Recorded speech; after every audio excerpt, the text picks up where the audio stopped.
And now it's time to say hello to all my geekdom friends. Merry Christmas, geekdom. It's me, artisanmc. It's 11:10, and this is Shop Talk Live. Thank you guys for coming through today on a Christmas morning. I know you don't have to, and I appreciate that you did. I understand some other folks are live right now too, but it's okay. It's enough room in YouTube for everybody.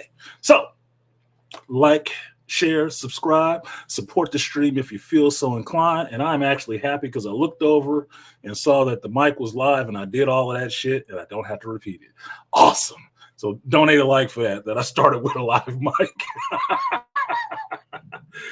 All right. How y'all doing? I actually got kind of pumped up listening to Bon Jovi, My Life. I love that damn song. That song had me pumped. So if you saw me sitting here bobbing and weaving, I'm a Gen Xer, man. We listen to all kind of music and we can rock out to any shit. I can spit the grittiest of rhymes with you, but I can listen to some rock music and get pumped up and pumping my fist just the same way. And I'm sitting here thinking about it when I was listening to Metallica earlier. I'm like, I need to reset up my desk like a whole drum system so I can touch everything I need to at that point. I was thinking of Lars from Metallica, and I'm sitting here. If you guys seen the stream, I designed my desk. I built it and designed it myself, right? So I'm sitting right in the center of it, and everything is at arm's length, but it's too low. So I need to put everything up so I can actually operate it like I'm playing the damn drums. That would be awesome. Be awesome. Give me something else to do today. So, like, share, subscribe, support the stream if you feel so inclined. The banner scrolling across the bottom is for you, not me, because I know what my Cash App and PayPal is. But in case you forgot, $ artisanmc on Cash App or artisanmc on PayPal. First thing I want to get out the way is big shout out and salute to one of my mentors in this shit, the Angry Man, for hitting 200K. It is long overdue. He should have had that shit a way long time ago. I'm actually happy to hear that he hit his 200K. No matter how he did it, he didn't buy the subs and he didn't kiss nobody ass for him. He earned them. So I'm happy for him. He gonna get all the praise I can give him from me on that shit, because that is very inspiring and hopeful for any of us in the Black Manosphere section. He didn't do it half in the pander. I'm just saying. Just saying. So shout out to him on that, because look, when people I know seeing his shorts, it's like, oh, this dude is funny, and they showing it to me, like, I fucking know him. That's the Angry Man. You know who he is? That's the Angry Man. Fuck y'all been. Having an impact. So shout out to him. Much congratulations on that.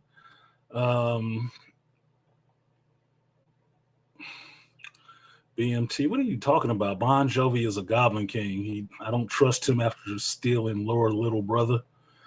Bon Jovi wasn't the Goblin King. That was David Bowie. That was David Bowie in Labyrinth. Yeah, that was David Bowie. Bon Jovi ain't stole shit. And yeah, shout out to the Angry Man, the angriest of men.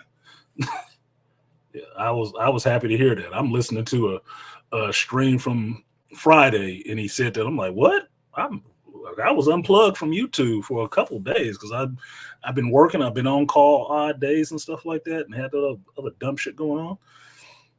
I had missed that shit. I'm like, oh shit, that was quick. He just had a 100K party. Holy shit, that shit is blowing the fuck up. Good. Awesome. Happy to see it. Glad I got to see it. So I will give him that praise. Protect him at all costs.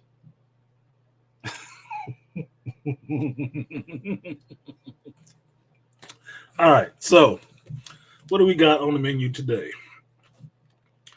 Like I said, I have been unplugged for a little while this last week with the geekdom stuff, because I've been watching these videos and paying little attention to the news and stuff, because I was getting everything right for work, and work schedule was off and on. I had to do white elephants and over on-call nights in the middle of the week, and It's been crazy. But today I woke up early, like 4 a.m.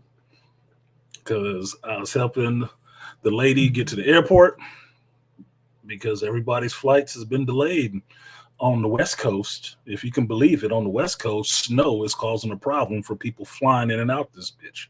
So my daughter is still stuck where she is at home, and my lady was still stuck here when she was trying to be off in Atlanta.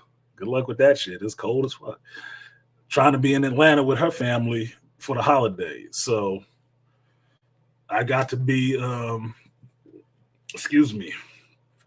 the agent of holiday cheer, which is getting up early in the morning and driving her to the airport so she didn't have to pay another $100 and something for Uber to the airport, thanks to the airline company screwing up her flight. That was Thursday. That got pushed to a Sunday. So I drove her. I drove her to the airport and let her get there in time where she can kick back and relax and sit there smiling and grinning, thinking about how happy she was that I was able to help her out, because she's helped me out. Seriously helped me out. So nothing, anything I can do, appreciate it.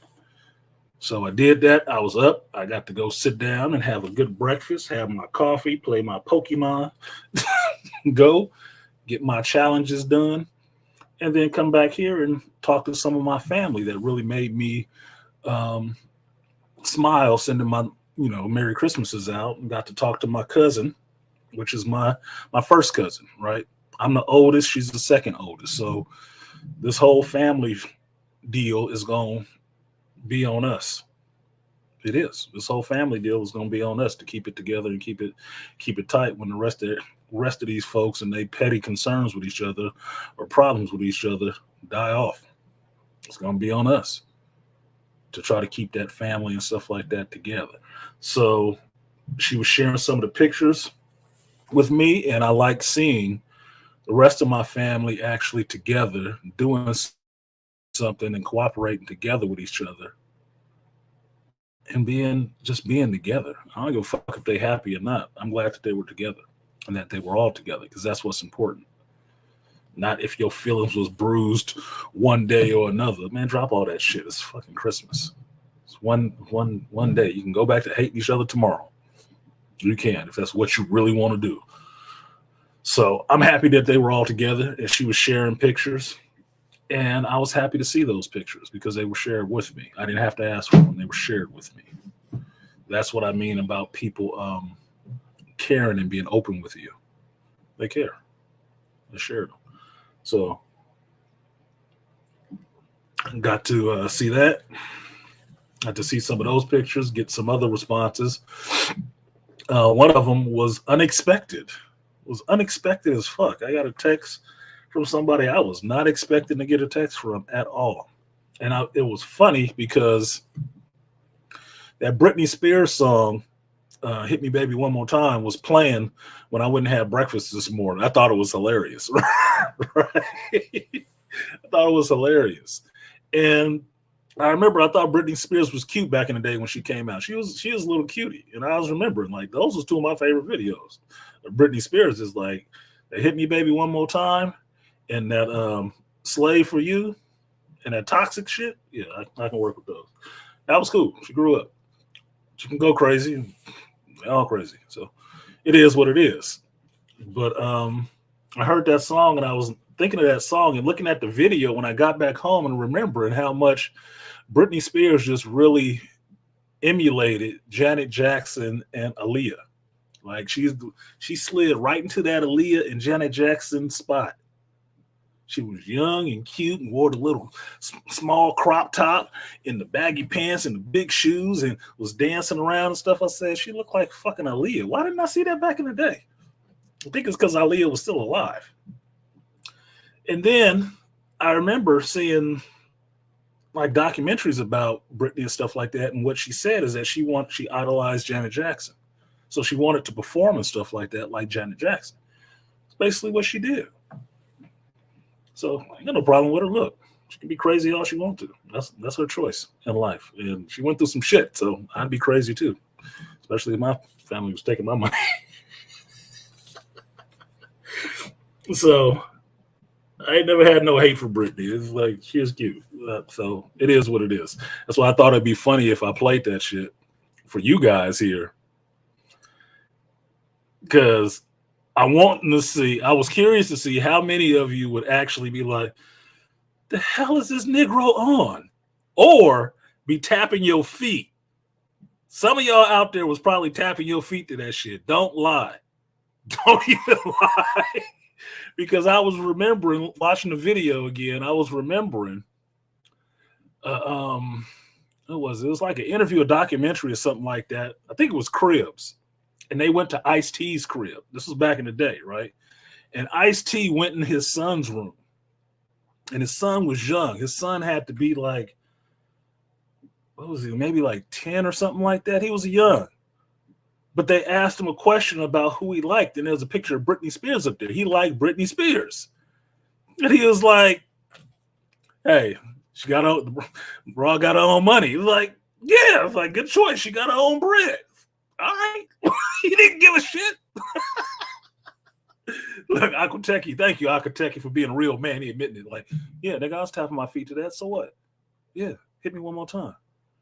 I love when a girl hit my phone and be like, can you come hit me one more time, Aquateki? Can I get the number one wrench? You're like, yeah, bitch. I'll tune you up. Don't worry about it. Yeah, Britney always had catchy music, and I was sitting there breaking that down, Swift. I'm listening. She's cute in the face. She can dance. She's acrobatic and athletic and shit, right? She has a decent enough voice. Her voice wasn't as strong as Christina Aguilera's, but she was a little bit more grown than Christina Aguilera, right? Okay, she had them big eyes that people love, them fucking doe eyes. That shit get me all the time.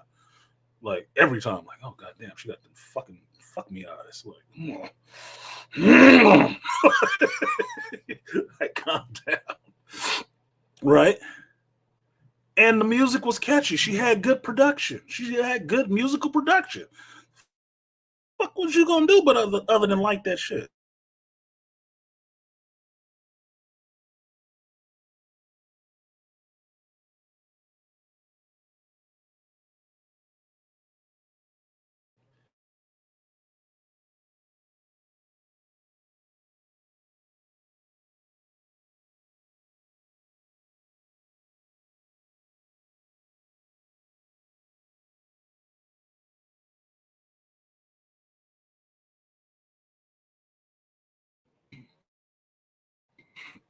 All right. Sorry about that. The internet is.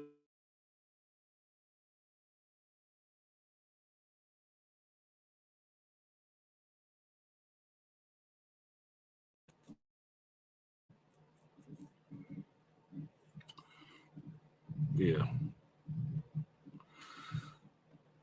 Yeah, no handlebar ponytails. Look, King. Look, Parrish. You tell me this.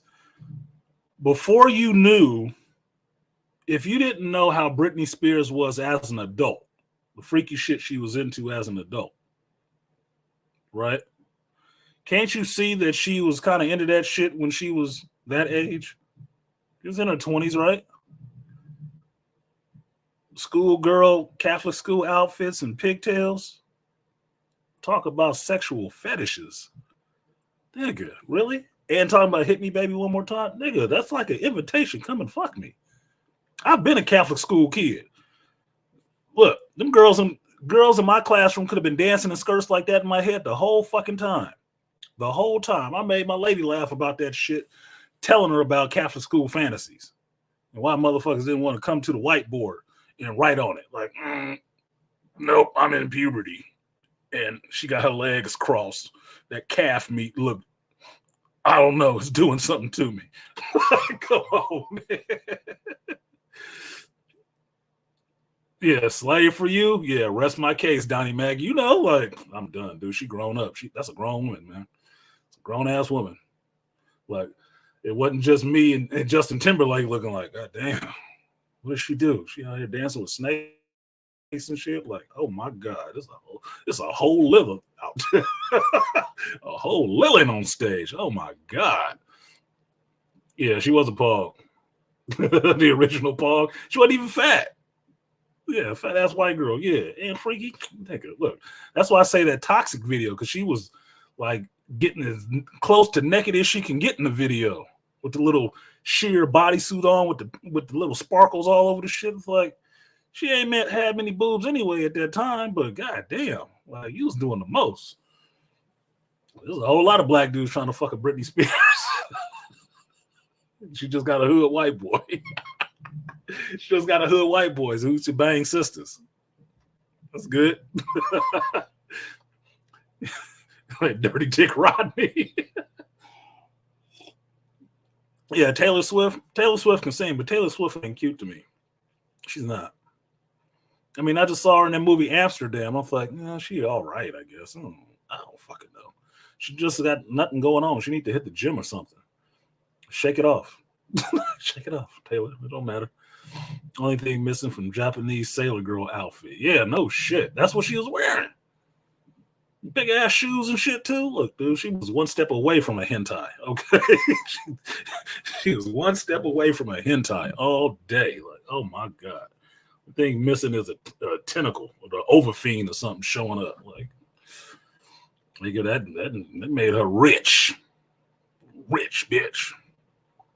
You like Hillary Duff, Donnie Mac? Look. Don't let me falling down the millennial hole with y'all, because I know some of these folks, okay? I know some of these folks. I got millennial kids, right? So Hillary Duff, she all right. She kind of funny to me. I like her acting wise, right? I like Hillary Duff. It's not Selena Gomez. It's that other chick. It's the High School Musical chick. God damn, what's her name? I remember her name too. Oh my God. Why am I forgetting her name now?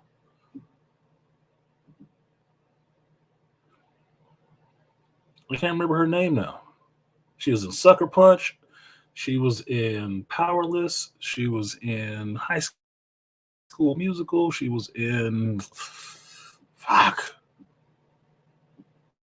Y'all can't help me? I gotta be the only old motherfucker in here? Yeah, Vanessa Hudgens. Yeah, hell on her. She like in my target range. If I was going low, I'd get me a Vanessa Hudgens. Yeah, Vanessa. She nice. Oh, she nice. She nice and freaky looking. And she's freaky. There's proof on the internet, nigga. Okay? Don't look at me like I'm being a dirty old man. She put the shit out there on the internet, okay? So don't be looking at me crazy. She's a grown-ass woman, and she always looking cute. And I'm like, damn, is she even single? I think she's still single. I'm trying to find somebody. What up, Dr. Dunbar? The big discussions. 76. BD76EEAM. You need an abbreviation, because I can tell you, and if I see you in the chat, that's a lot to type. That's a lot to type to get right. Like, are there spaces? Are they all ran together? Like, God damn it. Need an abbreviation. Peace to Artisan. I think I'm going to see Avatar 2 in a couple of hours. Go see it. Well, they really trying to hate on James with that Avatar 2 shit. I was like, this has been the year. If we shifted to not talking about chicks and shifted to movies, this has been the year for people to really figure out and try to shit on movies and shows. That people have really been testing the water socially on how much control they have over this social media sphere, if you understand what's happening, if you see it. They've been really doing that shit. They've been really testing these social media steering opinions shit with how they go about destroying shit. That's when you can see it happening. Because stuff that doesn't need to be destroyed or gone after really does get it from a small group of people talking about it. And then stuff that's really objectionable that should have everybody on board. It's like, oh, well, maybe we'll get around to it. It don't get the same backlash. Not as quick. Did I miss my boy? Oh, What up, JT? Fracture in here. I didn't see Fracture in here. Merry Christmas, man. I sent you your Christmas text, so I don't know why I'm saying it twice. But yeah, Vanessa Hudgens, she's cute. She's still cute. Selena Gomez is cute in her own little way. What's the iCarly chick? She kind of blew up, I think. She is cute. Fucking Kelly Clarkson was cute to me at one point. She was like right in the middle line of being bloated and tiny. She was cute as fuck. Like it's around the time of Since You've Been Gone, that song. I was like, damn, she got ass. Okay, I can fuck with Kelly. Then she just went totally the other way, like, fuck it. Like, okay, whatever. It happens, I guess. But I saw her interviewing my girl, Selma Hayek.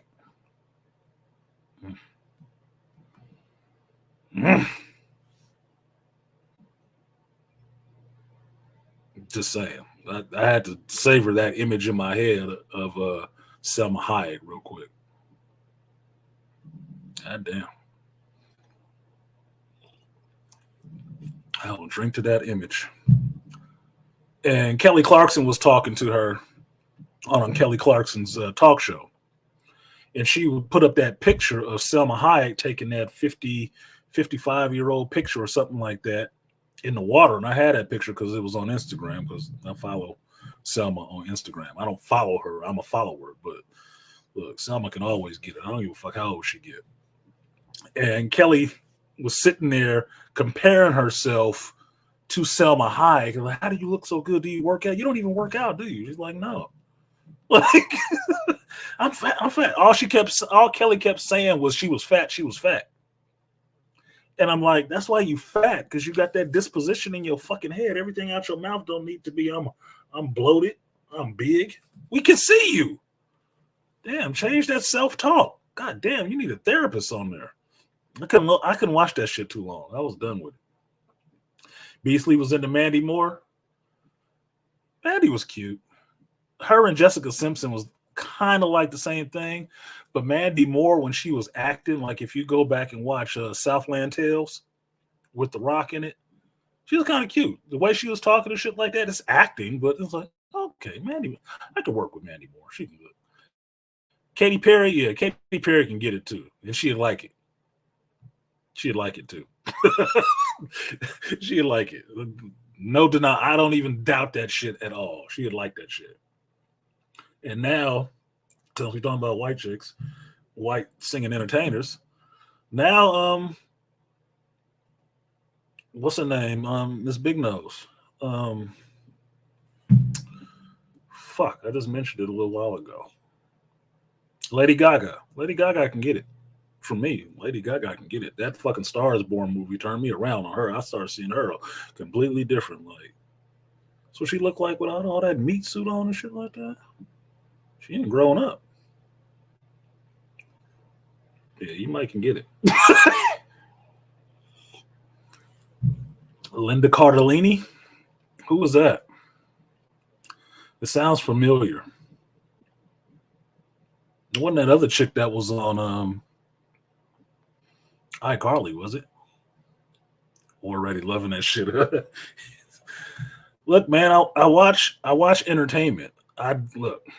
And yes, King Parrish, Gwen Stefani, Gwen can still get it. I've been rocking since the Tragic Kingdom. Gwen could always get it. She could. And Shakira, Little Miss Hips Don't Lie, she always gonna get it too. If I can't have Selma, I will take Shakira as a backup next to Ava Mendez. I could always get it. That would be the Christmas Yule log. Okay. You will get that. If we on white girls, Ariana Grande, she all right, but I don't like her mind state. She cute, but I don't like her mind state. I'd turn her ass down just because nobody else ever has, I think. No, fuck you. I'm not interested. And Ariana Grande always remind me of my friend Ariana. Little mamas, Puerto Rican chick. Cute as hell. Ass. Went to college with her. Every time I think of Ariana Grande, that's who they look like. Like they must be around the same age or something like that.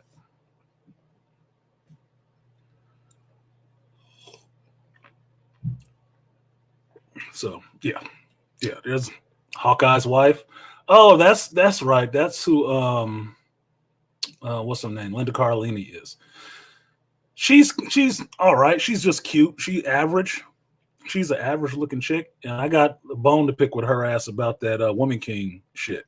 So I don't know. Look, I told you, a lot of what women can do can fuck up how they look. I don't care fuck how pretty they is. That mind state will make you ugly as fuck. I don't give a damn what you look like. That mind state, some goofy stuff falling out of your mouth, or just some hateful shit will make you completely ugly. Like J-Lo, Jennifer Lawrence, she could have got it for a while. All that goofy shit she said recently, I wouldn't fuck you. I wouldn't fuck you in a fantasy now. You fucked that up. You fucked up the spank bank. You got kicked out of the spank bank. Oh no, you really got fucked up. No.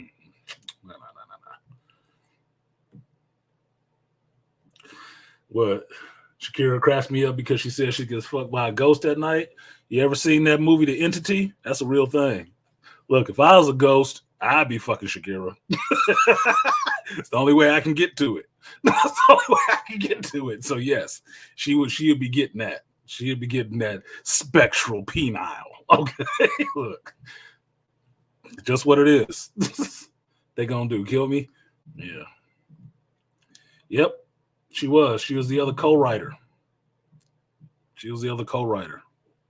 Look that shit up. If I'm wrong, tell me I'm wrong, but look it up. She's the other co-writer who created that shit.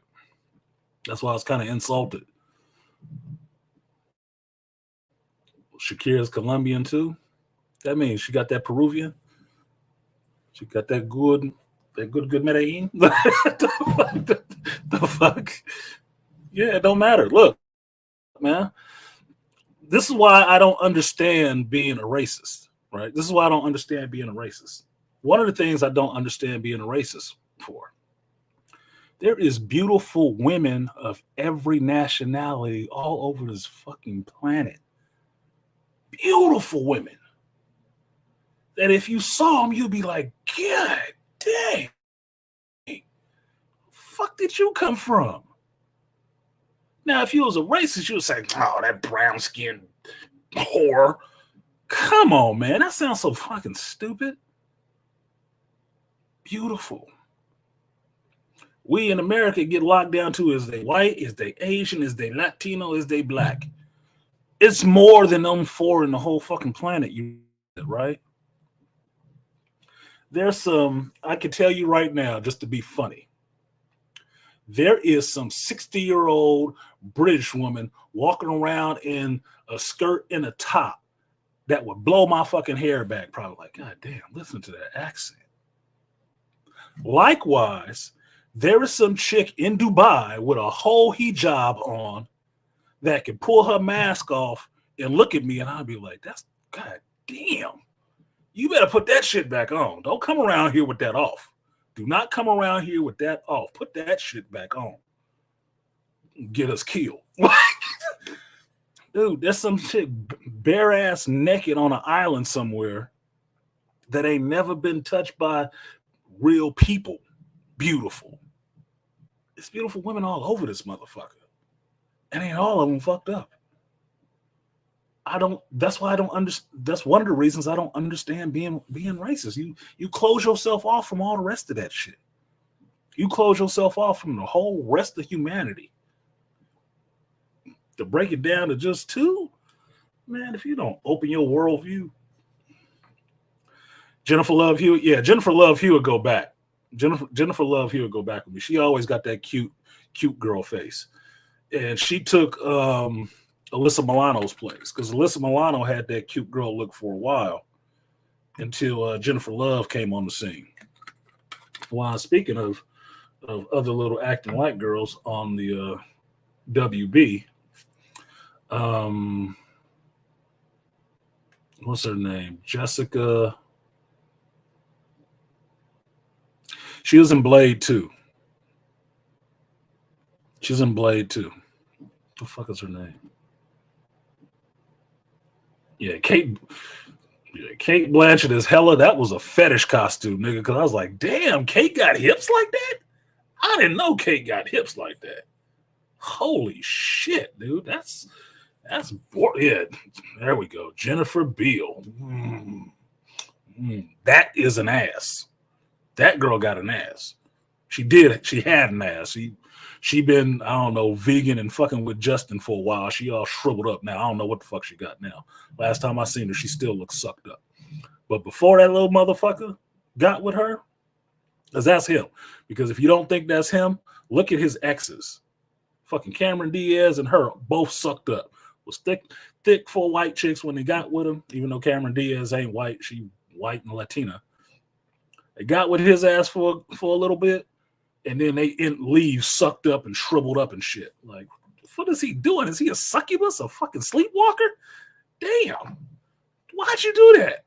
But if you want to see how thick Jennifer Beal is, watch The Illusionist with Edward Norton. It's the scene at the end. You can just skip the rest of the movie if you want to.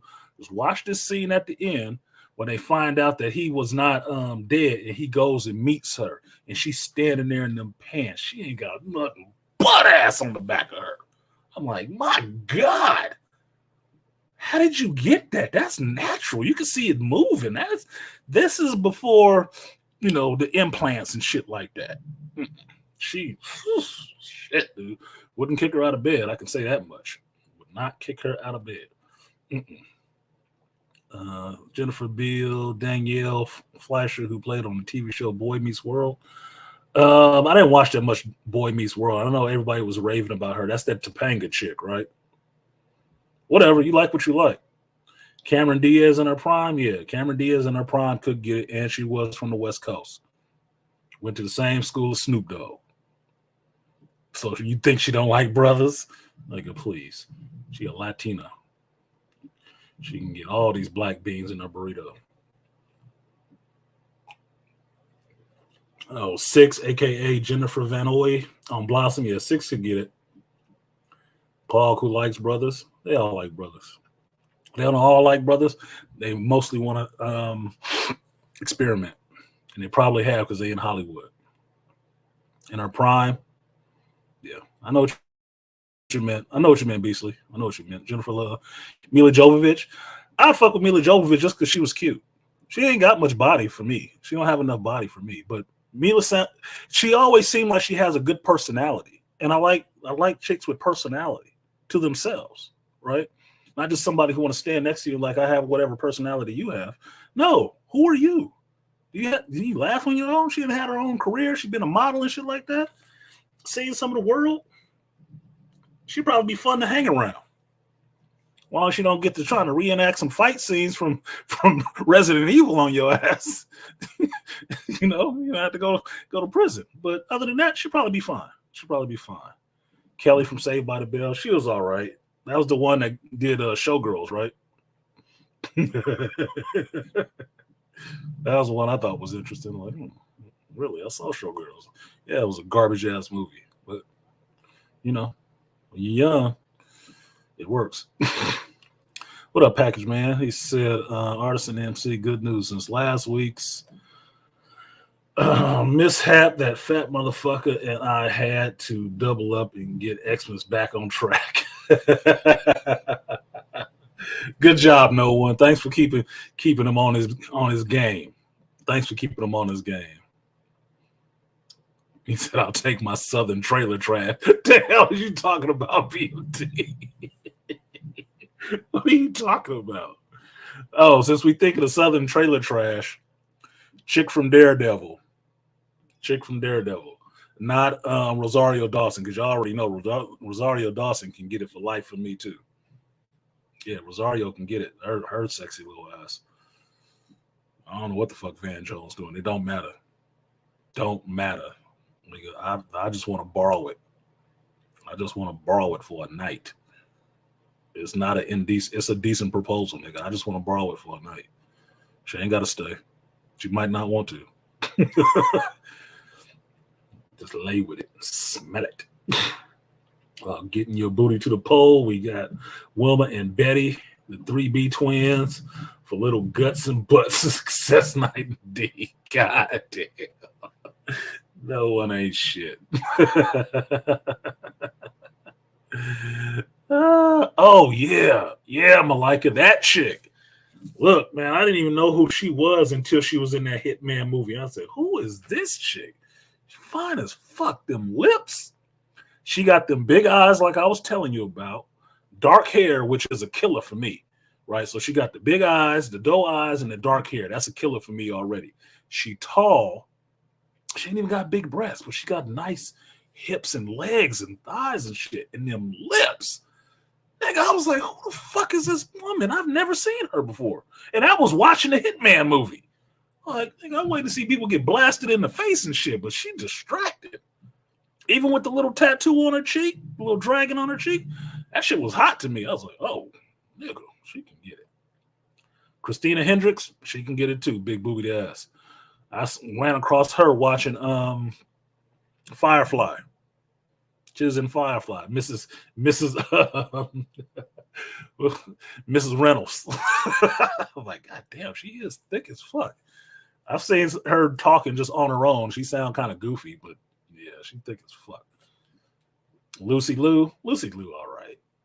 She get a pass for being on Ally McBeal for some reason. I don't know. She's not overly cute to me, but I'm like, yeah, let's fuck Lucy. We'll probably get along. Morena Baccarin, yes, she can get it too. Oh yes, she can get it too. Still. Shit, Linda Carter. Speaking of still, Linda Carter can still get it now. Have you seen Linda Carter? You're not listening, Linda. Have you seen Linda Carter? Boy, that Latino blood in her is showing through, boy. She's still looking good. She can still get it. Sorry. My dick aim up. My dick aims up.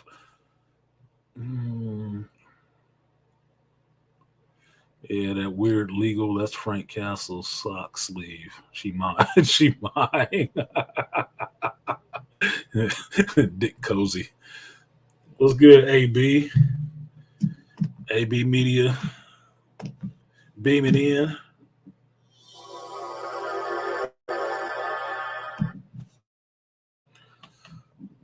What up, Aaron? Skillmonger. Oh, he said the Merovingian's wife, Monica Bellucci.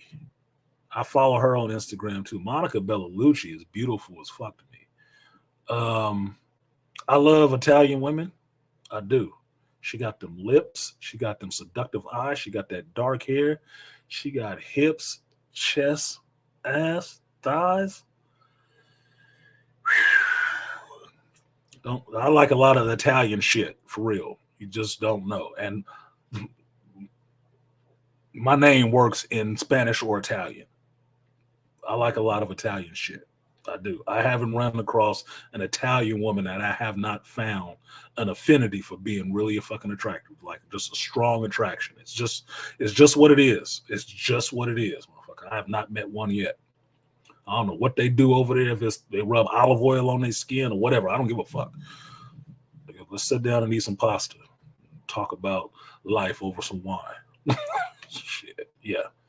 And trust, I've figured out who Monica Bellucci was. I think it was before The Matrix too, because she was in Tears of the Sun with Bruce Willis, Antoine Fuqua movie. I was like, damn, there she go. Them lips. I like a woman with some nice lips. I'm sorry. Lucy Lawless, she all right.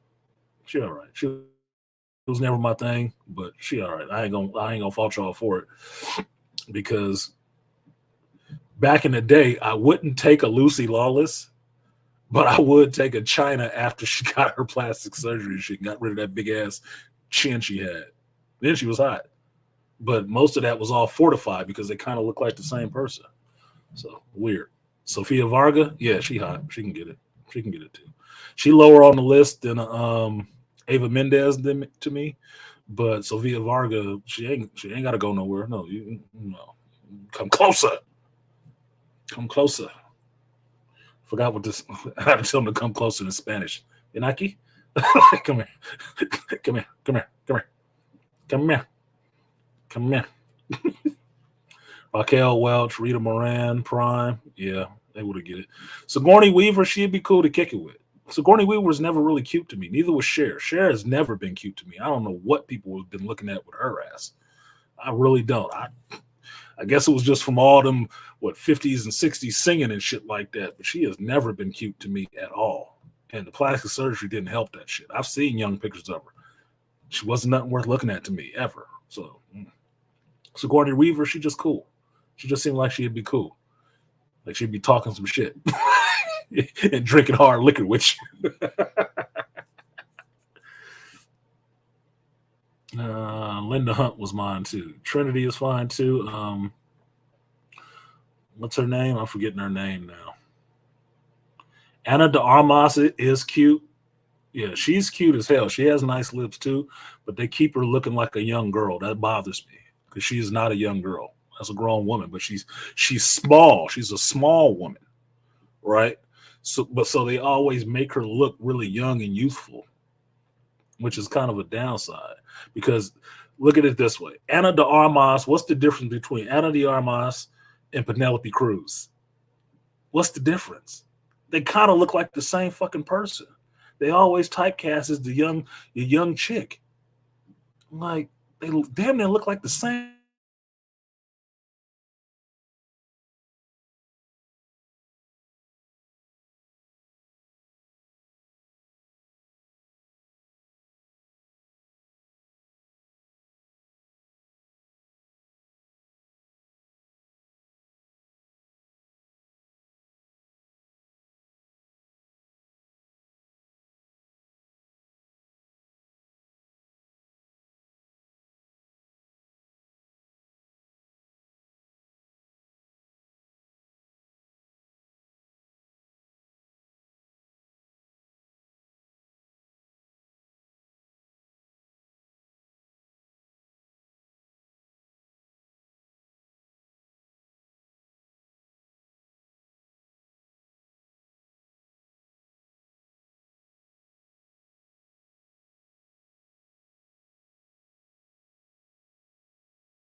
Mm-hmm.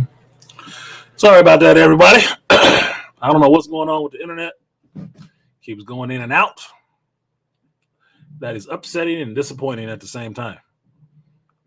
Because I got bars all over the place on this bitch, and then all of a sudden it just dropped out. So where was I? Penelope Cruz, Anna de Armas looks like the same person, but they both look like little girls. Kind of bothersome, but they're cute. Jamie Lee Curtis, not from True Lies. Jamie Lee Curtis from Trading Places for me back in the day. ScarJo, yeah, ScarJo is cute to me. I told y'all before, I didn't like Scarlett Johansson when I saw her at first in The Island. I didn't like her voice. But she's cute. She's gotten older. She has children. She's cuter. Women, a lot of times with me, they get more attractive after they've had children because they full out into their grown woman bodies. I'm not attracted to young girls. I'm attracted to grown women, right? So after that point, I've noticed over time that they end up being more attractive to me after they've had kids. Like Gwyneth Paltrow was never anything cute to me. Gwyneth Paltrow was a passable 4 to me. Now, When I saw her in the Iron Man movies, I like seeing her. Oh, look, Gwyneth looked nice in her little suit. Oh, look at them legs. Okay. All right, Gwyneth, you good. Same thing with Elizabeth Olsen. Elizabeth Olsen built like nothing before, but when they let her actually grow up as the character and be a woman, then it was like, okay, Gwyneth, I mean, not Gwyneth, but Elizabeth is cute now. Oh, okay, EO, I got you. Striptease scene goes to Demi Moore because she was low key cute forever. You go back and watch some of the old movies with Demi Moore. Go back and watch. It's her and John Cusack, and I think it's called Odd Jobs or something like that, or Summer something. She's cute. Demi Moore was cute as shit back in the day. All right, before getting a boob job and shit like that, she was cute.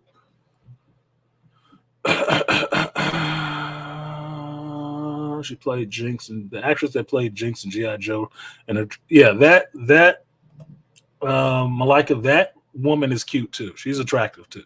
She got nice facial structure, nice lips, nice bone structure and stuff. Really cylindrical face. Nice. Y'all can hear me, right? I see Mad Villain. He talking about no sound. Oh, but that's an old message. My bad. This was supposed to be lusting over actresses on Christmas. No, it's just a conversation. Dr. Anwar, look, man, get in the stream and have some fun with people.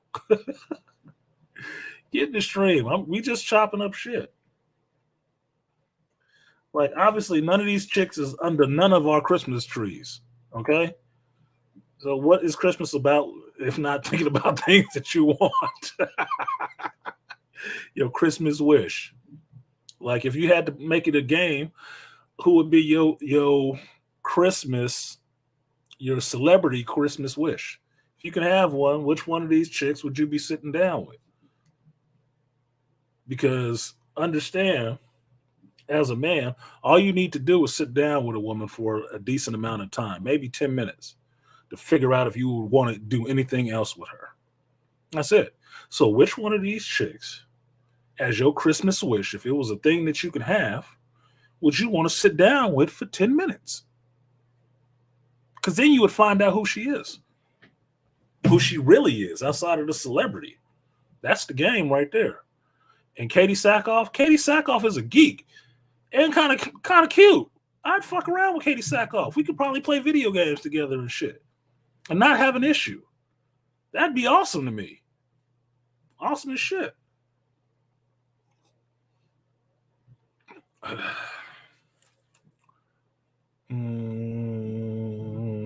Artisan, my mother was watching The Ghost Whisperer. Jennifer Love Hewitt. Yeah, Jennifer Love Hewitt in The Ghost Whisperer was cute. You know who's the other one that got cute in her little spiritual show in Medium? It's not Rosanna Arquette. The fuck is her name? She was cute on that show Medium. It's god damn, what's her name? She's an Arquette, but I can't remember her first name. She was cute. Even at that little frumpy stage. I'll fuck a marshmallow. I'm not really. Woman's size is fluctuating, right? So at certain sizes, they actually do look better. Like her, and then Dallas Bryce Howard, how she looks now. I'd fuck Dallas Bryce Howard now.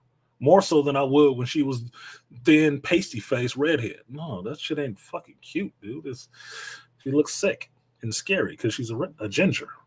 But now she got her woman body, she got her hips and shit. Like, yeah, I fucked the fluff off of you. Jennifer Tilly, she all right. My girl back in the day was to go back to BMT was God damn it, I just forgot her name now. I had coffee this morning too, I swear to God.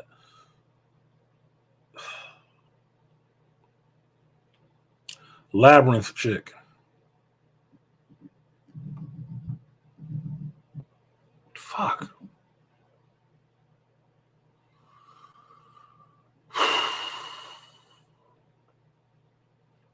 Betty Ross in the Hulk. She was also in Battle Angel Alita. I'm not remember her name for shit. She like an archetype of my sexual attraction too, because she's like almost all of those things. Fucking hell.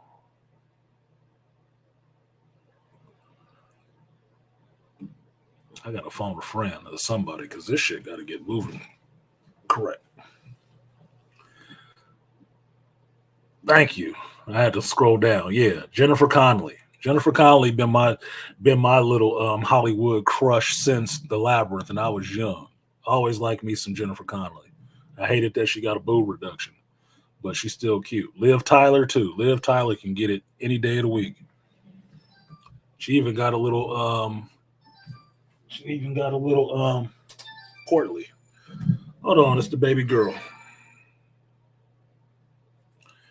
Hey, baby girl. Hello. Merry Christmas. How you doing? I'm good. Okay. I'm on the live stream right now. No worries. No worries. No. I want to tell you I love you.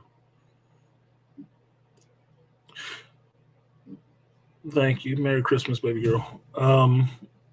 Your flight's not till tomorrow, right? Correct.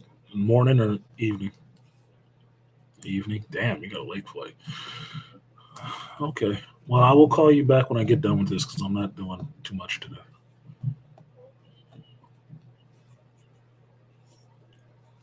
Yeah, I made mine too. I made most of them. No, it's okay. It's an off day. It's my off day. So I'm going to do this stream and then I'm going to relax. All right. Love you, baby. All right. Bye.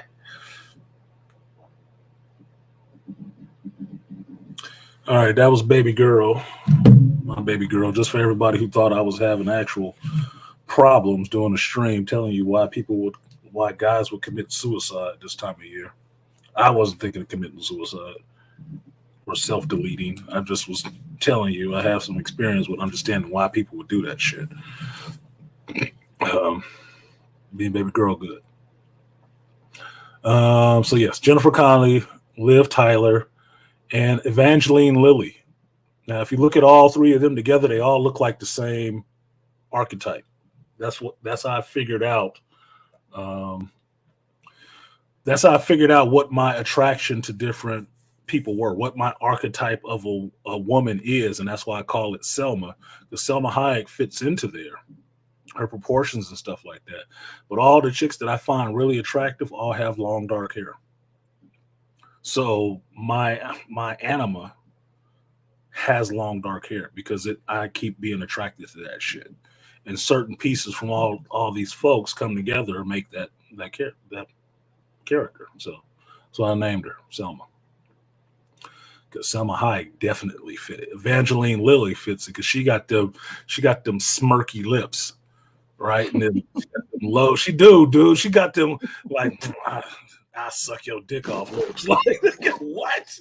Especially in the Hobbit series. Yeah, and them eyes. She be cutting them eyes to be all low and shit like that. Look, Donnie Mac going right where I was thinking, like Kate Beckinsale eyes, like. Yeah, especially in the Underworld series. Yeah, I'm gonna tear you up. And Kate Beckinsale ain't but about that big, but she worked. You know what really got me with Kate Beckinsale? Remember in the first Underworld, when the guy that's the half Lycan, yeah, and like he's trying to protect her, and he runs and he gets the first aid kit. And he ain't realizing like all she gotta do is heal in like, a few hours or a few minutes. But when he's wrapping her up, she's so smitten by him because he's taking care of her and he's being so chivalrous. And she's just looking at him and standing cause she ain't even got to use the vampire power. No. Just that look on you. I was like, damn. Look, I'll tell you one better. Adam Sandler, Kate Beckinsale. And Remote. Remote. Yeah. Right? Wasn't that what it was called? Remote. remote. Watch her in that shit when she walks around in just a little shorts and shit like that. Like, god damn. Yes. Celine got ass. Like, wow, she was looking hot. I'm sorry. It was like she got divorced from that dude. Yeah, I bet the fuck she did. Somebody was on her ass. Did somebody say Kate Beckinsale? Yeah, I'd back the fuck out of her sales. I'm telling you, I'd feel them. Remember Nev Campbell and what was that movie that Cruel Intentions? Yeah. Everybody talk about Cruel Intentions. I just kept looking at that movie. I was like, because she regretted kissing Charlie Sheen's ex-wife in that scene because she felt some kind of way doing that scene. Oh no, that was Wild Things. That was Wild Things. Wild Things. Yeah, Wild Things. AB came up here, and I was just about to say Gates McFadden. Yeah, I always had a thing for redheads too. Always had a thing for redheads. I can't put my finger on it. There's something about redheads that, you know. Look, this is what you know about Gates McFadden. She got them light eyes and that pointy ass nose and that red hair, right? She ain't got a lot happening up top. But Dr. Crusher always wore a coat for a reason. That Gates McFadden got a big ass back there.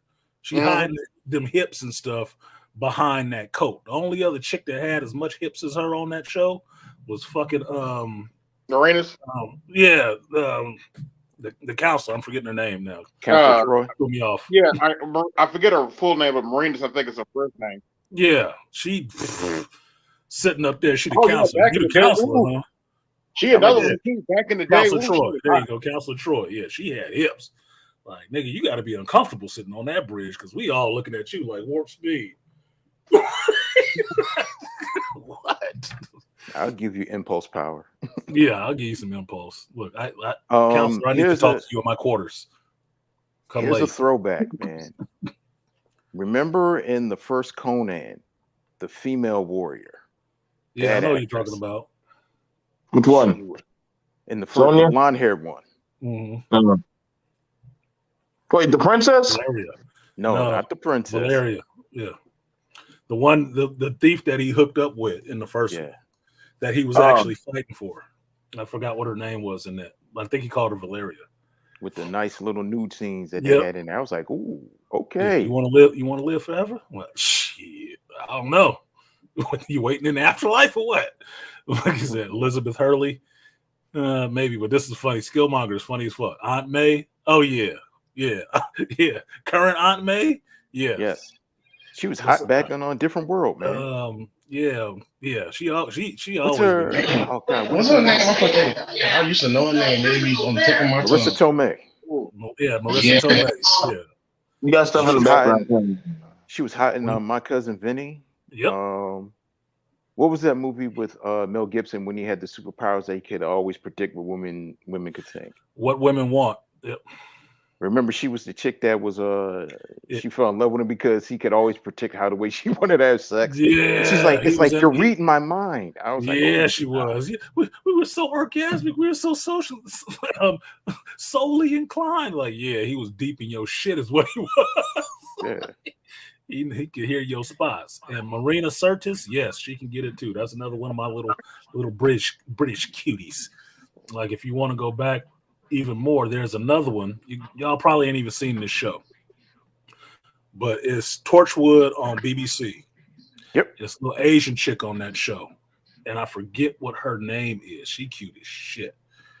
She got like C cups, cute face, little Japanese chick. Like, oh my God, I saw some of her little cheesecake pictures. I was like, nigga, she was showing up to cons. Which one? Did you go over here? Oh my God, I'd have showed up for that. Hey, Reese Witherspoon looked like Reese Witherspoon is another one. She ain't got a lot of body and ain't a lot of boobs and stuff like that, but she just looked like she'd be a cool ass chick. Like, you can just kick it with her. You can kick it and have a good time with her. She'd have a hell of a personality. You'd be like, God damn, Reese, I'm gonna fuck the hell out of you. Like, what? You want to fuck me? Yeah, Reese. I don't know what it is. Whatever, man. Let's see what happens. Let's have some fun. Let's go crazy. Like, shit. I didn't think you thought me like that. I don't, but something about you is like, fuck it. Yes, and Torchwood was the shit. Torchwood was my show. Hey, Artisan. Yes, sir. Hey, Merry Christmas, everybody. Hey, when I get to the Chinese buffet, I'm gonna hop off, but I want to come up and say, hey, I got all 7 seasons of Star Trek Deep Space Nine. I don't know if you remember Lita. Her real name is Chase Masterson. Yes. She married the Ferengi brother. Oh yeah,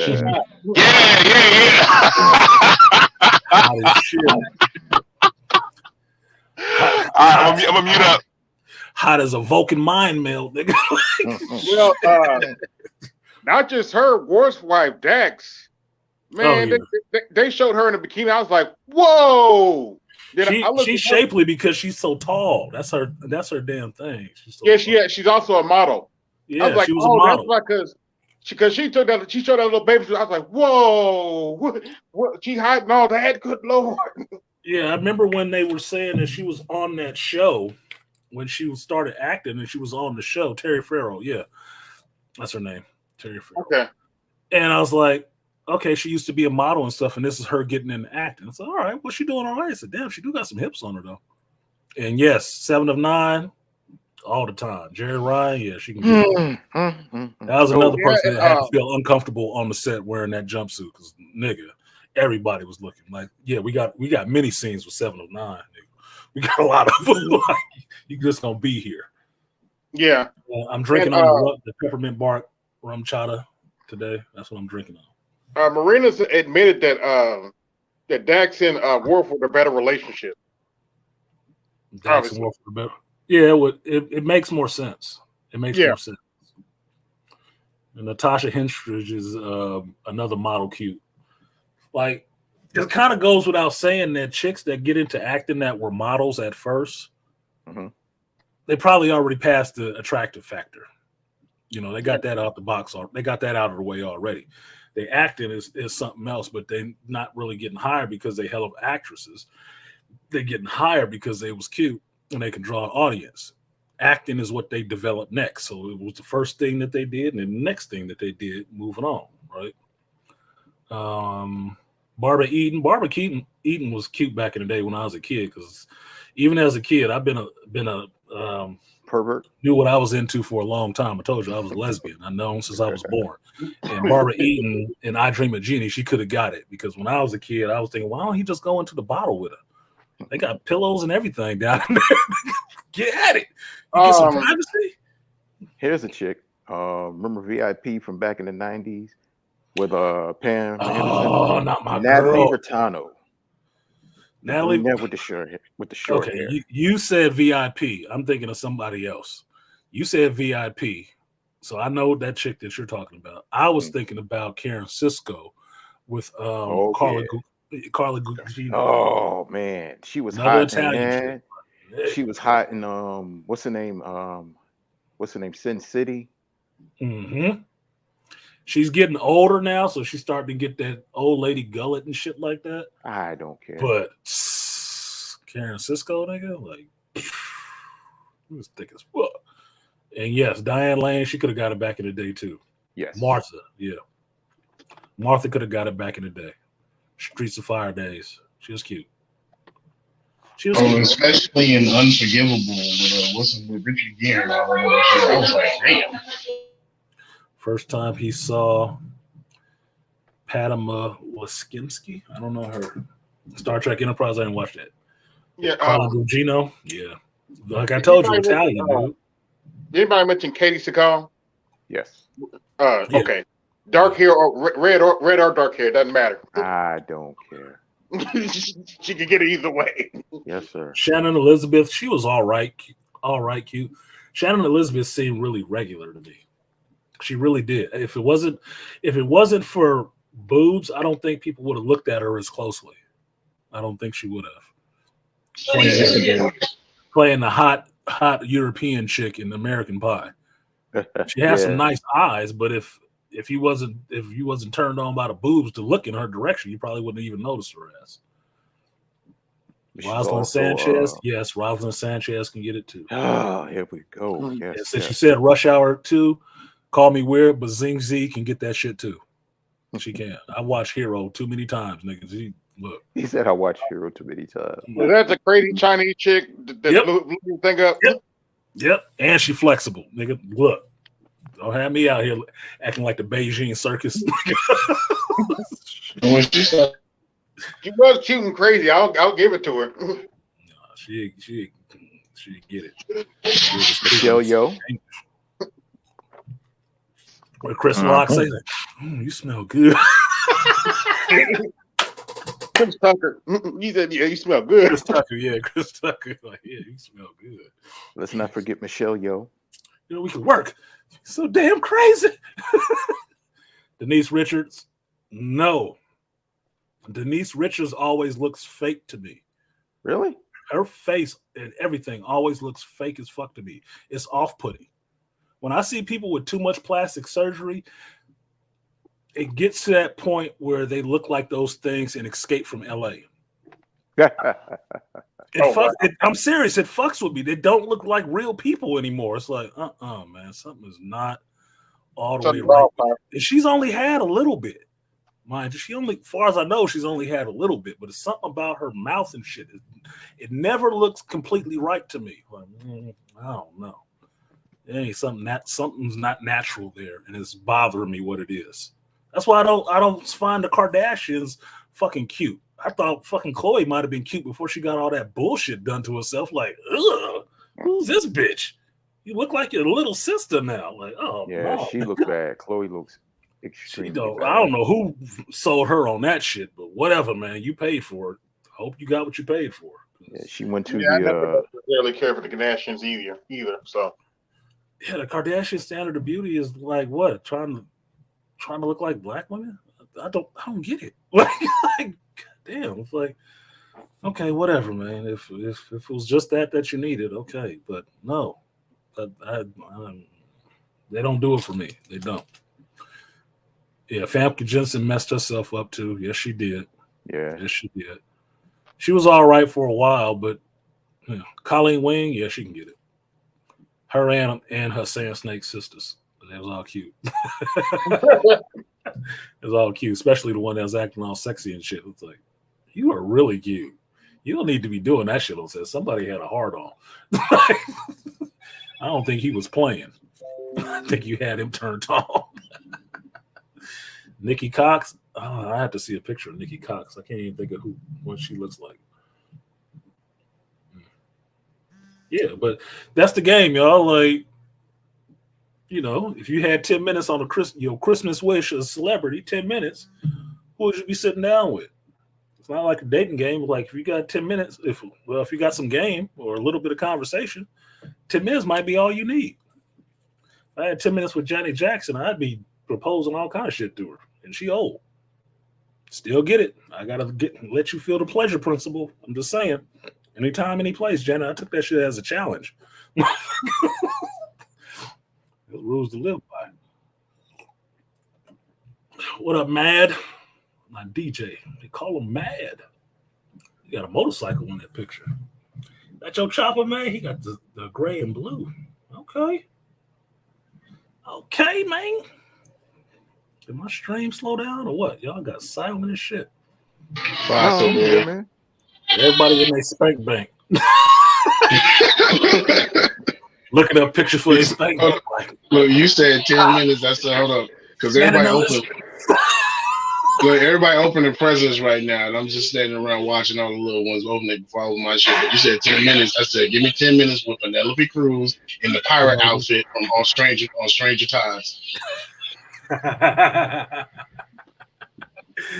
Oh shit! Oh, I forgot to put somebody on the list too. You said Stranger Times, and I thought about Strange Days. Angela Bassett. Oh, that goes without saying. I mean, we talking about other races. Angela Bassett. She got the lips. She got dark hair. She got nice skin, nice arms and body. Look, Angela might be old enough. She might be. Hey, auntie. 5 or 6 years older than me. I don't give a shit. I'll be sucking on them powdered milks, nigga. I don't give a fuck. Angela, I just need some time. You might not even like my type. I don't give a fuck. Like my homeboy told me one day, I don't want to keep it. I just want to use it. I just want to use it for a little while. She's 64. I don't give a fuck. I was liking Patti LaBelle when she hit 60 something. I was still like, Patty, I'd fuck the shit out of you. and I'm a young dude. Amy Adams, yeah, Amy Adams can get it all the time. She's cute as hell to me. Even in that last movie when I noticed that she had that little birthmark or whatever fuck that thing is, like, how they been hiding that forever? I had never seen that. They gotta cut that shit off. To get that land. Amy Adams made the Boston accent actually sound sexy in The Fighter. I was like, damn, she actually made that shit sound good, because the rest of you hoes, nope. Yeah, Patty and Chaka. I've seen Chaka Khan live too. Yeah, Chaka could get it. Ooh, Chaka back in the day. You'd have to be every woman Chaka, because I'm gonna do some things to you. I wanted to fuck Morticia. I wanted to fuck Morticia Adams. But which one? The original or the original? The original. The original. Yeah, I wanted to fuck her. Yeah, the original. Yeah, she was hot. That's your goth fetish, like they Yeah, man. Like, no, she was just I'm tall. Like, God damn you, Gomez. And wore some sexy clothes, and she talking that shit like, "Oh, Gomez, she make me feel so some kind of way." It's like, damn, she told him she was turned on. Women do that shit. Damn. I didn't realize I had a fucking golf fetish until I started seeing the nerdy chicks. Look, Toya, that white chick that you cover your ears. You can play along. And yes, Catherine Zeta-Jones and Zorro. Yes, she. Yeah, who was that white chick that used to do the horror movies at night on Friday nights? Elvira. Yeah. Elvira, Oh God, yeah. she had a nice rack. She had a nice rack. They always had different chicks. Like Elvira is like a mantle. Different chicks play Elvira. So Cassandra Peterson. The thing she had to have always had that big ass rack sitting out there. She had to have the rack. Had to have a rack. Whoever plays Elvira has to have a rack.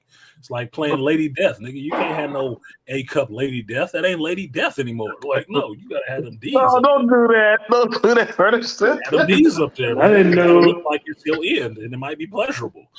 Maybe Lady Death could be fat one day, for culture. Oh, don't do that. Don't do that. They'll hear this shit. They'll hear this shit and run. Just fucking it all. Diversity. Coming off. That's how you turn an outie into an innie, nigga. What are you doing? Diversity on these nuts. Come on. Yeah, no. I do not like diversity on my nuts. I'm very discriminating. very, very discriminatory. We don't need Lady Death like Mama June, okay? I appreciate it in Mad Max how the tyrant had all them hot chicks for his wives and shit. I understood his mythology of the end of the world. Like, hey, just hoard all the hot chicks in your slave castle cave. I understood that. As long as you got guns, you might be able to keep them a little while. It's a dark, desperate world. Where the fuck they gonna go? I'm a trade up. We can get killed, bitch. I got one to match the Alicia Silverstone. No, Alicia Silverstone when she was in that damn beauty shop movie and they had the fucking yin yang twins on. Oh yeah, she was acting like a little hood chick. Yeah. Oh yeah, I was just checking that ass. I was like, God damn, I ain't never saw it like this before. Alicia Silverstone is cool. She's like normal cute to me. But yeah, I take Alicia Silverstone. She has a cute smile. She has a cute smile. You can look at that smile. Like, all right, she cool. And UFO, you late. I claimed Selma way back ago, nigga. Way back. Like way back. This stream started up. We started talking about chicks. Selma's name was through in the hat. I will never not throw that down. Selma. Hey, play Selma. Artisan. What's good? Dana Delaney and Mark Helgenberger back in China Beach days. I forget her. Okay, yeah, Dana Delaney. She was cute. She was that curly brunette. She had that brunette hair. She had a really cute face.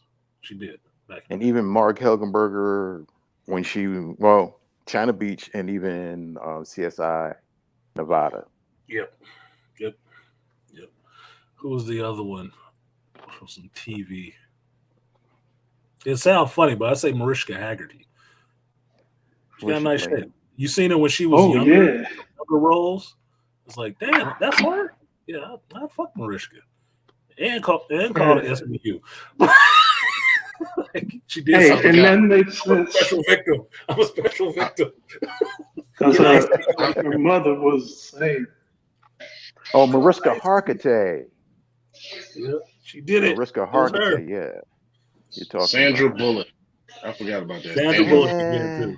Sandra Bullock can get young Sandra Bullock can get it too. She was cute. Yep. Speed. Cute as shit. Like I'm all up Speed, in there. Love Potion number 9, where she looked like a little nerdy chick. She always looked like a low-key nerdy chick. That's the thing. Joey Heatherton before all the plastic surgery. Yeah, she had some. She got older. And, like life got hard or something. Yeah. You know, the mall rats and the Chasing Amy stage. Yeah, she was hot then. Who? I like Mallrats and Chasing Amy stage. Which chick you talking about? Joey Heatherton, the blonde hair chick. Oh yeah. The little mousy I like the voice. 16 and paint. I like the 16 and paint shit. I like that chick. I liked her.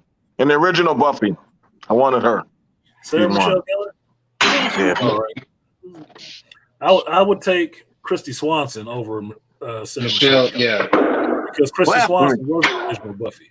So I'm like, okay. She was cute. Funny sounding voice. I like them. I like them weird. Destituted. I like some weird. Yep, And I like somebody weird. else said Christina Ricci. Christina Ricci got cuter when she got older. Yes. Yeah, when she got older. Yeah, she did get cute. She got cute when she grew up. So don't. Yeah, a lot. Yeah. I was looking at Christina Ricci when she was running around looking like Wednesday Addams. No, nigga. No. Yeah. Y'all may have like that. I was not. Oh, here's a blast from the past, Artisan. Mary Lou Henner from Taxi. She was always hot. Mary Lou Henner was cute. She was another one of those Jewish girls with the big nose. I never had a real Jewish girl. Never. I don't think I have. Which would be interesting. That nose shit. For some reason, I'm attracted to big noses on women. God rest her soul. Mary Tyler Moore back in the day. She was fun. Yeah. She was fun. I loved her in Dick Van Dyke Show. Mm-hmm. Me too. She was fun. She was fun to watch. Her and Dick Van Dyke were a perfect match in that show for each other, man. Yes. Yeah.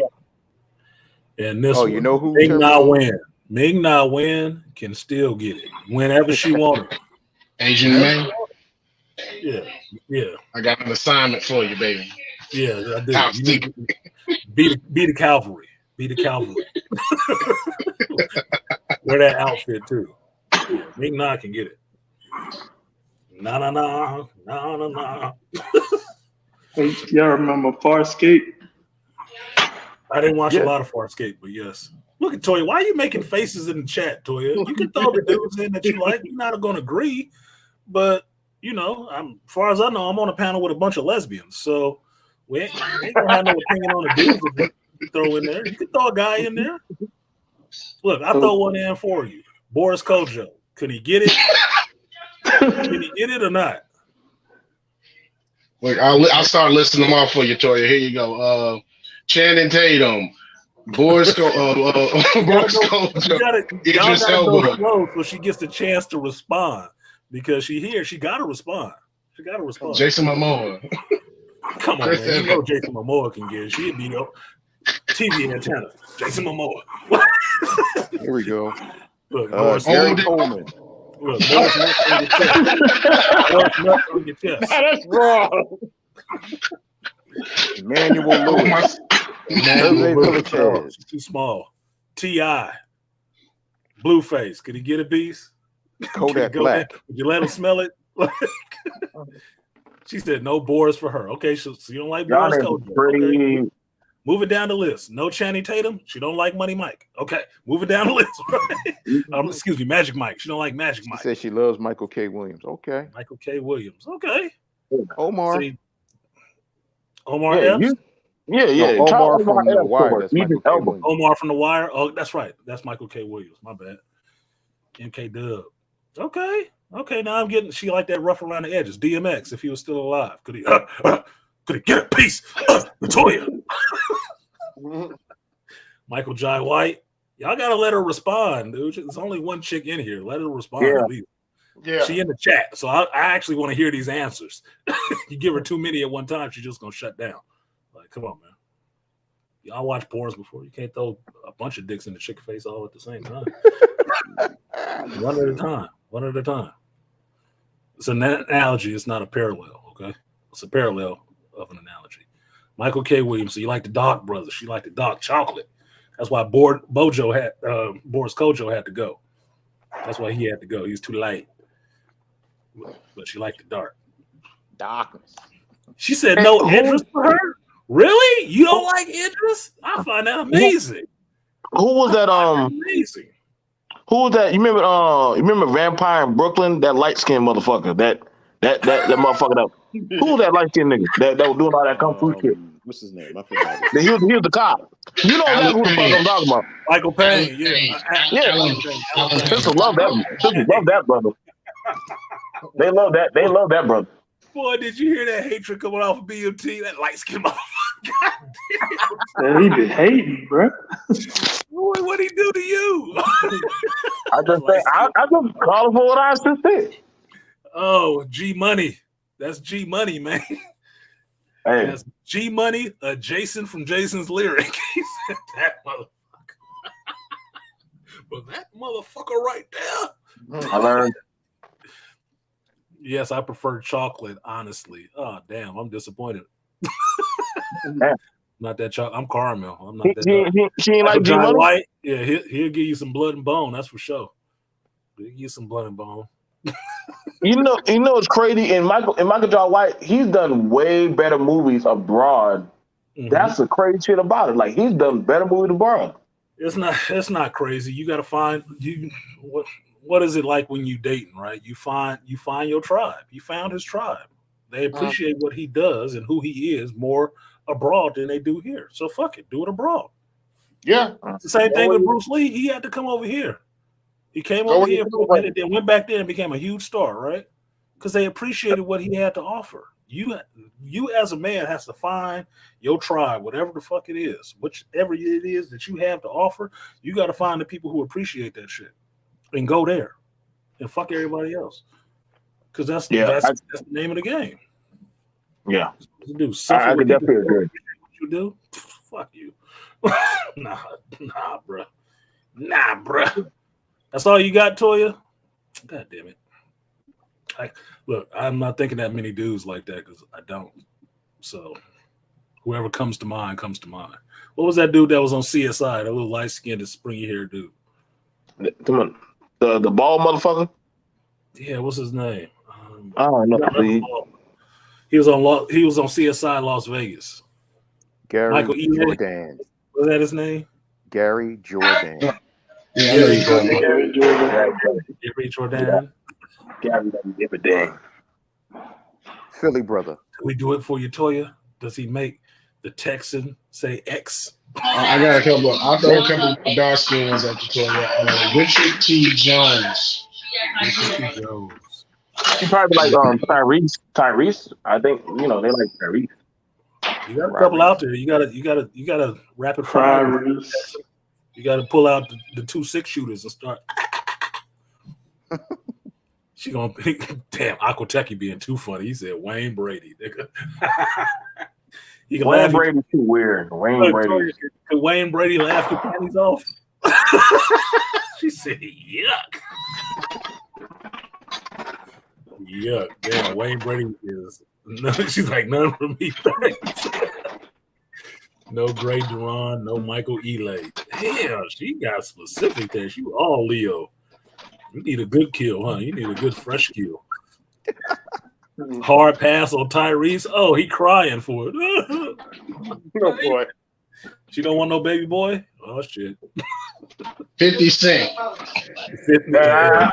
give a women want name. I was holding off on 50 for a minute.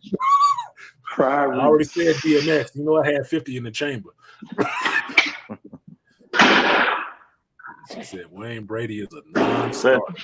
If she ain't trying to give us what she like, then hey, that's on her. If she ain't trying to give us what she like, You gonna have to throw out your bed, baby girl. I'm naming third niggas at this point. It's more fun to keep throwing these brothers down there and see them get shot down real quick. Oh, you just want to hear? See, you just as sick as me. You just want to hear people get shot down. Well, here's the thing. Here's the thing, right? Men deal with rejection all the time, right? Yeah. Women don't. We throwing up all the things that we like, right? Women only respond to things they don't like, right? There you go. Because we asked her before, she didn't say anything. But if you keep throwing dudes at her, she keeps shooting them down. That's how it works. Women shoot shit down, men build shit up. We have talked about every chick that we would like. We ain't mentioned shit about none of the chicks that we don't because they don't fucking like. Exist to us. We ain't focused on that. Exactly. If I said Rosie O'Donnell, you niggas would be like, what's wrong with you? I was saying Rosie O'Donnell too. I still fuck her. I'll fuck Rosie. I'll fuck Rosie. Who want to bang Ellen? If I'm drunk. I'm not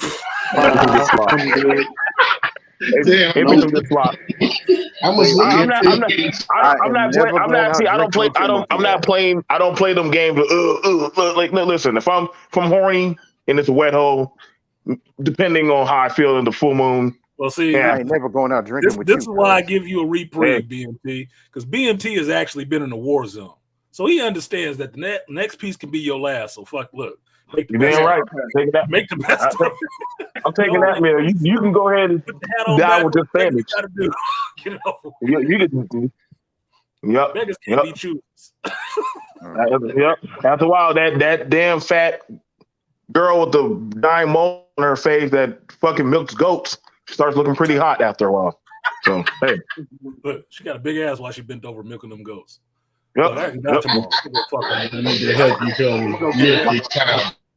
gonna go get it wet one time while I still can. Because tomorrow is gonna be some bullshit when we out on patrol. Yep. Oh man, that's so dark. Hey, y'all better. Oh, y'all get y'all $20 out. We don't know if we're coming back tomorrow. Shit. All right, bro. It's what it is. Come on, man.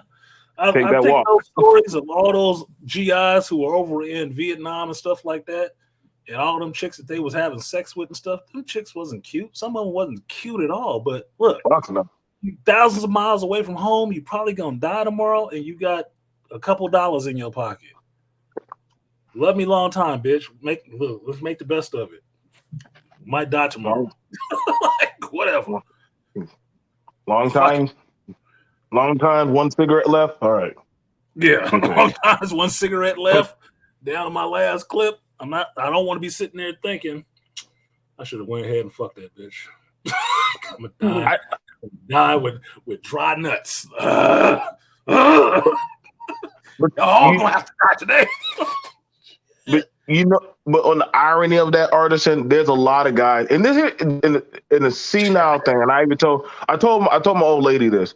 I said, in the back of a lot of men's minds, while they're fucking their woman, there's another woman they're probably thinking about sometimes. Like, I stuck it out with this one, but I would have got that one, but I didn't know. I just took this one. I told my play sister that one time, and like I told y'all, I fucked her up. Because she thought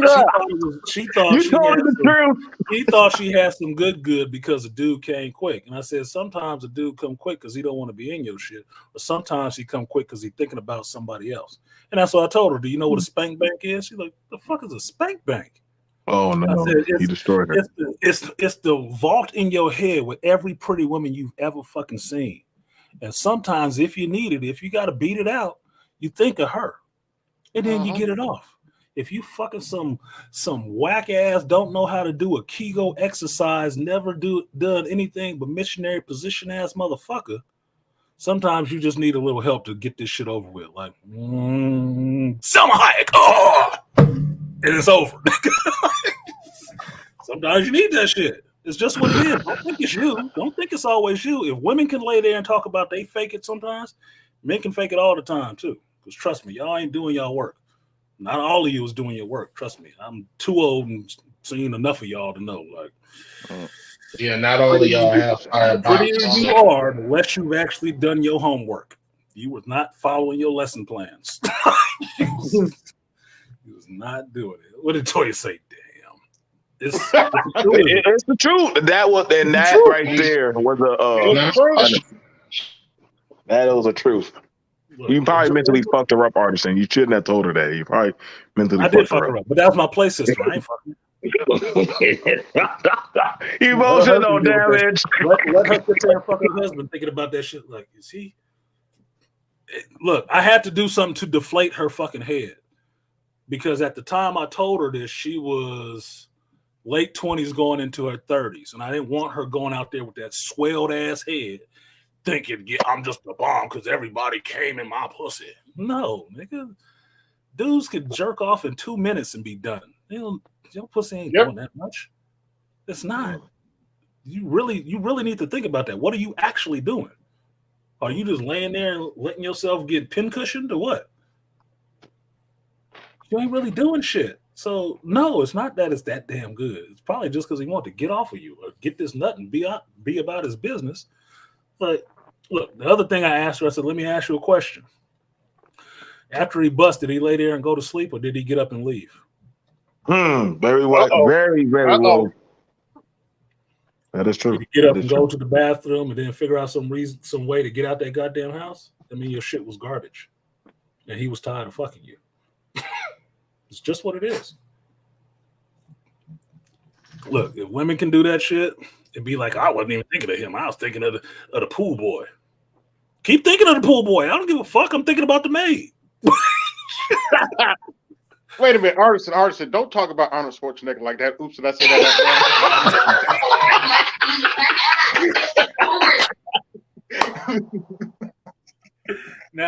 Now, just to add on to the ain't shitness that AB just throw out there, I would say this. Even though the maid looked like a whole fucking dog's ass. Doesn't matter. Proximity. I tell you this, she probably give better head than Maria did. Yeah, that's what I was thinking too. I was like, fire. I'd be afraid if she cut off my dick with the big old Kennedy teeth that she got. As many women as Schwarzenegger could have got with his level of fame, celebrity, being a governor, all that shit, he fucked that bitch in his house over his wife. What does that tell you? Number one, BGS was right because proximity is the main determiner in attraction. And she probably gave him some good pepper grinder shit. She probably laid it down for him. She probably laid that shit down because he shot up the club. And you know what that means. He was paying her too, so you know she probably laid it down. Dude that's been married, you got a successful wife and all the rest of that shit. And you shoot up the club with your fucking maid, she was breaking you off, nigga. She has you losing control. Like, oh. Go there. Come on, Maria. You want to give me some of that Firebox? Yeah. Come on, you want your green card? Do it. Give me.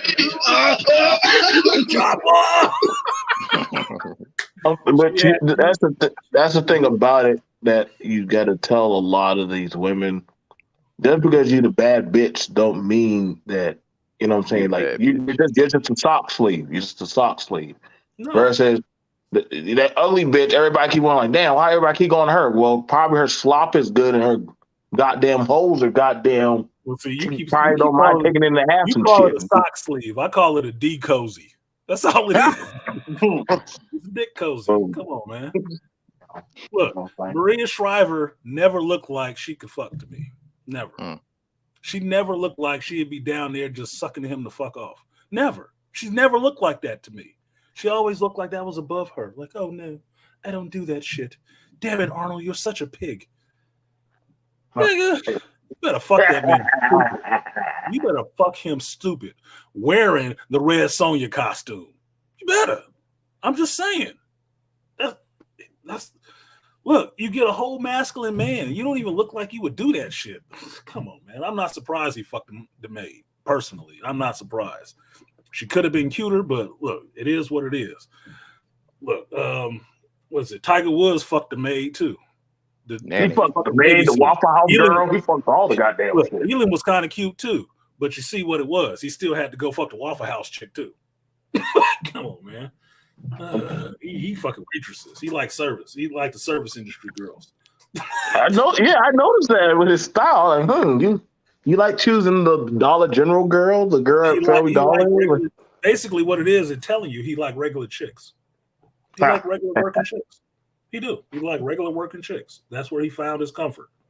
It is what it is. Same with Bill Gates. Bill Gates, a lot of his mistresses were shit. They weren't even the smart chicks in the goddamn building. They were like the girl who like fucking does like puts up goddamn stamps and shit, or look at Bill Gates when he was young back in the 80s.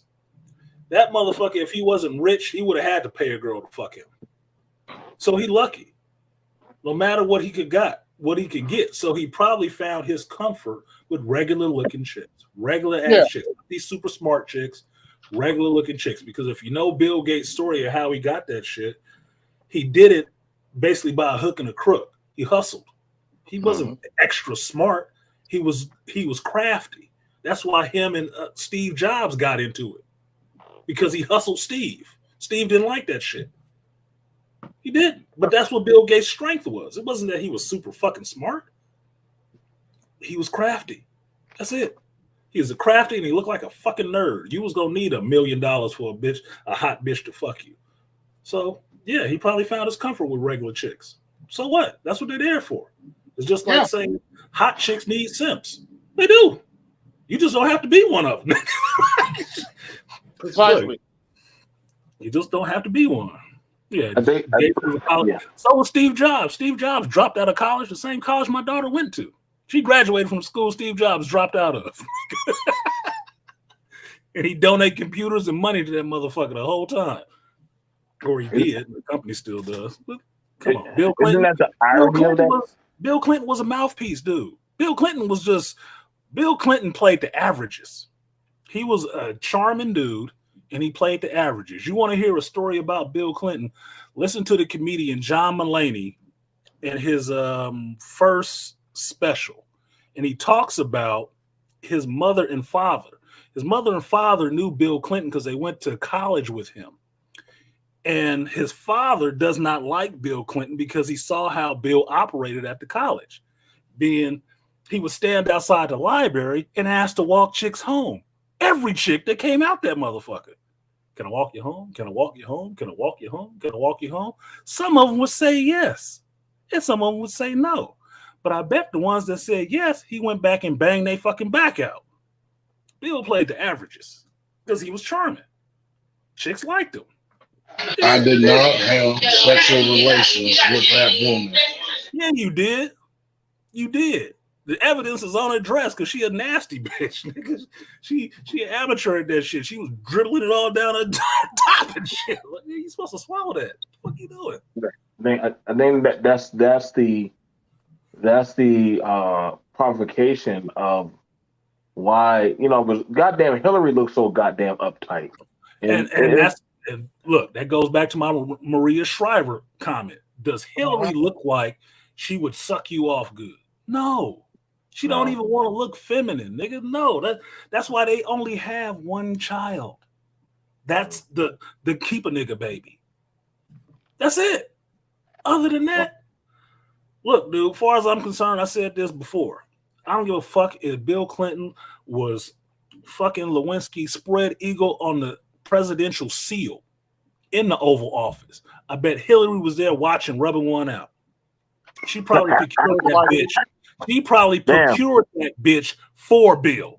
Because Bill, we need to get this off. Like, who you seeing? That's a political marriage. You don't think she know his proclivities? Get the fuck out of here. She probably like, I saw you looking at that little blueberry in that dress. Yeah, she looking kind of cute, Hill. I'm gonna talk to her for you. It be like that, man. It be like that. Go to the Oval Office. The president has something he wants to show you. Slap him off. Yes. Yeah. When you get in there, whatever he asks, make sure it's done. Okay. And understand it's a secret. This is presidential. This is clearance level. Okay. Get in there and take care of the first missile in the White House. Come on. Hey, what y'all think is going on with Vince McMahon? I'm just saying. Who was kids. Linda got 2 kids. Yep. But Linda, I haven't seen a young picture of Linda McMahon, but Vince got a lot of young pussy around him all the time. The only person that got more young pussy around him than Vince McMahon was Hugh Hefner. Pretty much, yeah. Young, fit, eager to please because they want a job. Come on, man. After a while, Hugh Hefner just quit caring. I think. After a while, Hugh Hefner quit caring, and it was like they were talking like, damn, like the Hugh Hefner go around. He said, actually, no. When the pussy of these crazy ass models starts getting boring, you start looking for the down to earth regular chick, like, and that's the irony of the dog chasing his tail. The average chick is trying to be the above average chick, while the above average chick is still trying to get the notice of the macho chism, a high collar guy. When the high collar guy is always going down there to like the cafe to get the average chicks. Like you notice that like majority of these movies, the Dorian Grays aren't going after the high collar bad bitches. They want that one chick that works at the Starbucks that looks quirky and stupid, and like, hey, you want to, suck me off? And you know what that shit is, though? You know what that shit is, BMT? It's very simple. Dudes like women who are nice to them. Pretty much. And waitresses, in a decent waitress, is always nice to you. She's sociable. She'll talk to you. Kind of like a bartender. And you'll feel like, damn, she was actually being polite. Here, let me give her a bigger tip. Motherfuckers, dudes who get into that and fall in love with their waitresses and shit like that is because women in their real life don't treat them that way. They don't treat them with that level of respect, that they just them, they just men, and they still can be respectful to them. Yeah, she want a good tip, but that might be all she wants. She might just want a good tip. She already working hard. She's working hard because waitressing is one of the easiest jobs to get for women, but it's one of the hardest ones to get. No education, 15 kids, it don't matter. You can get that job as long as you can stand on your feet and write the damn menu down and shuffle these plates out to the table and act polite. That's about it. So dudes get into that shit. That's all it is. That's why a billionaire dude, a supermodel, is a fucking headache because she wants you to kiss her ass a little bit. Waitress ain't asking you to kiss your ass. She asking you, what would you like? Did they make that good enough for you? Is that steak right for you? You need anything else? Yeah, I need you to come live in my fucking house. Like, I don't get people talking to me like this everywhere. You want to move in? Like, that's why. It's just common shit like Toya was putting in here a little while. No, let me make you a plate. Motherfucker, I had to go off on my wife about giving another nigga a plate before at Christmas. The fuck is you doing? That ain't your man. You don't give him a fucking plate. Oh, I was just there. Fuck him. He got a girl here. Nigga, you fucking that nigga? You going home with him? No. That's cardinal sins. No, man. I agree. I agree with you on that. Yeah, I agree. And the studio's point, Vince is buff. Yes. What does it mean when a dude works out all the time? His testosterone is high. He can get a hard wind blow with a soft wind blowing. And then he around hot chicks giving off hella feminine endorphins and just got wet, muscular, and in shape box. Look, Trish Stratus. Look, turn your head if you don't want to see it, but it's gonna happen. It's going to happen. You're a whole billionaire next to your husband, running a company, his company. Fuck them bitches. Let him suck his dick. You ain't got to. Act like you're paying them out to do it. Because powerful men all over the rest of the world don't seem to have a problem with that shit. They was like, yeah, he got a mistress, so fucking what? What is it to you?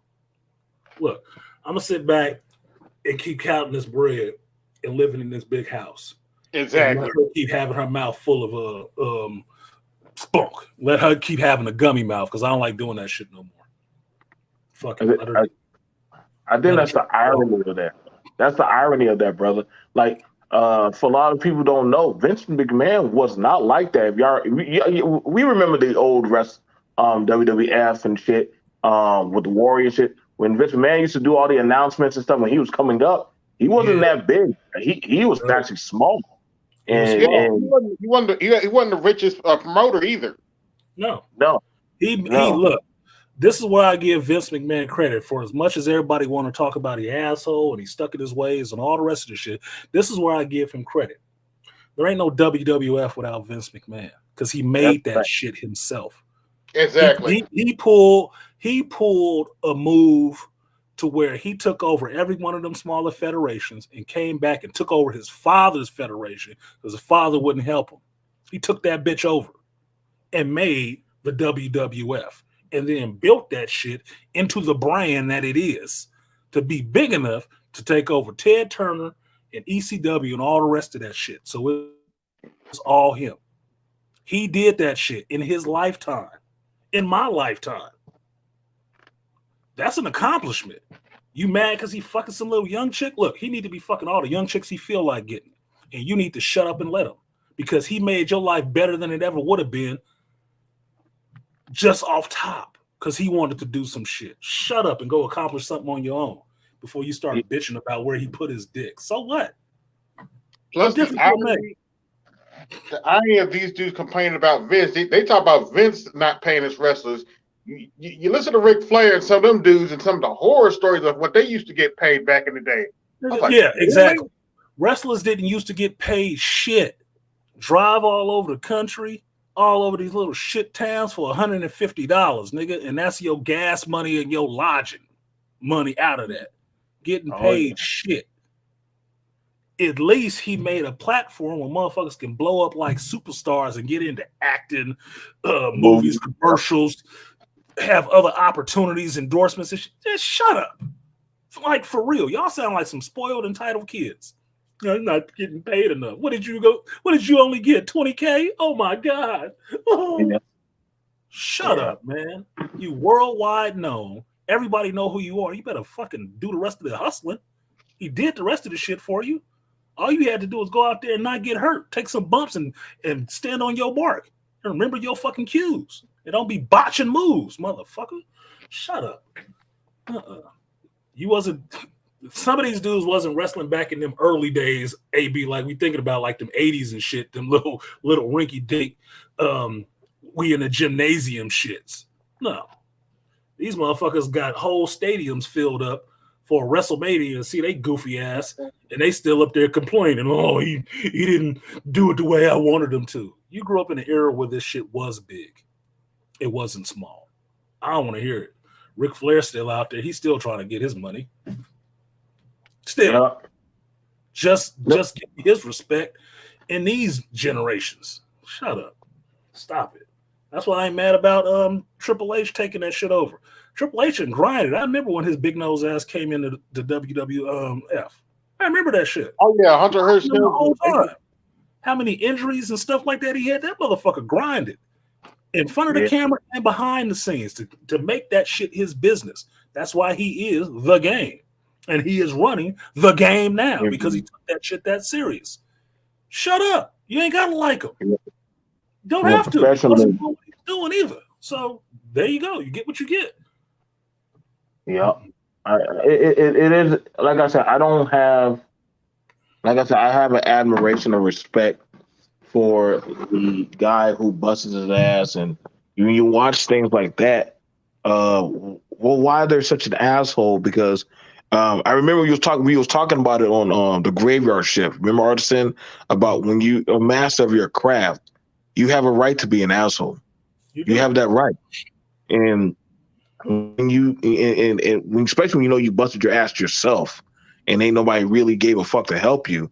So watching, I remember one guy was like, man, I remember wrestling was so racist back, and I was like, dude, if you remember how like everybody had a character of how they personified themselves. Razor Ramon was a greasy, slick, goddamn asshole.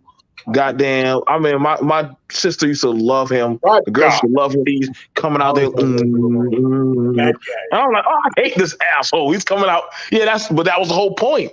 They had personifications. I'll give you another one.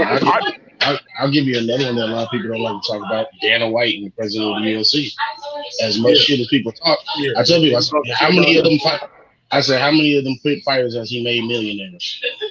He's produced more millionaires. What a fighter pay. I said, dude, everybody talking about look at the boxing. I said, bro, that's the headliners that make those millions of dollars. Look at the undercard guys. They're not making that kind of money. They're making about the same as money as anybody. I said, now, I don't like what he did with the sponsorship, but at the same time, motherfuckers are getting paid compared to what it originally was. He took a dying organization and turned that shit around to where it's 30 years later, it's still going strong. Yeah. But everybody will complain because, oh, well, he didn't pay me what I thought I should have been getting paid at that point. Do you still have a job doing this shit or not? Because this is the thing with me. I don't begrudge people who make companies and make them successful a certain amount of assholeness. I don't begrudge them that because in some ways to get to that level, they had to be somewhat of an asshole. You never reach levels like that being a kiss ass. Never. Nope. Sure don't. You never do. You never will. You can't. That. So I expect Jeff Bezos to be a bit of an asshole to some folks. And it's probably specifically some folks you can think of, like people who ain't doing their goddamn job, right? I expect Elon Musk to be somewhat of an asshole to some folks. People who ain't doing their fucking work or standing in the way of him trying to do the next thing he's trying to do. I expect that. Same thing with Vince McMahon. If you're trying to fuck up my whole show and I got a show to run, like Barnum and Bailey, one monkey ain't stopping no show. You're going to get the fuck out of my company or you're going to get on cue. Now, you can have your feelings hurt about that shit all day. It don't matter. It's his company. He made it what it is. Play along or get on. It's that simple. It's that simple. There's other federations. Peace out. If you think you know better, fuck on out there. See if you can spend 20 years doing what he was doing. See you later. I think that's the beauty of watching production agencies or stars who took it to the next level. Like I found it like when they were like, Dwayne Johnson is like the first action wrestling movie star. I'm like, what the fuck? Then what the fuck? I was watching Hulk Hogan. Hulk Hogan was doing movies. You forgot about Thunderlips? Thunderlips existed, right? Oh, okay. Yeah, like I was like, wait a second.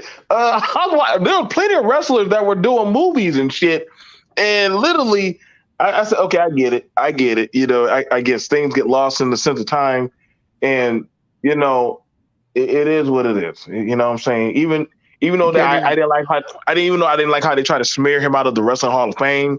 You know, well, what he said in his home, that's his home, dude. That's his home. I don't give a shit. That's his home. I don't give a fuck how y'all feel. I said it before. I think all of y'all say that behind the scenes, so I don't actually give a shit. Right. Like I'm not gonna fault a man for a conversation he had with his kid behind closed doors, and he told her like, "Hey, the kind of motherfuckers you're bringing into this house, don't be bringing them around this fucking house. Like, especially if I'm trying to protect my fucking legacy, and you just spreading your fucking legs and shit." So, you know what I'm saying? That's me personally. I would be as a fan. I'm mad at his kid for recording that shit and putting that shit out there. I'm mad at them for that shit because even if that's how he talks in his home, you ain't never seen him come out in public and call anybody black that he was working with anything. Right. Not anything, but brother. Yup. He sure enough does. So he understands that he ain't supposed to be saying that shit out in public and calling people that shit. He knows the difference. He was in his home. He got the right to talk however he want to. Mm-hmm. You know what? You don't have the right to record him in his home and then take that recording out there to fuck up your daddy and his legacy. Oh, and fuck up your money money at that. Yeah, you fucked yourself. You know what drives me crazy? You out the wheel now. You can forget that shit. You gonna take her out the wheel after that? I would take her out the wheel. She'd be in court having to drop my last name. Fucking around with me with that shit. Oh, hell no. Look. You know what drives me crazy? You are no longer a Belaya. You are no longer a Belaya. Drop that last name. You can be whoever the fuck X. It don't matter. Yeah, they can think you're Muslim. You done. You know what drives me crazy when people talk about Hulk Hogan, though, is they keep saying, he can't wrestle. I keep thinking to myself, okay, y'all complain about this man doing what put asses in seats. That motherfucker. What Hulk Hogan did, there was one about Hulk Hogan's skill, and he actually gave a good reason why he does that. He can wrestle, but you have to remember he's 300 pounds plus, and the promoters he was working for made him work big. Mm-hmm. Work as a big dude, so he can move around like he actually could. No, I was watching a show, and they were talking about all the injuries and the surgeries he's had on his hips and stuff like that, just from doing that goofy ass fucking leg drop. I say, damn, that sounds painful as fuck. Yeah, that he's done it hurt and stuff like that, and it's just a leg drop. He just falling on his ass. But when he, 30 goddamn years, 300 something days a year doing that shit, it fucks up your hip. You know, when he won WrestleMania against Andre the Giant, you know, he pulled his back out. Yeah. He said when he picked up Andre the Giant, he could hear the muscle in his back stretched, and he body slammed him. And he was like, "Oh shit!" And he said, "But the thing is, like, The Rock said this, Hulk Hogan said this, Roddy Piper said this. You cannot let everybody know that you're hurt, because you have to play. You got hundreds and thousands of people." And they said that WrestleMania was the first WrestleMania that was on pay-per-view, and that was on live television. I watched it. I remember seeing it too. You got to think, because Andre the Giant, my collective shit, and thank you to my mother, because she actually did the pay-per-view for that shit for us to watch that shit, and couldn't believe that she let us watch that shit, and we lost our collective minds. You watch history. You watch history.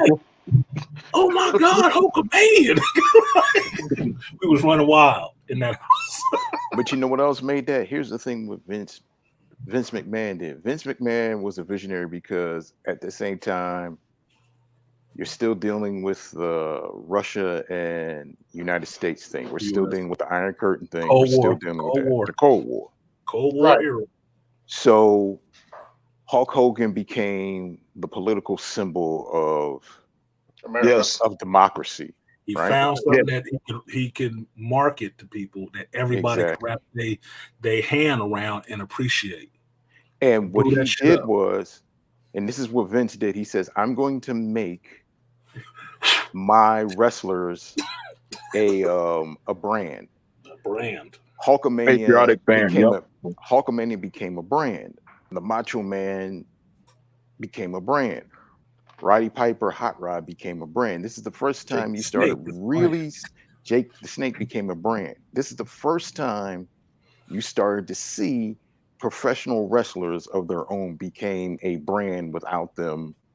I mean, these guys were like from 1984 on up to the 90s. Terry Bollea became a multimillionaire, not just from wrestling, but just from branding. Everything that you saw was on, it was Hulkamania, Hulkster, you know. He you know how much they were selling those. More importantly, the World Wrestling Federation owned that brand. Yes. So they got paid for all of that. Yep. In which case, when they made deals for television and T-shirts and toys and all the rest of that bullshit that we was eating up in the 80s as kids, like the fake plastic belts and all that shit, that money went to WWF, and that went to the wrestlers who they branded. That was the smart thing that Vince did. He got them paid. Snap it to a Slim Jim, the Kool-Aid, the cartoon, the movie. Saturday Night Main Event, all of that shit that was on TV. TV got paid from it. Sponsors paid WWF. WWF kicked that money back to its production and its stars. That's why they can keep getting those big stars. When I see a Slim Jim, I think of Macho Man. Yeah. Well, that was the whole point. When you think Skyrim, you think of Macho Man. Oh yeah, brother. Come on, man. Like, the Mr. The Punch Bowl. Like, that's what I'm saying. Like I got to see these guys when Dad took me and my cousins out there, and again, when you look back at how the wrestling rings were, that was just a tarp that they get slammed on. Versus now, it's not the same. It actually is a cushion that actually you see it shake, so it absorbs the shock of when they hit it and stuff. Like I actually sit like that really fucked us up was when we watch Owen Hart fall from the goddamn thing. Man, man, did my dad grab me and my brother and run out the room? We were like screaming because we never saw. I was like, "That was fake, Daddy. That was fake. That was fake." And after that, he was like, "We're not watching wrestling for a week. We didn't get to watch wrestling for a week because." And I know now they stopped doing that. They stopped doing that for a minute later. Oh, yeah, we can't do it anymore because that I think. But Sting also used to do that too. You know, Sting also used to come down. The Warrior used to come down. They're like, okay, yo, listen, I gotta calm down with this shit. That's why some guys are really putting their life on, huh? Yeah, that's why Sting got a little leery about that shit after Owen fell, and he was really like, "Look, man, you got to make sure this shit is done right." He got a little scared. He got a little scared. Like, I'm doing it, but you better make sure the safety is up. No, put that shit in my fucking contract, motherfucker. Like that shit. I need to get paid if I'm coming down from that thing, man. What Aquatech is talking about TLC matches. That was the crazy shit. That was worse than falling from the rafters, nigga. Like, that was some crazy shit. I was watching those live. Them Hardy motherfuckers get a lot of respect from me. It's like, they was putting their body on the line, nigga. Like, look, I got love for Matt, every 5 seconds. Jeff, Edge, Christian, even the fucking Dudley boys for getting involved in that shit right there. I love the Hardy boys, man. I was watching every one of those matches because I didn't think them motherfuckers was going to live that long.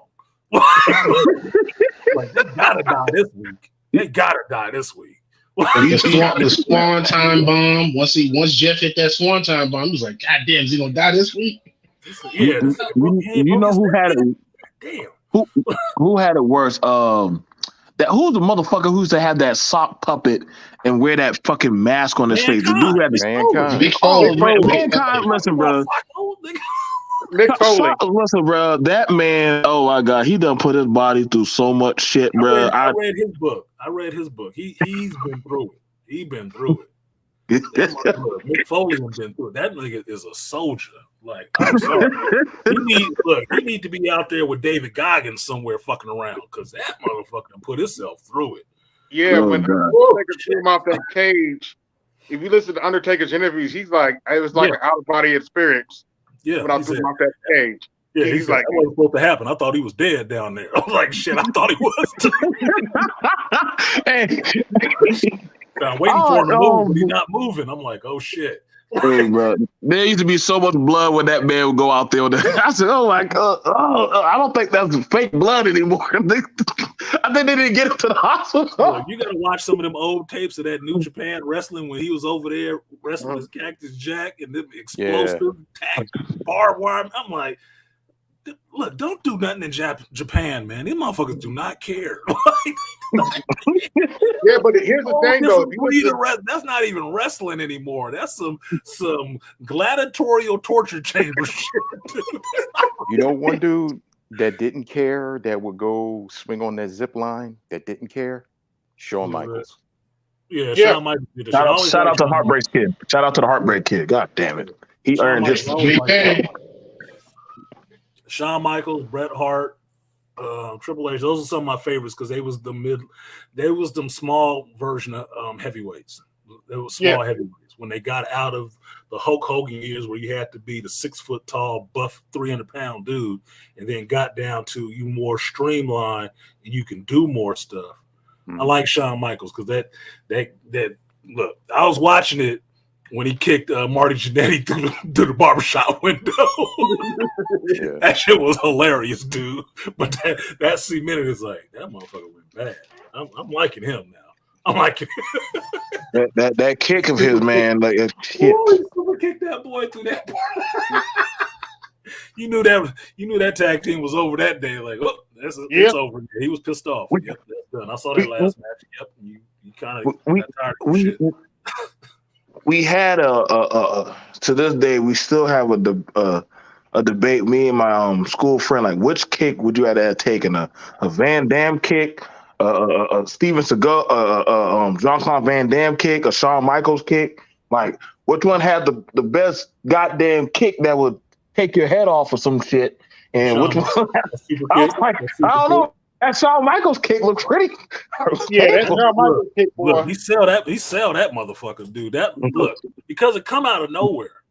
It come out of nowhere. Van Damme's kicks, like if you're talking about Jean-Claude and not Rob Van Dam, Jean-Claude Van Damme's kick always looked too fucking pretty, right? So you see it coming, like, oh, and he's totally outstretched and the extension. Okay, yeah, I got it. You're gonna hit me with the ball of your foot right here, right? Got you. That Shawn Michaels super kick, nigga. You be standing there, that motherfucker and spun around, bow. Like, goddamn, man, I wasn't even ready. Like, where did he get time to do that kick? Like, what? Nigga. And you got the motorcycle boots on. Fuck you. Oh man, we ain't riding no dirt bikes in this bitch. You were taking that kick to the chest, or you were taking that kick to the face. That kick was getting your face, like getting your chin. You know, if you get hit here, that can knock your ass out for real. Like you getting all this shit here, dude. Side of your face. Oh no, fuck that. Look, there's a lot of places to be kicked. You ain't kicking me with your whole foot on the side of my goddamn face. Fuck that. Not every night. Oh man, I think one time one of the guys got out of character when Shawn kicked him in the face. He came out of character trying to hit him. Look, that's one of the reasons I like wrestling. Some of that shit some of it looks fake. You know they pulling it, right? But you know, in an instant, that shit can become really real, and that's a really will fuck you up. Like, yeah, Booker T's kick. Oh, that kick to the back of the neck. Oh hell yeah, I like Booker. I always like Booker T. Oh, the scissor kick. Booker T kick and the book here. Love finishers. That Booker T kick. Don't be fucking around. You get your head put through a concrete table or something. Yeah. It's funny you get that though, Artisan, because when they talk about whether wrestling's fake or not, the answer is actually both. Sometimes they hit each other for real. Sometimes it's fake, and sometimes they hit each other for real. Yeah, I know that shit. I mean, I told you about the one time I'm watching WCW. It's a cage match with I think it's Sting and Hogan, right? Oh yeah, that's a good one. And this kid climbed over the fucking ropes. He climbed over the cage. And you know, WCW's cage is different from WWF's cage, right? So he climbs over the cage. He jumps inside the cage with them. Hogan turned around and see that motherfucker. This kid got on all his face paint and shit and run up there on there. He knocked the fuck out that motherfucker. You saw just the paint just leave the side of his fucking face. But you knew he really got hit. He really laid that motherfucker out that day. Now, he was just hitting, Sting, doing all that bullshit. But he saw that motherfucker, bow! He laid his ass out. His paint was gone. He was laying on the ground holding his shit. And then they got him, scooped him up out of there. Like, yeah, he really got hit. That's how you know it can turn up. Yeah, Triple H had just lost to Austin, and apparently a fan jumped in the ring and tried to attack Austin. Triple H just tackled this dude and was just wailing. I was like, damn. Yeah, they'll protect each other. They'll protect each other. They will protect each other. That's the whole point of them being out there together. Yes, they are adversaries in that match, but they're supposed to be out there protecting each other. That's the whole point. Yeah. That's what makes it a athletic dance in some senses, because they are looking out for each other. They ain't out there trying to really hurt each other. Right. Everybody want to go home and go on to the next show and get their check and go about their day. So they are out there looking out for each other. That shit right there, where the fans jumping into the ring and taking that shit too personally, like, I'm gonna go in there and beat up Austin's ass. Yeah. Stay your ass in your seat. Stay in your seat, because you're gonna get some real consequences. One thing people don't realize, they didn't before some of these guys got to WWE or ACW, a lot of these guys, when they were going through different territories, they would travel in cars from one venue, from one city. Right. Mm-hmm. And like how you said, the Japanese racket, when they were going, a lot of these dudes like Dean Malenka, Eddie Guerrero's brother, they all what was the guy that committed suicide and killed his family? Chris Benoit. Chris Benoit. Yeah. Dean Malenka, Eddie Guerrero's brother, and Chris Benoit. All four of those dudes are tight.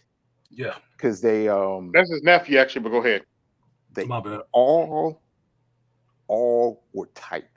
They all went to Japan, and that's where they kind of got their bones there. Then they all went through they went to the different territories, and they all came in. Like Dean Malenko first came into WWE. Then they got Eddie. What's Eddie's nephew's name? Chavo, right? Chavo. Yeah. Then they got Chavo. Then Chris Benoit came in, but Chris Benoit, remember, he's Canadian, and he studied in the dungeon. And they were asking like, "Well, how was this guy Chris Benoit?" And then Chris Benoit comes in. They're like, "Oh shit, this dude's a tank." But then they thought he was just a real big guy, and they said, "No, he's a tactician."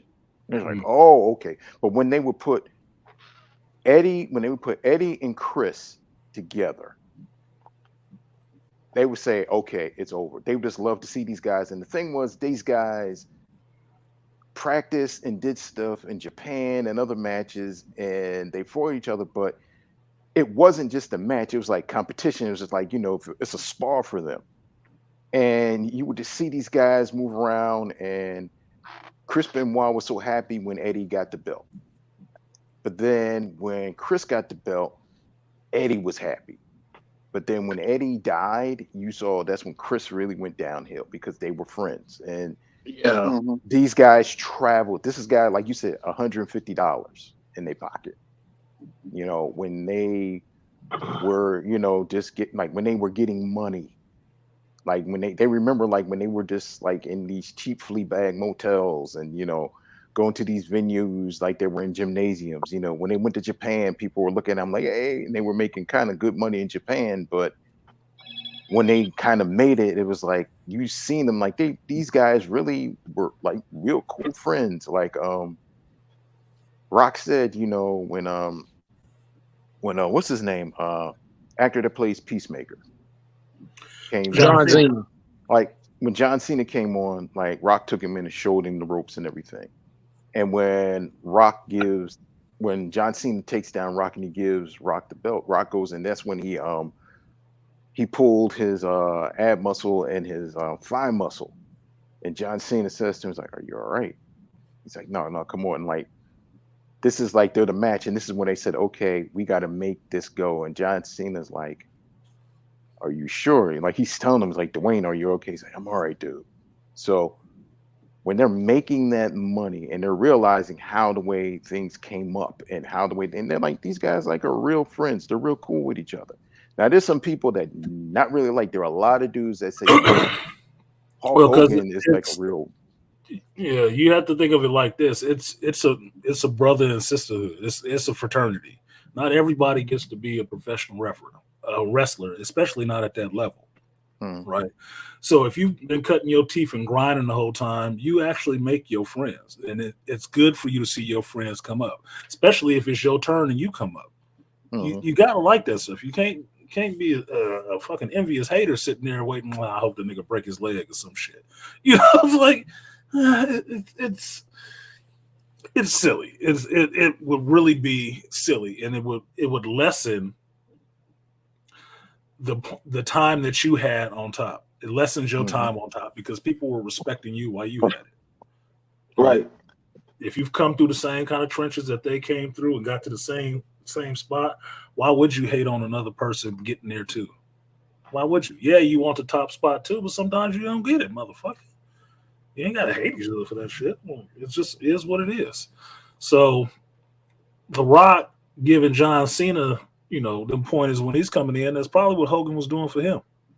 Because that's what it is. You holding, at least in that sense, they holding the door open for the next person that's coming. That's it. Yeah. Hopefully, but you know what the funny thing, and do it for the next person coming behind you. But remember when you said, like, if you were a Gen Xer and you had to kind of, if you're dealing with a person that had a legacy and you had to start your own, like, Rock had to make his own bones because he talked about it. He said, like, his father never made it easy for him. His father said, if you want to get into this, okay. He says, I'm not going to pull any strings for you. If you really want to get into this, you have to do this. And his grandfather said, I'm not going to make it easy for you either. So if you really want to get into this, okay, you got to do X, Y, and Z. And that's where he had to come along. And he said, it was funny because he was saying this, and I was listening to Kevin Smith. He was saying this with his daughter. Like his daughter appeared in Once Upon a Time in Hollywood. And Kevin Smith's wife said, well, Quentin, can't you make a call? And Kevin Smith said, fuck no. I'm not going to do that, Hollywood nepotism stuff. No. If she wants to get in, she has to work at it. Earn your spot. And that's what he said. And he said the same thing that you said, Artisan, and that AM say. He said, I started from nothing. And like his daughter said, it's kind of hard to follow against my father because my father's Kevin Smith, Clerks, Mallrats, and all that. And he's like, look, do your thing. Yeah, do you. No, it ain't. And he says, I just want you to do you. And like he says, she wanted to go here and wanted to do this. He was like, cool. And he says, I'm not saying don't throw your kid a bone or anything, but, I don't want you to build a skeleton for your kid either. So, no. So my thing is that if you've become a success at doing whatever it is that was your passion to do, I don't expect it to be your child's passion. Don't expect it to be their passion. I do expect them to have their own, what they're really into. And if you help them a little bit in getting started in that way, so you don't have to start from exactly the bottom, that might be all right. But you're not cushioning and greasing the skids everywhere for them. No, you're not. No, you should. People hate hearing this shit, but Donald Trump make all his kids work. Mm-hmm. He make all of them work. Now they may be working in daddy's company, just like Shane McMahon and Stephanie. But they actually working. They actually have to work. They have bosses and shit like that. Same thing with Bill Gates, owner or not. Yeah, get your ass out there and do it. You're gonna have to do it. You're gonna have to earn your bones, earn your spot. It's not gonna be because, look, you might have an opportunity because of my name, but the opportunity only gets you in the door. You decide how long you're gonna stay inside that motherfucker. Your attitude, your work ethic, all the rest of that is gonna decide that. So, and that was the funny thing when you were talking about millennials and zennials. And AM had said this. He said, Gen Xers, we had to create a work ethic, man. Because nobody wasn't showing that. You had to show that work ethic. When you create something from nothing, we had to do that. We didn't have any internet. We didn't have any podcasts. We didn't have any, TikTok videos or YouTube videos showing you how to edit and doing everything. No, we had to get out of the mud. You had to think about that. Had to learn all that shit. Look, I can tell you, Malika, my first stint at learning how to edit something, fixing my cassette tape when the shit snapped. Yeah. I remember that. Teaching myself how to fix that shit so I can keep listening to my UTFO tape that my tape deck ate. Got down there with the X-Acto knife and the scissors and the Scotch tape and streaming that motherfucker out and lining it up nice and taping the back and trimming that off and re-spooling it and listening like, damn, it didn't even really miss a beat. Yeah, it's the same with me when it came to like the VCR and shit. People like, my mom was like, how you figure that out? I said, because I wanted to watch Lion King and the VCR and the TV wasn't hooked up. So I had to watch y'all, then remember it, go back, unscrew it, rescrew it just to make sure. I'm like, nope, that doesn't work. Nope, this doesn't work. I wanted to play the VCR or play my damn Sega Genesis. So of course I'm gonna figure this shit out. Look, Beastly, this is the same story. You like 10 years younger than me, right? What did a VCR look like when I was 10 years old? It looked like a big ass fucking brick sitting up there with levers on it. A lot of people didn't even have them, right? My foster mother had one. Me and my foster sister are sitting up there watching Richard Pryor and Gene Wilder stir crazy. She fell asleep and the shit stopped. I had to go up there and figure it out because I wanted to watch that shit again. I figured out how to rewind the damn thing. Never seen one of these fucking machines before in my life, right? Figured out how to rewind it, rewound it, played that shit, and sit down and start watching that shit again. My foster mother came in there and was like, "This is still on?" Like, no, it stopped. You watching it again? Yeah. You know how to do that? Yeah. Get the Figured it out. I do it anyone better. I remember the first. I want to watch this movie again. This was funny as shit to me. I want to watch it again. I remember the first generation VCRs, beta. That's what I'm talking about. That motherfucker sat next to the TV. And you had the 2 levels of that motherfucker. And you had the knobs to turn it on to get it to the channel 4 channel so you can look at it. I remember that. Then like when beta was out for maybe like for 1 or 2 years, then they just made everything from VHS. Yep. Mm-hmm.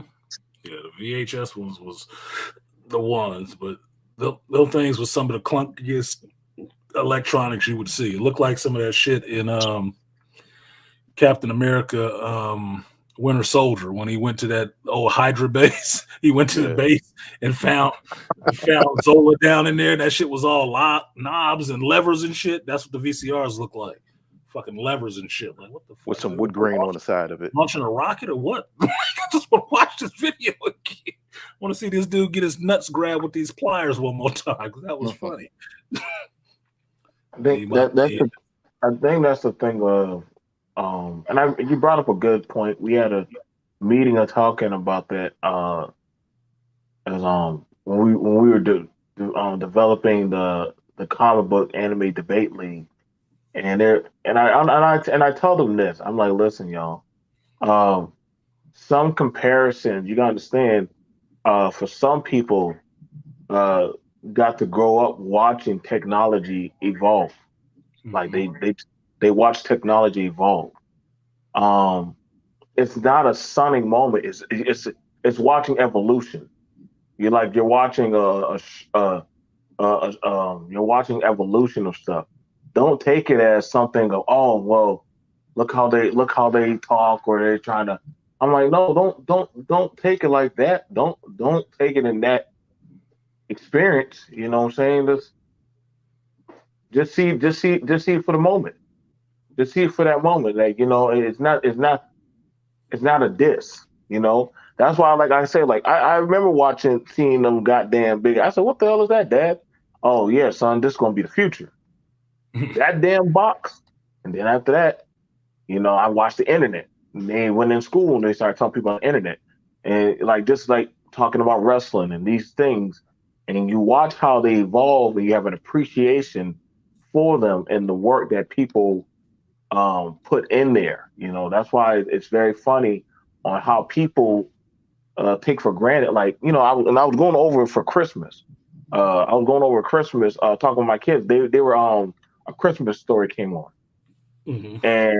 And my kid was like, Dad, we were sitting at the table, but I didn't have to I didn't have to see the movie, but you're psychologically quoting the movie. And they're like, Daddy, how often did you watch this movie? I said, you gotta understand, this movie came on so many times when I was a kid that I can just verbatim repeat it.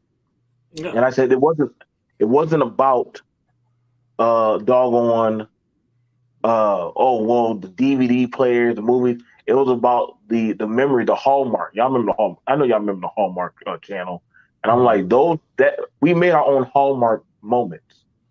You made your own moments with family and stuff. That's why I understood when you were talking about, hey, like a lot of you brothers that, we get caught up in thinking about the times of, not having these things. These things are going to play back. I appreciate these moments. I appreciate, men that say, damn, I got to work during the holidays or stuff like that. Shit. That shit, I was blessed to get to watch that with my dad. You know what I'm saying? Wrestling. You know what I'm saying? My dad said, where the hell Ric Flair? I said, Daddy, Ric Flair is old. Damn. What the fuck that mean about me? You know what I'm saying? But, these are good memories. These are good memories. That's why I say when people talk about, oh, there's this, racism and all that other shit, I'm like, man, listen, bro, evolution is coming, bro. I grew up watching Topanga and White Chicks and 90210 and shit like that and all them other white bimbos and shit. Foxy Brown. Mm-hmm. That's usually BMT as a Gen Xer. That's usually what I try to bring to people. Angry Man talks about this shit too, which is in the fact that we have seen technology develop. We're the first generation to really have this technology develop on us. So it's developed with us. As we've grown, this technology has grown and changed too. So when we talk about things from our experience of being here when the shit started, when it was new, when it was the first time seen, it's not to sun anybody. Really, it's just to give you what we have, which is our experience from being there, because we know you weren't. There was no internet at that point. There was no streaming services like you're talking about with the Christmas story. We didn't watch that shit multiple times because we just had it on tap on our phone or nothing. No, you either had to wait for it to come on every year or get a VHS when they start making those. And maybe you had to go rent the shit from like a mom and pop video store or a Blockbuster when they came around.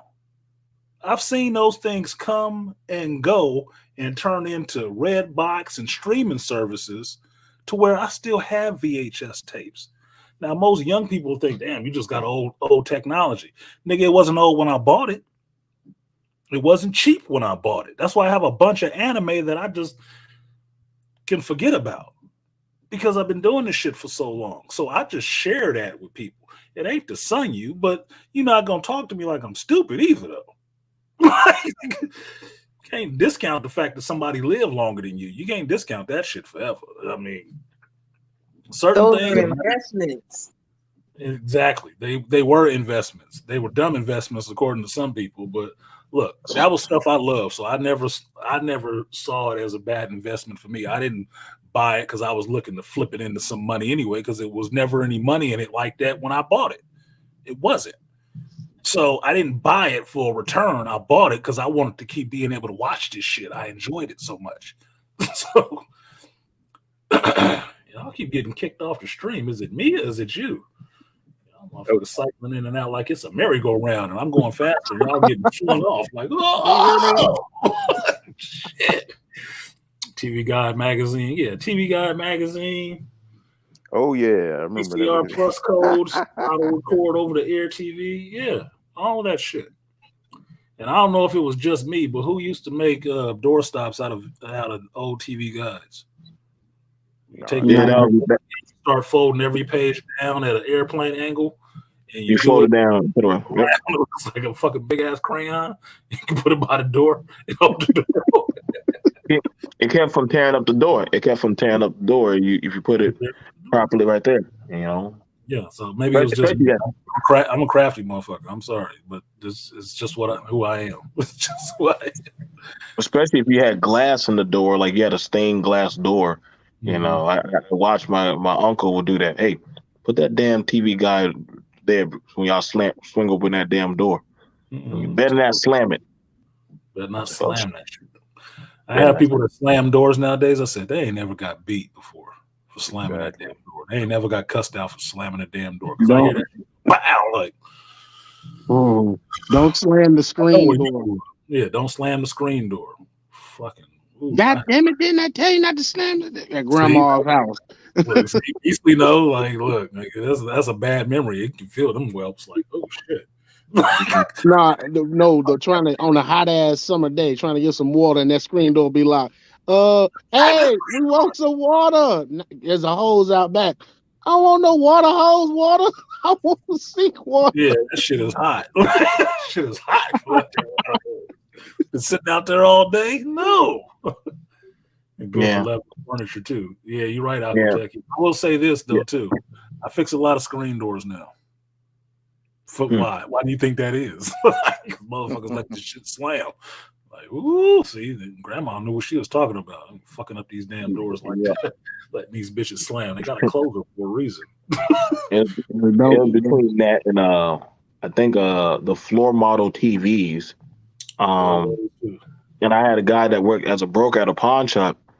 Believe it or not, the floor model TVs, the older TVs are a lot more durable than the TVs today.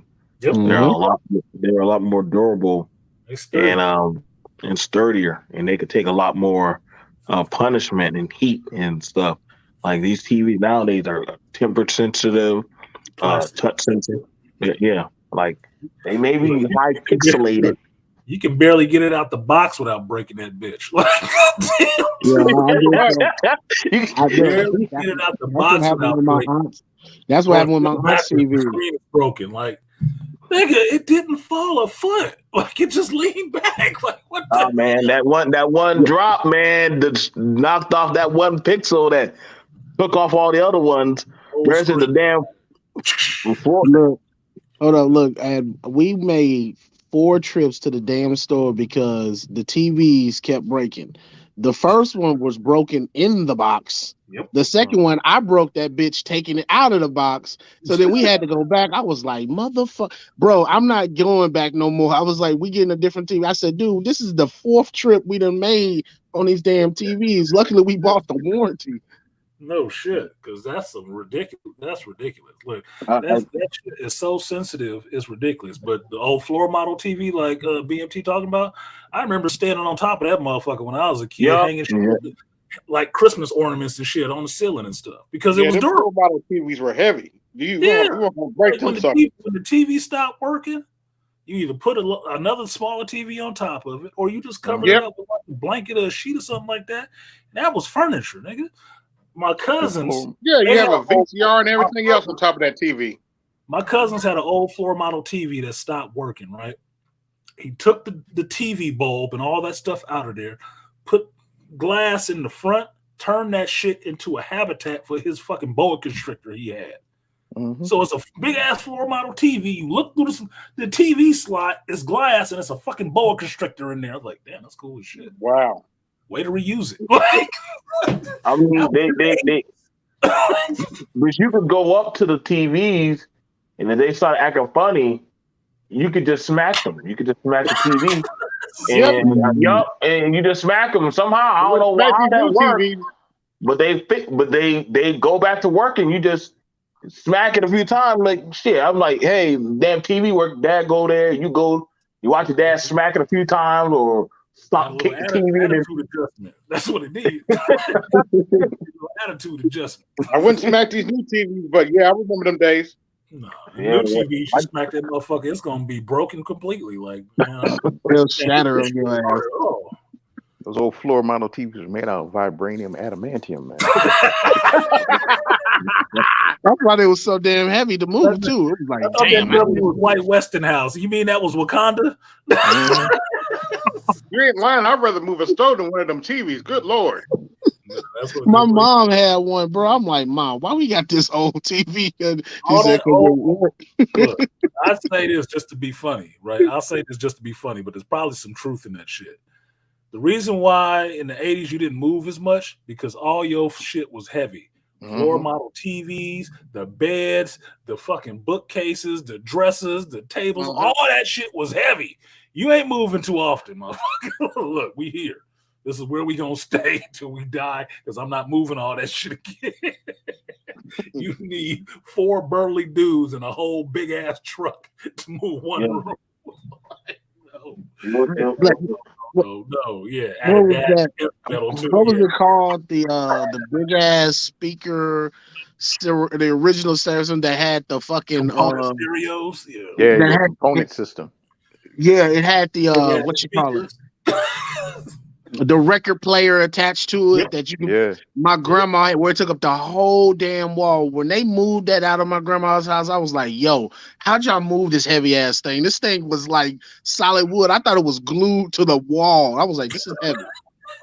No, it just was so heavy nobody could move that bitch. Look, I remember that because unlike a lot of kids nowadays, me and my brother had chores to do at home. Okay. One of the chores we had to do was broken up by rooms. So sometimes you have to clean the living room. And you got to clean all that shit. You got to dust everything. That fucking tall ass entertainment center that went up floor to ceiling in the house, made out of wood that held the records and the component stereo and the record player and all that shit. It needed to be dusted. But you got to get behind there and get all the little dust rhinos and stuff out the back of the corner because it's cat and corner in there. That shit was heavy, nigga. I was there like a kid. I'm a kid down there pulling that shit with my feet on the wall, pulling the shit aside to move it away from the wall so I can get the broom back there with a vacuum head. Like, No, all that shit was heavy. And that was part of my workout plan, as far as I knew. I got them shoulders because I had to move to the fucking entertainment center to clean, mama. What you mean? Fuck you mean? So I got shoulders. Like, it wasn't from nothing else. It was just doing the chores and moving the furniture. Like that damn TV didn't have wheels on it. What the fuck are you talking about? Oh no, that was not good. Dash Instrumental. Days of real steel, real wood stuff was solid. Hell yeah. Hell yeah. My mother's car got hit by a semi. Only thing that was messed up on that car was the front grille because that was the fiberglass part. The rest of the car was fine. Big American made. Yeah, big ass green Delta 88. That was the only thing that broke the car. I'm like, shit. She got hit in that motherfucker before, dude. You wouldn't have known.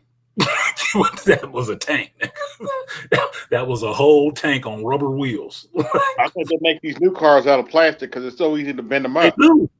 They do make them out of plastic. Fiberglass. They're made out of plastic. You get fiberglass and plastic. That's why you need all them goddamn airbags to save your life because the car ain't gonna save shit.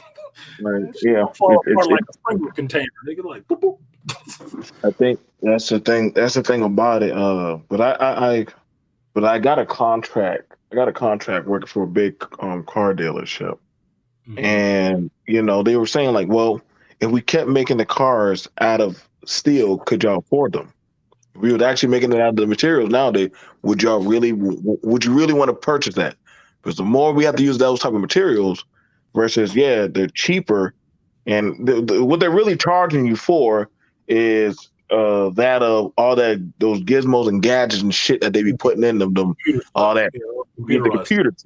You're paying for the computers in the damn car. That versus that of how once you go past 2001 back there, those kind of cars can still be taken. No, 2005, you can still take those cars to a mom and pop mechanic. He can still do it.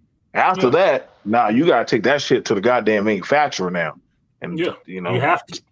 You have to take it to manufacturer. There's an automatic charge just for taking it to the manufacturer so they can actually hook it up to the computer and tell you what the hell the car is saying is wrong with it.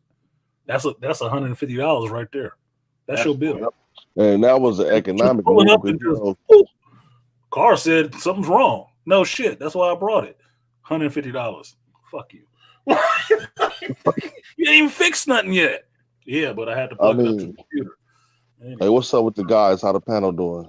What up, G? Very good. Hey, I was going to ask you guys, like, you guys don't think the technology is good enough now where you could just work on cars like back in the old days? Because really, I was looking at the manual. You could just buy all that stuff out of a manual. You can buy all of those parts, but it's part of the know-how. Like, I think about this with my pops, right? I told y'all my pops is very mechanically inclined, right? Engineer's mind. But he don't work computers too good, right? He doesn't. I don't think he knows circuit boards and how this shit goes together in these newer cars, right? Because that's another specialized field now. You have to learn that shit, right? So I'm not saying he can't learn it. He just doesn't know it right now. So if you brought him your older car, he could fix it right on the spot. Right on the side of the road, he'll fix whatever was wrong with the shit.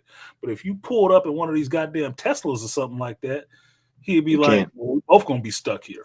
You talk about mechanics. He learned how to do that. That's all it is. The technology has advanced to a point that you have to have the new age people take that shit over, because unless it's like BMT was just saying, unless it's later than a certain age, they ain't gonna be able to do nothing with it because they don't have the tools for that shit. They don't have the diagnostic computer to just plug into your car so they can find out what's going wrong with it. Where I just need to fix this valve.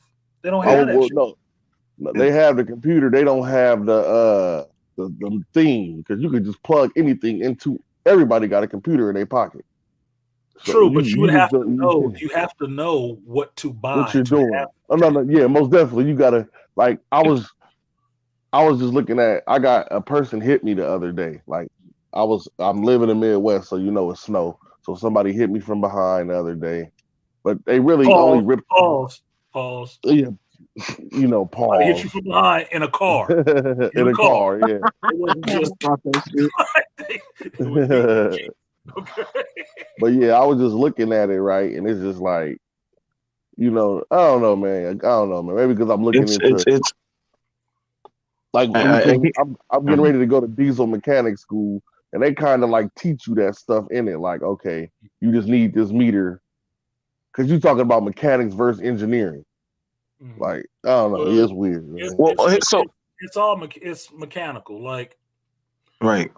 Part of what I do now is mechanical, and I have to use an electrical meter on a lot of stuff, right? Like when I'm doing this HVAC stuff, I have to use an electrical meter, right? Now, I know how to use it, but I'm mostly a carpenter. I'm not an electrician. Electricians know how to use this shit off the bat because it's part of their regular operating tools, right?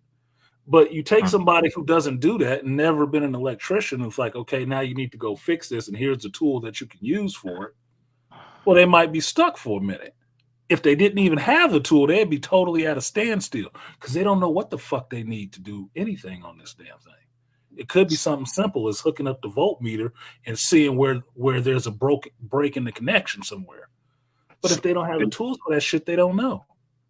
They can't fix it. So if they even know what the shit is. Exactly. But it's just a knowledge. It's just a knowledge deficit on one part. And because the technology that's going in the cars keeps advancing, you need more and more of that circuit board computer knowledge to know what to fix, more than you need the mechanical. It's just this part I need to fix thing. Because most people understand how the car works, even though they probably couldn't build one. They know how the shit works, okay? But once you start throwing the computers in there controlling these different systems and stuff, that's something different that you have to work around and understand how it's working to fix. So what's happening to humanity? Humanity is growing into becoming smart dumb, and we are, because how we look at it, whereas to a man used to be able to, if anybody was ever mechanically inclined, you would turn off your music. What would they tell you to do? Listen to your engine. Mm-hmm. And you would hear, if you listen to your engine, it will tell you you can just hear a certain knock, squeal. Okay, I know where I need to go. I got to go get the shocks changed. I got to go get this. This is why certain pieces are getting harder to get or acquire, or they don't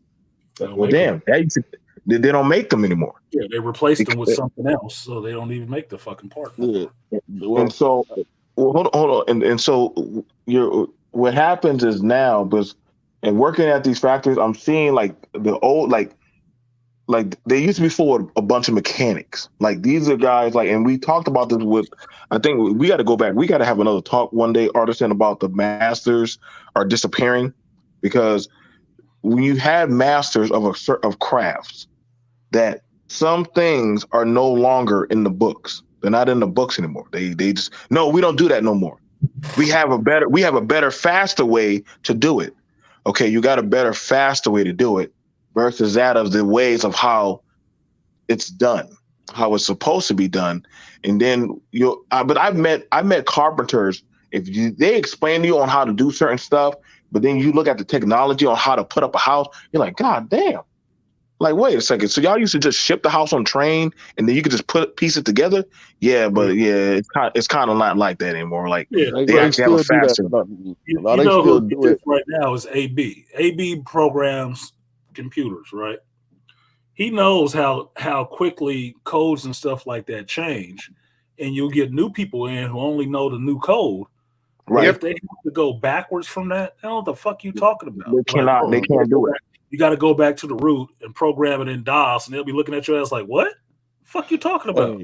Hey, you go back to where right? You wasn't born, motherfucker, to understand how to do this shit. Hey, Artisan, this part. What you describing right now is entry level. Yeah. Well, that's that $13 an hour. Reality set in. Hold on a second. AB say what he was gonna say. What do you say, AB? Yeah, that's true.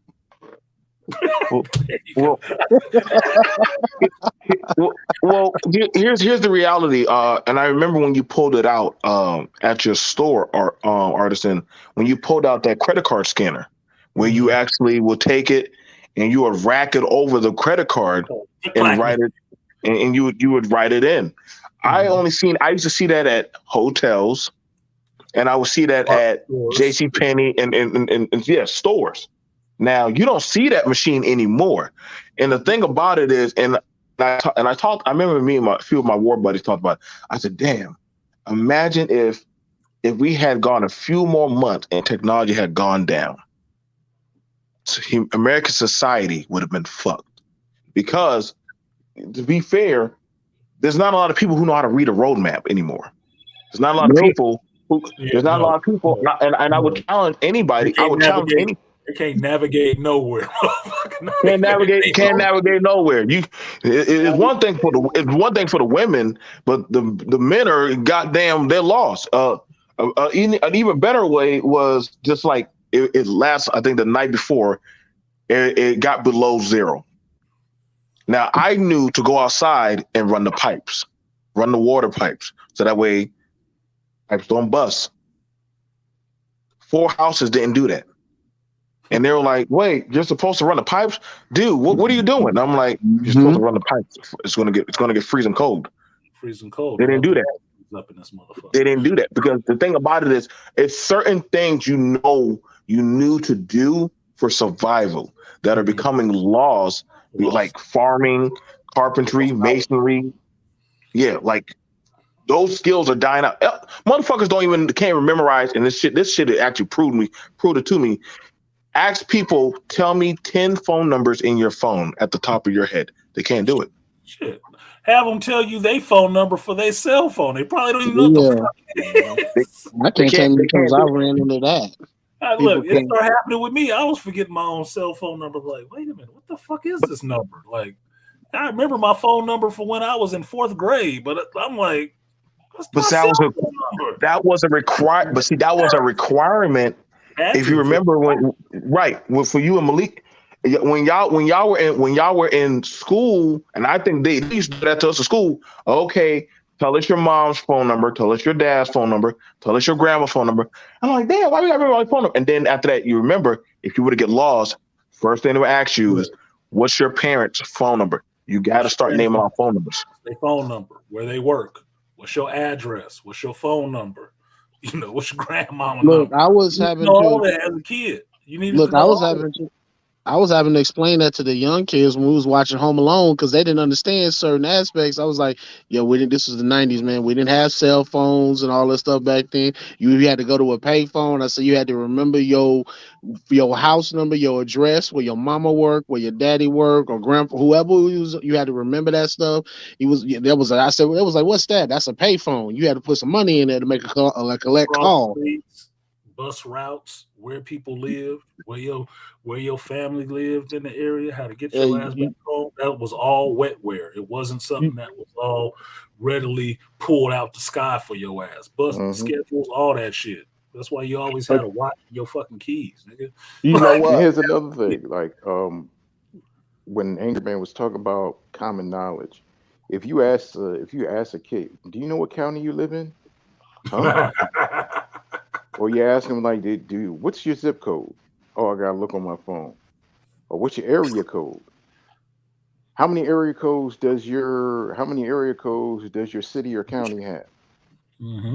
I don't know, nigga. I just know the ones on my. I'm like, really? Wow. And this is the problem where we're dealing with common knowledge. I didn't know this until I was talking to one of my young cousins. They don't teach kids cursive anymore. No. I'm like, how do you sign? And it's like, what do you mean sign? I said, how do you make a signature? Well, sometimes I said, and my mom said, y'all might as well just go back to in the days when people were illiterate. They just put an X on them. Yeah, just X in your name. Like, I'm like, the heck? Make your mark, and your mark is an X. I remember when I was in school, right? This is like in my 40s when I went back to school. And one of my teachers was the same age as me. And they were talking about, okay, write some quick paragraphs. I saw a bunch of kids pulling out their doggone laptops, and I'm taking out legal paper and pad pen. Paper and pen. And I'm writing, right? And the young kids are looking at me like I'm crazy, like I grew a third eye. And the teacher and I, we looked at each other and we just started laughing. What are you doing with that? And they were like, click, click, clickety, click. And I wrote something. The teacher just pat me on the shoulder, and she was like, "It's okay. I understand. They don't understand. So we're from a whole another different time." Mm-hmm. And they were like, "Oh, you're used." I said, "Yeah. When we wrote a paragraph, rough draft, we didn't pull out our computers and went on a notepad or went somewhere and said we wrote stuff out. We sketched stuff out." Look, that was a whole punishment for real. That wasn't no Simpson shit. That was a for real punishment, nigga. You got to write sentences on the board after class, motherfucker. I will not do X, Y, and Z. I will not do. Write this 100 times. I will not talk in class. I will not talk in class. Don't write them big. I will not be the class clown. I will not be the class clown. And this is why we're having. I had it was for it was just for a graphic design class, right? And I just gave the paper to the teacher, and the teacher took out a red pen, and I just started laughing, and the teacher started laughing. The kids couldn't understand what that meant, and she said, "Well, since you're going to go old school, I'm going to go old school." And I said, "Yes, ma'am." I said, "I'm going to bring you an apple next time." And the young kids couldn't understand, but she took the pen, and it was so understandable. I went back, and then it took me like 5 minutes to do all the corrections, and I handed it to her. And she said, "Just hold it up." And she said, "Cool." Then I went on my laptop. And the kids were just sitting around, and I said to the other kids, "That's how we had to learn it back in my day."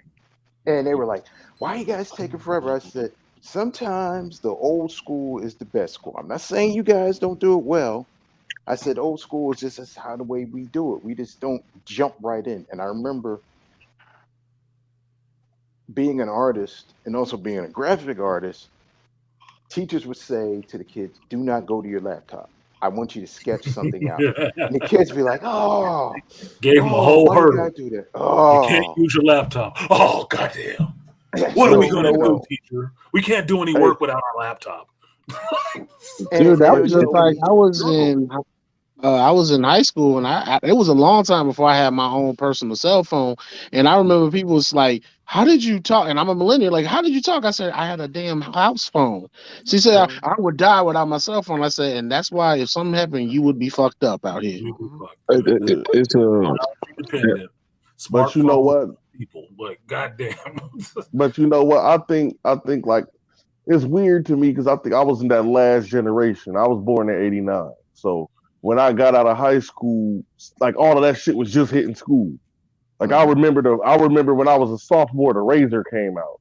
We didn't even have touchscreen phones until I left high school. So we still learned cursive. I still know how to read a compass, but that's from Boy Scouts. You know what I'm saying? I know how to read a compass. I know how to tie 6 knots. Mm-hmm. You know what I mean? I know how to, but that's just a bowling.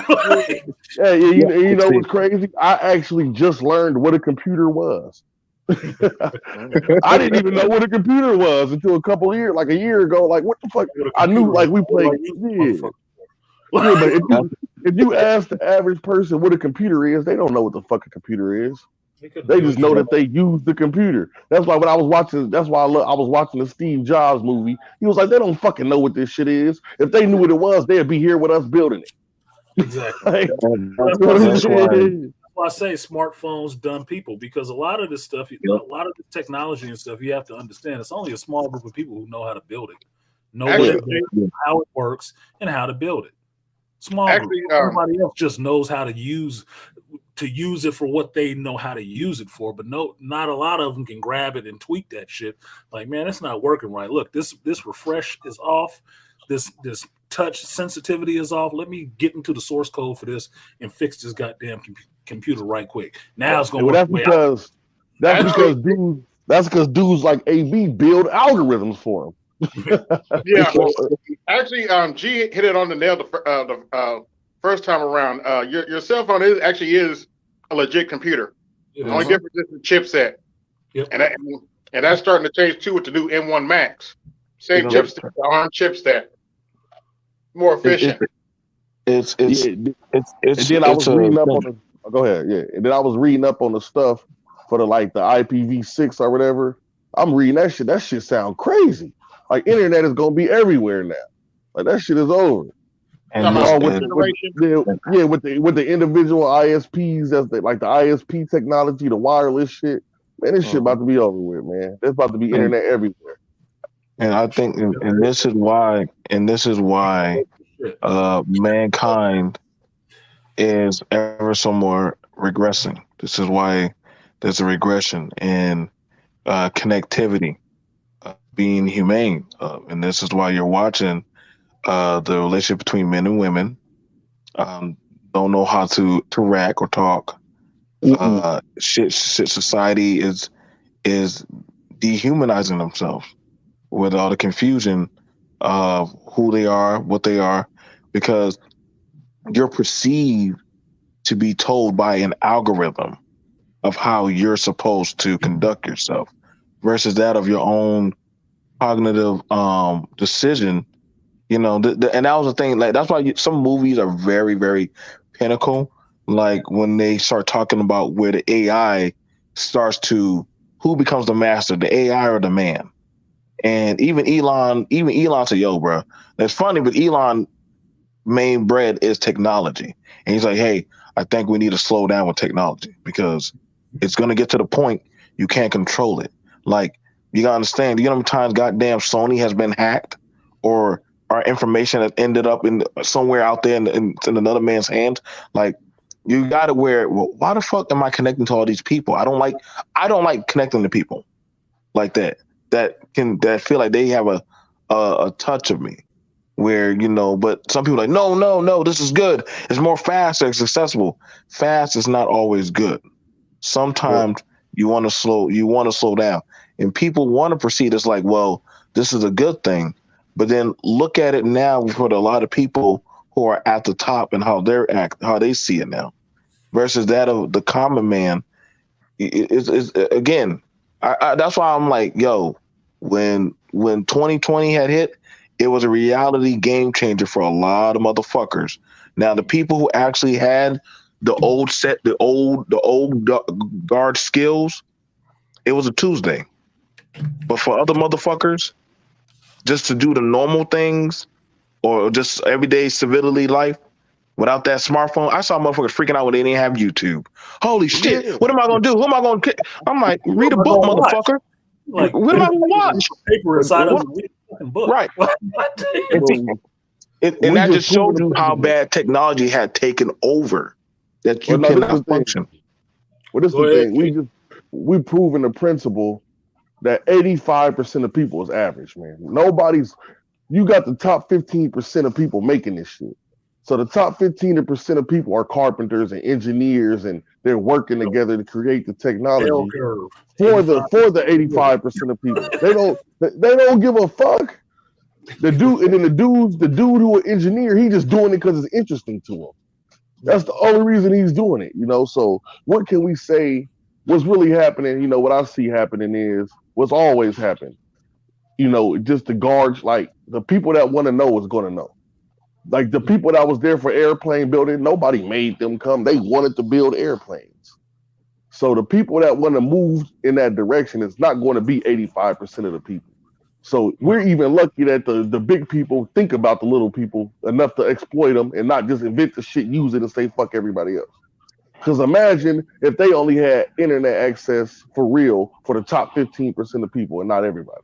I would be fine with that. I would honestly be fine with that. You talking about some caveman shit. You would have 15% of people going to colonize space and 85% of here living in huts. Well, I mean, but here's the thing about who said. Wondering about that light in the sky. It'll be like the wheel of time for real. They'll think niggas is wizards and warlocks and shit.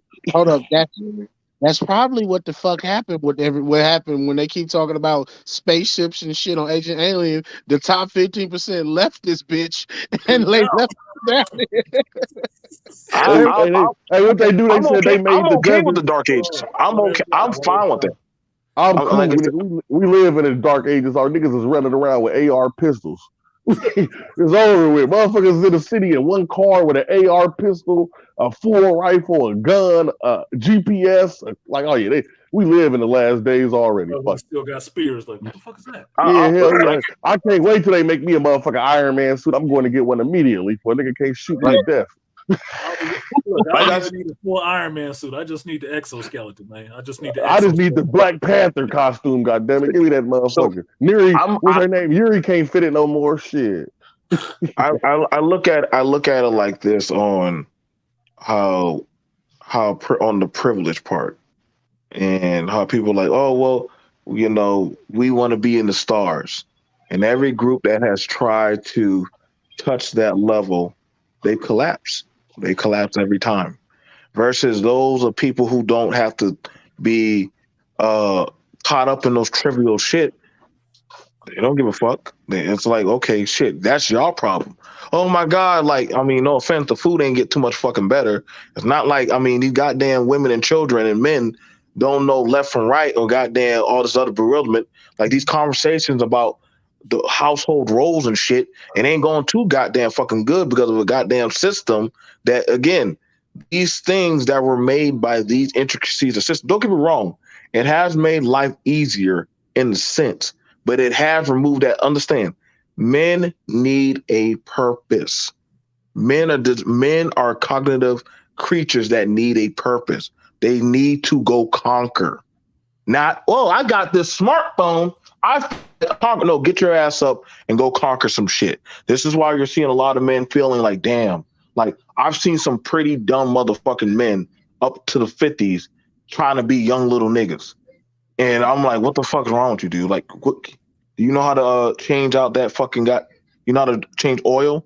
Change out the filter and shit? Hell no, I don't know how to do that shit. BMT, here's the thing, BMT. Nowadays, some of these folks prefer that because they prefer an old person to act like they just as young as the other person that they're talking to, because they don't like listening to people who know anything. And that's knocking off the balance. That's knocking off the balance, bro. Like, understand this. I respect that of you and Mal's position. I don't want y'all to try to be the young niggas. Y'all got y'all position.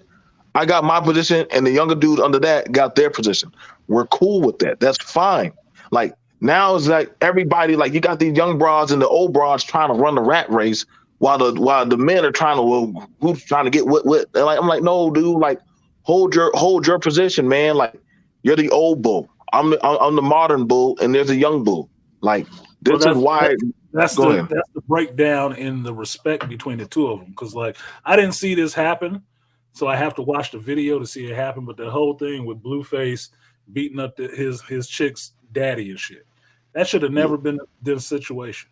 It should have never been a situation where the young dude is fighting with the grown man. Why? Because the young dude should have enough respect for the older guy, and the older guy should have enough respect for the young man that they don't end up in a fist fight like that.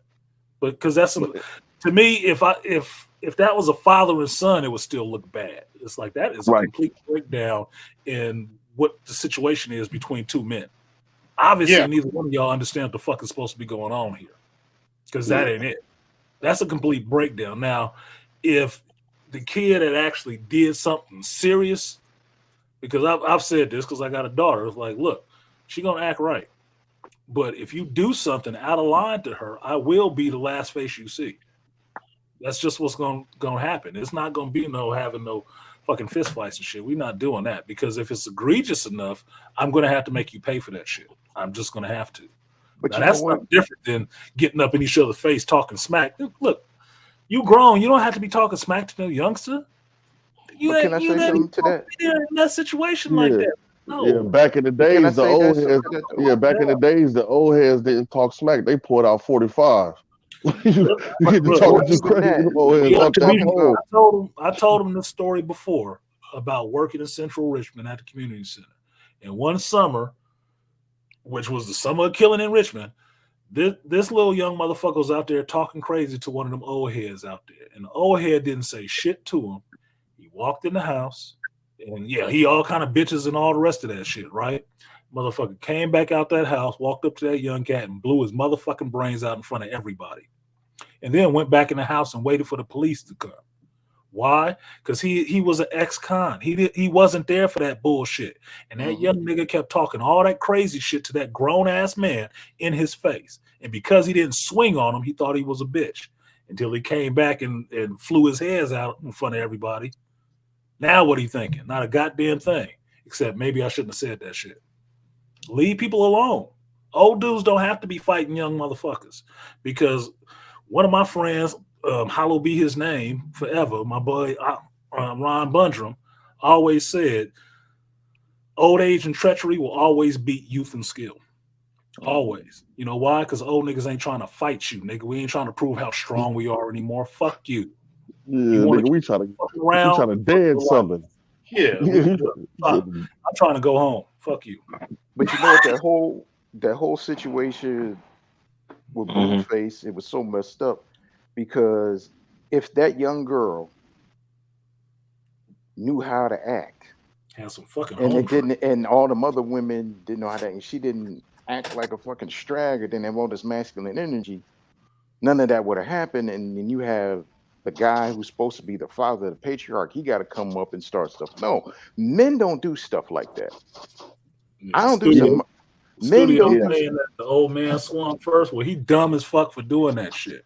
Yeah. Why he was wrong. He was wrong. Man? You don't need to swing first as the older man. You don't. Why are you trying to sneak a young nigga? Are you fucking? That was the best part about again.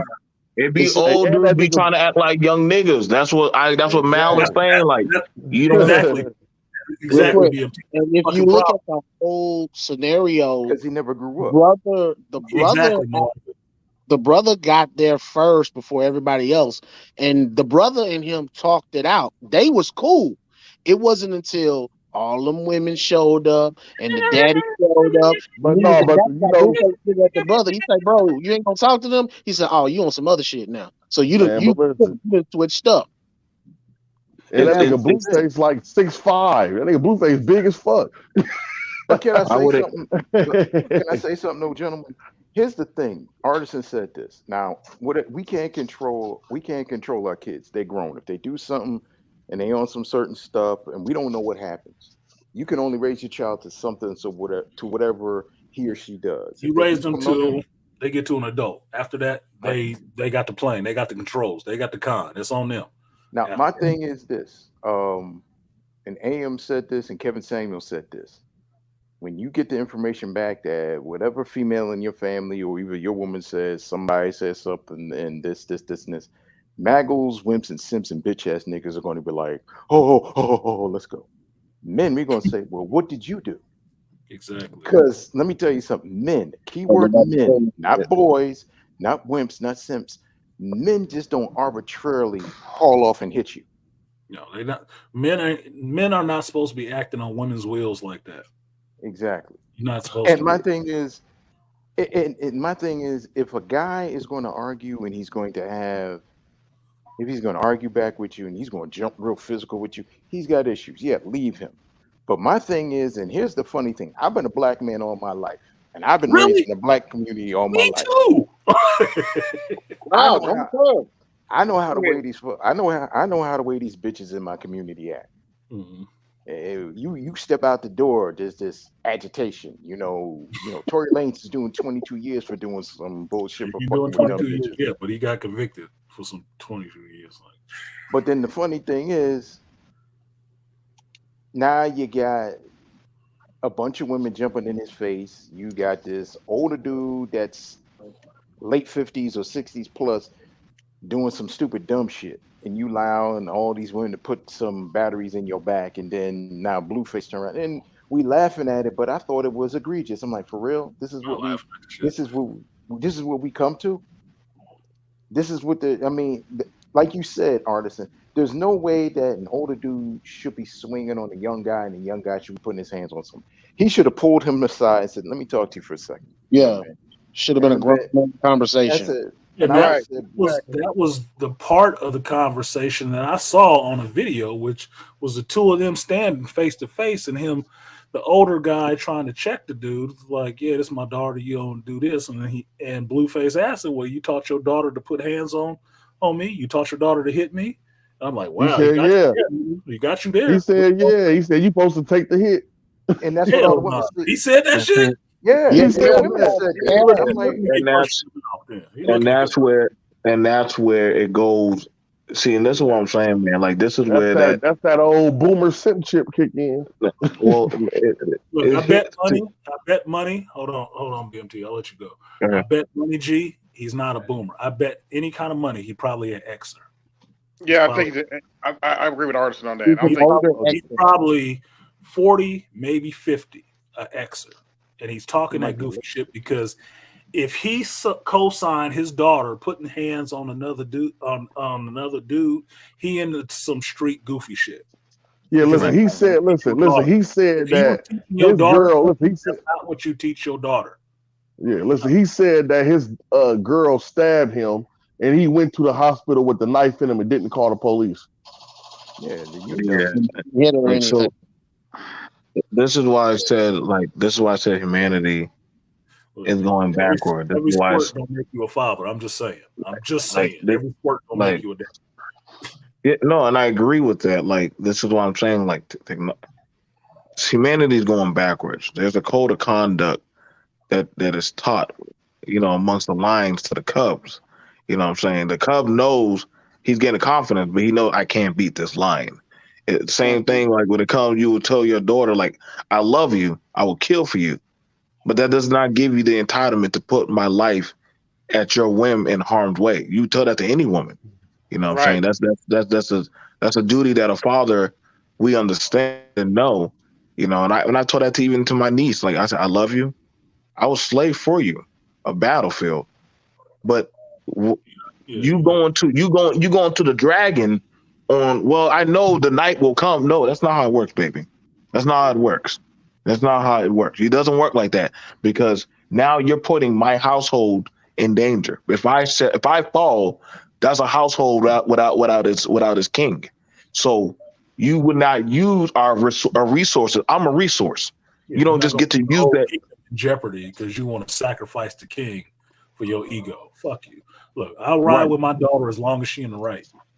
That's how it goes with me. As long as you're in the right, I will ride with your ass forever. I'm not riding with you on no bullshit that you started, that you keep antagonizing. Right. If dude, like I said, if a dude put his hands on my daughter, I'm gonna have an issue with him. If my daughter was hitting him, I'm gonna have an issue with her. I'm apologize to him. Hold on, I'm apologize for that shit. Girl, what the fuck is wrong with you? What have I told you? Keep your motherfucking hands to yourself. Now, do you want to slip on the gloves and let two of y'all jump in the ring and get it done, or what? If you can't, no, you ain't. Look, I'm for women keeping their hands to themselves anyway, because it's only one side of that pendulum that's gonna swing. You gonna be the one dead in a fist fight. Mm-hmm. If you let this dude off the leash, he's gonna beat the living hell out of your ass, and then you're gonna be crying, lumped up, and everything else, talking about, oh, he's just a terrible man. No, you a terrible fucking woman for thinking you can put your hands on this grown ass man and hurt him. And he shouldn't be able to hit you back. You an entitled dumbass. That's what it is. I'm not gonna have no sympathy for your ass in that shit. I grew up with it. I've seen it. I do not appreciate women doing that shit. No, you are not entitled to not have an ass whooping if you start with some shit. No, you're not. You entitled to get everything another man would get for hitting on his ass. So if another man ain't brave enough to start hitting on his ass, why do you think your little ass should be trying it? You're going to get the same shit the man would get. So keep your fucking hands to yourself. Keep your fucking hands to yourself. It's very simple. Go fight with some chicks. Shit. See, that and that's the thing. That's the thing about it. Like, that's what I'm saying. Like, I know we look down on some of the old ways, but they were set up for a reason. Like, exactly. You can look at the floor model TV. Ain't no fucking 2 or 3 women were going to pick up a floor model TV and carry that shit down the stairs out of a fucking house. That was something you would got the men to go do. I'm dead ass serious. Like, I remember one time. Ain't a new ones either, though. I remember one time my mom was talking shit to my dad, and his friend, and they put down the TV, and he said, Zet, you pick this bitch up. You and your sisters pick this shit up since y'all got to complain so much. You pick this shit up and put it on the fucking U-Haul. We're done. We're going out for beer. Get the kids. We're going to the park. They gotta pick that up. No, now I can promise you, within 1 hour, we came back. That shit was still right in the same spot. Again, things are set up for a reason. And again, that's what I said. This technology and these new systems are throwing things out of whack where people are getting too comfortable with the shit of just talking a lot of shit out the side of their neck or acting a certain type of way without that of the concept. I don't blame all of that on that societal decline. I do not blame on technology. I mean, it helps because it disconnects people a bit. As much as it connects you in other ways, it disconnects you in other ways, and more interpersonal ways, it disconnects you. But that part that you're talking about, that's just entitlement. And I've been dealing with seeing the effects of entitlement since like 2010 and just watching that shit, how it's grown, whole culture and entitlement growing at the same time together, fucking women. And I've said this forever. It's like women nowadays got too much goddamn ego, and they ain't supposed to have ego. If they don't realize that shit, a woman is not supposed to be trying to outdick you. Like one of my favorite lines that Kevin Samuels would say, R.I.P. to him, is pull your dick out. Because we ain't having no male-female dick measuring contest. You're going to fall short. Yeah, put your dick up. Put your dick up. Oh, you ain't got one of those? Then you need to shut the fuck up. Trying to have a dick measuring contest with me. Oh, I got this job and I got... So what? What the fuck does any of that shit mean? And? I got a master's degree, and? So? I don't need that shit. You ever notice, Artisan, when he would tell them, put the dick up, it would disarm, and they'd be like, I've said that shit. That's why I love it. I've said that shit to women. It get a pause out of their ass. Yeah, it disarms them because it makes them think like, am I acting like masculine? You're approaching me like a fucking man. That's why. Now, if you ain't gonna swing and you ain't got no dick to put up, we ain't having no dick measuring contest. It's only one man in this situation. I'm sorry, and it ain't you. Now, get in your role, and I'll be in my role. Shit. Balance, goddammit. Balance. Exactly, Beastly. Exactly. Balance like a motherfucker. There's only two sides to this, and you on the other one. So figure it the fuck out. Y'all trying to fight me for my position. Yeah. Look, that's like I said on Charles's stream about when my ex and I was joking about buying some like property here in Texas, and it was like in Dallas area, and I was like, yeah, I'm gonna be the king of the north and you're gonna be the queen of the north. And she threw a fucking matriarchy shit, and I was like, what the fuck you mean matriarchy? I said, you don't run shit. She was like, I'm the queen. I said, no, the queen has power, but I said, but the king has absolute power. Absolute power. My rule of law. The king has the responsibility. Yeah, that's why, because the king has the responsibility. If the kingdom is running like shit, nobody says it's the queen's fault. Even if the king was listening to the queen the whole time and the decisions he made, nobody says it's her fault. They always say it's the king's fault. The king has the responsibility. Queen got a little bit of his power and none of the responsibility. And you can't be no queen without no king. So get that shit out your head. I told my friends that shit too. I'm the queen. How you a queen and you ain't got no husband? That still make you a princess, sweetheart. You tried to bring up the fucking Queen of England. I said that they have a fucking parliament and a damn prime minister over there. I said that power is shared. They don't fucking. I was like, what? She was like, damn. She was like, she had the son, and she was like, damn you and your smart assness. I was like, yeah. And I threw Godzilla picture. I'm intelligent. Be mad because I'm intelligent and you dumb and wrong. Be mad about that shit. Yeah, it's my fault. Yeah, whatever. Whatever. Call it what you will. Look, Detroit laughing. He laughing about something. I like to see laughs in the chat. So what else y'all got? I think I'm going to pull it out of here. Hey, man, I need a new first person. Hey, yo, I need a new first person shooter game because this Warzone 2 shit trash. Division 2. Division. Okay. The Division number 2. Is there like a learning curve to it? Like, should I play the story mode first? Or is it pretty basic first only a person? story mode. It's open world. It's multiplayer online. You can drop into teams, drop out of teams, but you'll pick it up pretty quickly. Okay. You said, what is it called? I'm about to get on. Hold on. Let me get on my Xbox Live now. It's probably on sale if you get on there today. Yeah, that's what I'm doing now. I'm going to my games and apps now. Hold on. What's it called? The Division 2. Tom Clancy's The Division 2. Oh, it's Tom Clancy? That's the shit. I used to fuck Splinter Cell up. Yeah, well, you'll like this thing because it got some of those elements in there. Okay, the Division 2. Kind of merged together. What are they listening to? Yeah, I think it's one universe. With Tom Clancy stuff, I believe it's one universe. So Splinter Cell and Ghost Recon was the shit too. Oh, it's only $8.99. I'm about to get this shit. Yeah. All right, bet. Good looking. I'm downloading it now. $8.99. You can't beat that. Yeah, $8.99. Yeah, it's fun, dude. You find me on there. Look for Scorpius on there. I'll be on there playing that shit. Is it crossplay? Yeah. He's on Xbox. He's not on PlayStation. It might be. I don't know if it's crossplay or not. You have to. Is it Activision account? Do you run an Activision account? Yeah, I have an Activision account. I think all the Activision is at crossplay. It's crossplay because the Blizzard, Activision all got bought out by it and stuff. And so, because like I play Overwatch, and Overwatch is crossplay. So PlayStation players can play with the Xbox players and the PC players because if you had like a BattleNet account, they merged that shit. I do. I have a BattleNet account. Yeah, they merged all that shit. So it's crossplay. You can play PlayStation and Xbox people can play with each other. Because I've been kicking people's ass with Overwatch with Hanzo. I've been popping motherfuckers with bow and arrows with homeboy. Because I be like, I be starting shit online like motherfucker. I see your ass. Only thing that can stop him is the sniper, because the bullet is faster than the arrow. So I be like, shit. Somebody got that Widow character, and they just be sniping my ass because they was mad as hell because I was kicking the whole team's ass with Hanzo.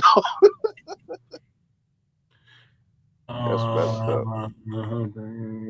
like, I need to find a new something because I was looking at I was playing Warcraft earlier, so I'm just looking. I'm gonna do some different stuff next year. I think I might do some program oriented games because I just got done learning HTML and all. Like, oh, this shit is weird. HTML, huh? HTML. Yeah, I'm learning the basics. I'm learning the basics. AB. Yeah. What do you use? Visual Studio Code? No, I'm using Khan Academy just to learn the basic code format, and then after that, I'm gonna pay for this course.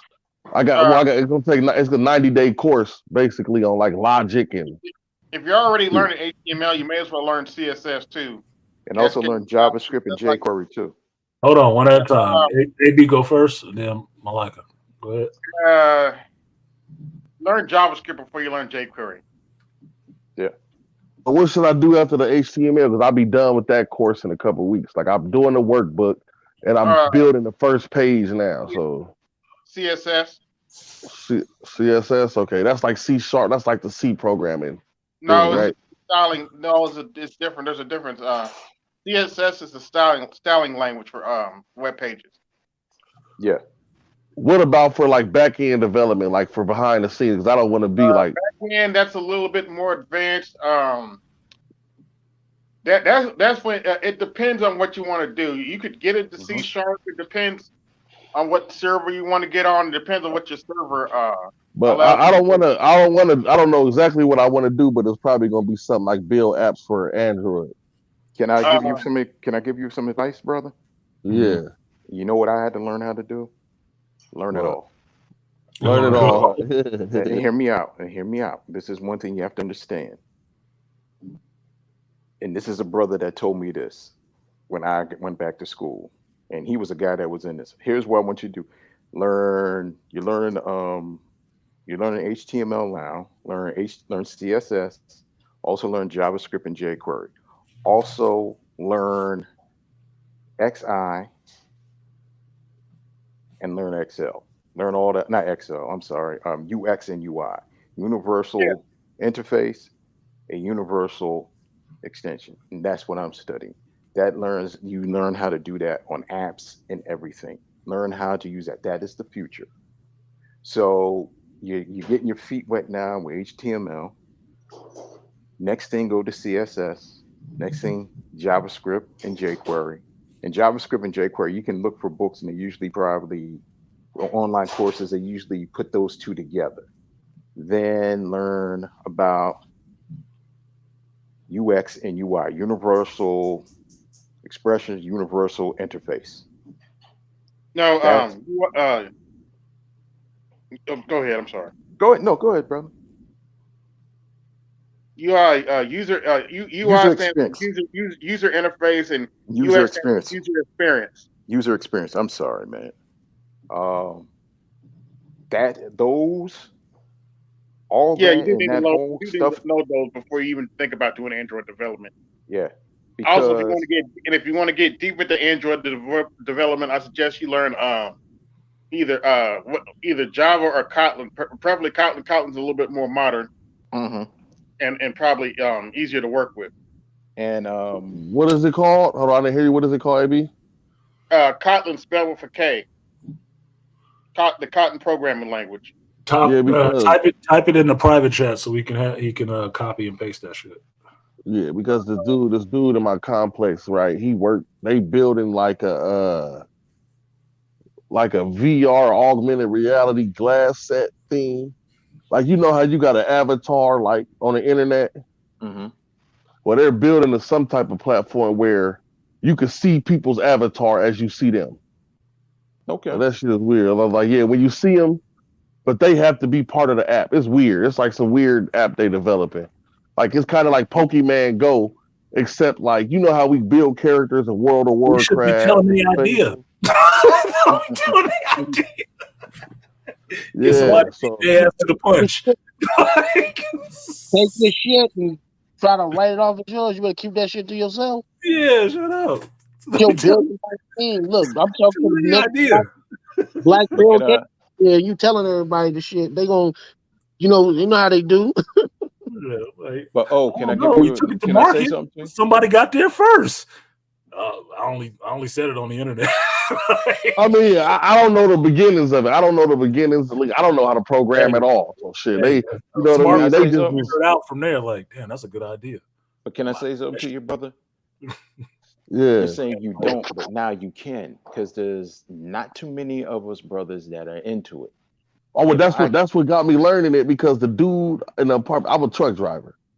The dude in the apartment, the dude in the apartment was like, I used to go down there and we used to play Call of Duty. I'd take my Xbox down there, we'd hook up to the monitors and we'd be going hard on Call of Duty all day. And I just asked him, like, damn, how you play games all day? He's like, nigga, that's what I do. He was like, I'm a YouTube streamer, but he do programming for like gaming companies from his house. He do like software, shit like that. And then, just hanging out with them, he was like, man, you should just do this because I'm tired of driving trucks. Shit. So I'm like, all right, I need to go to school and get a different skill. I learned a different skill. And then he was just like, oh yeah, this is what we working on, man. That shit's so hard. And that shit's so hard. Like, I didn't know they done taught me what a pixel is and all type of shit. I was like, what's this? They in there making motherboards and shit, soldering. I'm like, what the fuck is y'all doing? Look, this is the thing you'll learn, G. Well, I'm not saying you don't know it, but the harder some things are, the less people it'll be there doing it. Because society nowadays is lazy as fuck. If it's hard, they don't want to do it. So the fact that it's hard and you doing it is already a step up. That already puts you a cut above the rest of them, because you ain't lazy enough to walk away from it. This shit is hard. I need to find something easier to do. No, do that shit, especially because it's hard. Because then when you work for it and actually achieve what you're trying to do in that shit, it's more rewarding. And you know what looks good on your resume? And I just learned this from a mentor of mine, and I just got it. It's not just having a degree. If you have a certification in a certain field, when they look on your resume or when they look in your LinkedIn account, that's what they're looking for. Check out Coursera too. Coursera, because I just got my first certification for introduction into UI design. Yeah, type it in the back chat so we can copy and paste that shit. I'll definitely do that. So I got a question for the IT guys. What do you guys think is the field that allows you to just work centrally? Like, you don't have to go into an office. Cybersecurity, I would think. Yeah, cybersecurity. System whatever the field, system administration, UI, UX, UI design. I also remember there's a lot of stuff remote now, so yeah. If you work specifically on a computer nowadays, you can probably work from home doing whatever. You'll get access to the system, and you can do what you need to do in the system, and then still be at your house playing with your dick if you feel like it. It's your business. Just leave your camera off. Just leave your camera off. Hey! Turn that camera on, sir. Turn that camera on. No, I'm getting into it now. I don't know if I'm gonna go like try to make some money off of it, man. But I'm definitely gonna get into it just because I just want to play games on the shit. I just want to get on there and be able to program. You know, you be dealing with the hackers. Them niggas be having all type of shit on Warcraft. They be having dragons. Yeah, what's up? Can I say something? Why not get paid for something that you like and you love to do? Exactly. Oh no, if I can get paid for if I'm intelligent enough. Stop saying if I can. Hold on, right, brother. Stop saying if I can. There's no if. Yeah, there's no if. Remember, Yoda said, "Do or do not." There's no try. Stop saying if I can. You have an interest in something. Something sparked your interest. Feel that interest. Here's the thing that you gotta understand. Artists and I are Gen Xers. It was like the interest is either like you jump in, is no putting one foot in, putting one foot out. No. Right. If you told me that when I got out of prison, man, 12 years ago, I didn't know I was going to go into graphic design and get a degree. And then when I got my degree, one of my mentors said, go investigate UX, UI. And I said, what is that? And he said, go look it up. You know how to do it. And then all of a sudden I started getting into it. And he said, you have the beginnings to get into UX, UI design. And I started studying it on YouTube and going on to Coursera. And they say, if you have a graphic design background, this will lead you into UX, UI design. You have an interest in something. Here's the thing. You're picking up a skill. That's all you're doing. You're picking up skills. Just think like Artisan. Artisan has a degree in psychology, but then he picked up a skill in being a carpenter. Now he's a journeyman carpenter, but then he picked up all these boatload of other skills that he has that led him to other stuff. Next certification is HVAC certification. Exactly. Let me tell you something. There were guys that I knew that were in prison when I used to work in the kitchen as a cook. And there was this one dude, he was getting out of prison. And he said to me, yo, M, I'm getting out. I said, good luck, man. I'm everything good. I said, so what are you playing? He said, well, you know, I have an HVAC certification and I have a certification in carpentry and welding. I said, nigga, you got it made. He said, yeah. He said, it's been like 5 years since I've been out. I said, you've got a certification since you've been locked up in HVAC. Yep. I said, you're good to go. You're good to go with your own company. You know what, Craig, man, listen, you just hit me with a Taru strike, mentioning Yoda right there. You know what I'm saying? Like, cause like you just said, you got out of prison and did that. That's why I'm like, I don't want to do it as a job field. Like, I went to prison when I was 20. Like, I'm 33. I haven't never been back to jail or nothing. But I did go to prison when I was a young man. And that shit been kind of chasing me around. I'm not like, I've been able to earn a living. But it's like going into that type of stuff. I didn't know how they react if I go in there like, yeah, what's up? You know what I mean? I can tell you this. I can tell you this from my little foray into dealing with computers and stuff like that. They don't really care. If you got the skills, you got the skills, because that's what's actually fucking needed. And picking up those skills as well as other ones, you can create your own lane where you don't have to worry about walking into somebody else's job. You create your job. You are your job. My short story is my old supervisor, her husband was in the military. He just works from home, and all he does is work on people's systems. That's it. People hire him to work on their systems, and he works from home. His setup is killer, but he an artist. He like geek shit, all that stuff, and that's all he does. He works from home on his system, working their system and cleaning up their systems and shit. Never has to go into an office. None of that shit. So you can make your own lane with those skills. Well, and that's the thing. That's what I think is like. You know, I went to Job Corps. I'm a brick mason. I got a CDL. I got a welding certificate. So now I'm just like, you know, I make enough money to live good. Like, you know, I'm not everybody, you know, making ends meet right now. It's just rough, but I'm saying I'm employable. You know what I'm saying? I'm employable now. But you and know what the going funny into that thing, field, OG? yeah. Here's the thing. So you get these certifications in technology, right? All right, let's just say a year and a half from now. I'm just going to put it out there. I'm putting it out there in ether. Let's say you get 4 certifications and whatever it is, and you, next year this time. yeah, next year this time you get 4 certifications, or maybe you get 5, right? Yeah. And you start meeting people. Maybe these dudes downstairs that where you live in your complex, you start talking to them and they start showing you some stuff. It's always good to find a new mentor that puts you into something. Network. Now you get these certifications under your belt, but then here's another thing. You're a well-rounded person. You have a CDL, you have brick masonry. It's not like you can never have work. Like suppose you go see somebody, they want to get a wall built. And you're like, oh, and you charge somebody, say, man, he can go get this wall built in so many days. And it's like, yeah. He said, we go to Home Depot or go to Lowe's and we get Yeah, this stuff. and I'm past journeyman stage. Like I can do my own trough level, dig the foundation. Like I can do it all. Like that was my first ever real job. You know what But I'm here's the saying? funny So thing. Those are yeah. skills that you got that you can still be paid. That's like a dude that's wanting to get into the trade that you want to get into, but he's still a licensed barber. You know what I'm saying? Most definitely, yeah. You Most still definitely. have other skills that you can still make paper. There's always going to need people that need sidewalks, walls, and get everything built and all this other stuff, man. But my thing is, No, like you most definitely. said, if you want to get off the road and you go into technology, you're doing because you wanted to do it. And that's the thing. Here's the funny thing when somebody says, well, why did you want to get into this stuff? I had interest in doing it. I wanted to do it. And we're like, oh, wow, really? Yeah, because that's the problem thing with black men. Well, why are you doing this? We're always told to do something for the benefit of someone else, not for us. Yeah. Let me make this highlight Aquatechi's point real quick, G. Definitely check out Young Grizzly in this space because Grizz get his money and do this stuff. Definitely check out Keep It Techie, also in this space, Manosphere. And Black Ops channel. I don't know about them, but these are brothers. These are all brothers that do this for a living. That's out here. And AB right here. So but you know where to find AB. Okay.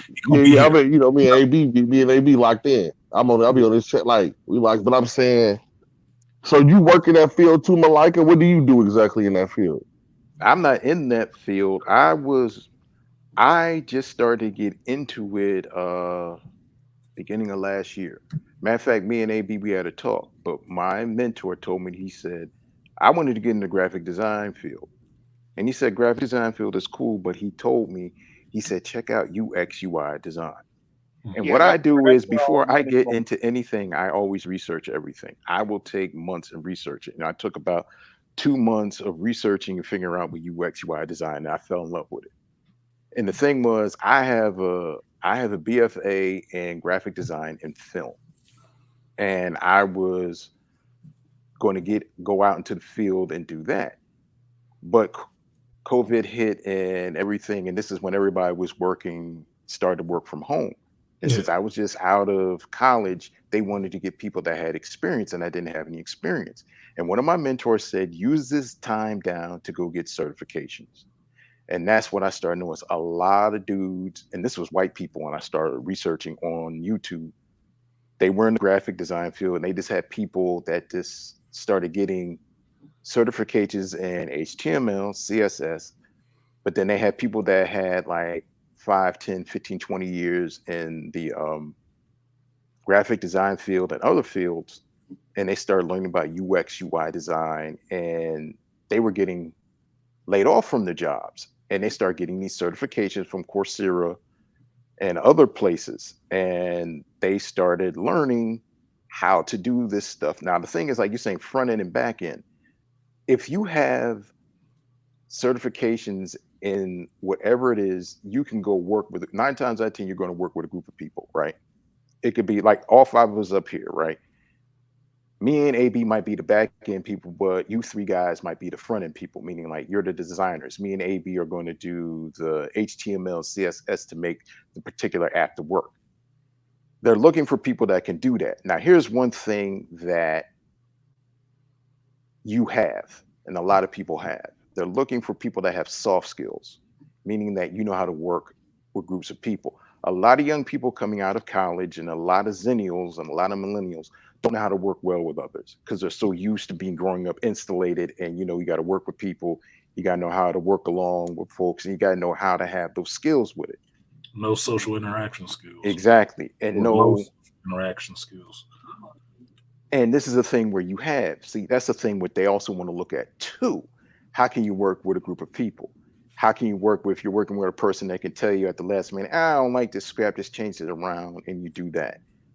And that's one thing what they're looking at. And a lot of times, since you can work at home and you can work from home, but also they look and they see like, oh, you're a journeyman carpenter and you were a truck driver? Oh, wow. And they like that because you had work experience. You had real life experience. You're not just some kid that just exactly. And practical skills go a long way. And they understand that you can deal with interaction. Also, another thing is just getting your feet wet and learning how to do code and programs. They want to see, well, what have you done? What can you show me? You got to build a portfolio too. Like those dudes downstairs that you cool with, instead of playing games sometimes with them, bend their ear and ask them, well, show me how to do this. Could you teach me how to do this? Where did you go here? Where'd you go there? Well, they the ones who actually got me started into it, because I was just playing video games. And you know what I'm saying? They were just like, hey, what you be doing? Just cause I just went and started hanging out. They didn't really ask me what I be doing. They just like, what's up, let's hang out. And when I would go with them, they all do that. That's what they do. They into that. You know what I'm saying? They got jobs. Like one of them, he do the programming the CNC machines at a factory. Like he run all the machines. You know what I'm saying? So he's like one of the people that control the machines at this styrofoam factory, where all they make is like styrofoam trays and shit, but they do it all with CNC machines. Yeah, so but it's a specialized skill because everybody doesn't know how to program the damn CNC machine. Yeah, so, and the mold injectors and shit like that. That's what he does. He runs those. You can actually earn a very good living doing that shit because a lot of people don't know how to do it or don't want to fucking do it. And I'm gonna tell you something what one of my mentors said. And I was and I learned this from this group of graphic designers that they're Black graphic designers. And they said, what anything that's technical and new, learn it. If you're a Black person, learn it. Because here's the thing, when you're in a particular, suppose you get a job or you go to a particular place, you're the raisin on a wedding cake. There's not that many Black people doing it. And the thing is, if they ask you like, well, they're looking at your skill set and they're like, oh, you know how to do this, you know how to do that, where your white counterparts only know how to do this. Your other white counterparts only know how to do that. But oh, you know CSS, HTML, you also know JavaScript, jQuery, you also have certifications in UX, UI design. You also know this, you know, a little bit. If you have a little bit of this and a little bit of that, people are going to be looking at you like, oh, okay, all that experience and having enough of that makes it look cool. So speaking of go ahead. Finish. No, brother, go ahead. I ran my mouth enough. Speaking of CSS, I highly recommend any of you brothers that are into that learn SAS. If you don't know what SAS is CSS on steroids. You can pretty much program the way your CSS comes out. And one thing when you start learning SAS, you're gonna have an edge. And when you start learning, I just got a book, right? I'm trying to I got the basics of HTML, but I'm trying to understand logic. Like I can't understand. That's what I'm struggling with now. So I'm gonna start. I think I got to take an actual class to get circuits and logic. Yes. Like So, and here's the thing, it's cool for syntax. Like the syntax is tricky with me too. Like I can't just remembering the syntax every time. Like okay, have a book next to you. That's I had a teacher tell me this a long time ago. Yeah. The real developers, they don't memorize that shit. They have a book to remind them. They actually allow us to use a book during the test. They don't memorize that stuff all the time. There's too much of it. It's a lot of cutting and pasting and rearranging. Yep. That's one of the things when my instructors told me in school. He says, and he was the same age as me. He says, man, it's a lot of cutting and pasting and moving that to another screen. He said, He says it's cool to know the basics, but he says you don't have a lot of time to be trying to build code from start to finish. He said, no, a lot of these dudes cut and paste and they take it around. Now exchanging different things around, that's one thing. He says, Because Yeah, the thing because is, aren't the protocols the same everywhere? Like it's the same across the board, right? mm-hmm. Yeah. Yeah, So you know how large programs would be without Google. It's amazing. Or You know how many Tumblr or programs something. Yeah. just be absolutely lost without Google, without being able to Google something and find something on Stack Overflow. Yep. Which is a popular site. Now that's why everybody's making a big deal about this new AI that came out, ChatGPT, which is an AI that'll produce some code for you. Yeah. Now they're doing that. There goes the creativity. So they have AI that produces code now? Yeah. Shit. Not yet, artist. I hear you, but not yet. It still can't produce proper logic for you. But they got AI that'll generate code for you now. Actually did a stream on it. Me and Arta Itmore was playing around with it. Interesting. So I'll say this. G, they gave you a lot of information in a short amount of time, but take your steps. Write down all the stuff that they said. That's why I had them putting it in the back chat so you can write it down and have it for yourself so you can follow up with some of the stuff. But go at your speed. So get a good grasp of what it is you're starting with. So don't think it's all overloaded on you like it's too much to do. Start where you at and just keep moving forward. That's it. Oh yeah. That's what I mean. Good looking out, bro. Yeah, because they told me I could be ready to go in like a year, 18 months. Yeah, let me finish. Because I'm that kind of dude. Because you said something about it now. So I will be looking at your ass a year from now to see what's going on with that shit. I am that kind of asshole.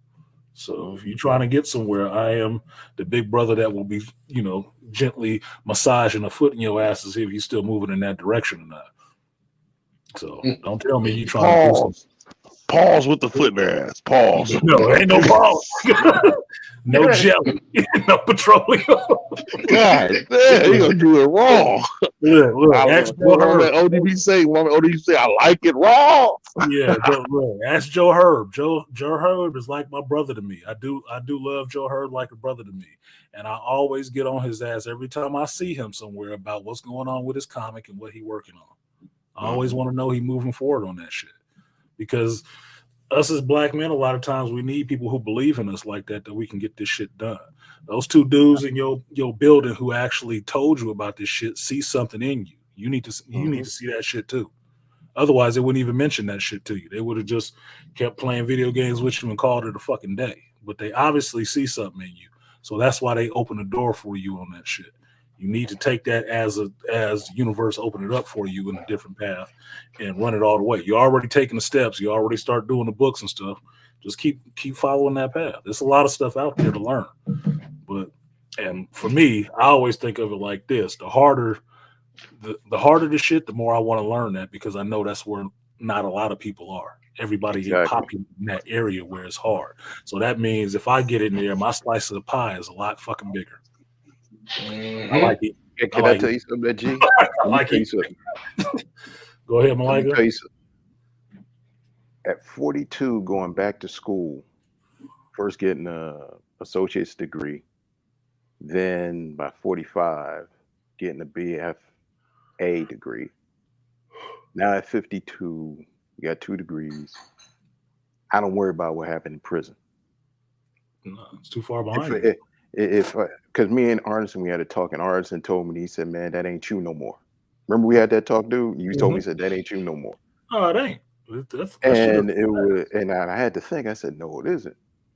And if I was in that 3x5, if you told me you would have done this, you would have done that, or I'd be here Christmas Day talking to 5 brothers and trying to encourage another brother to get into technology.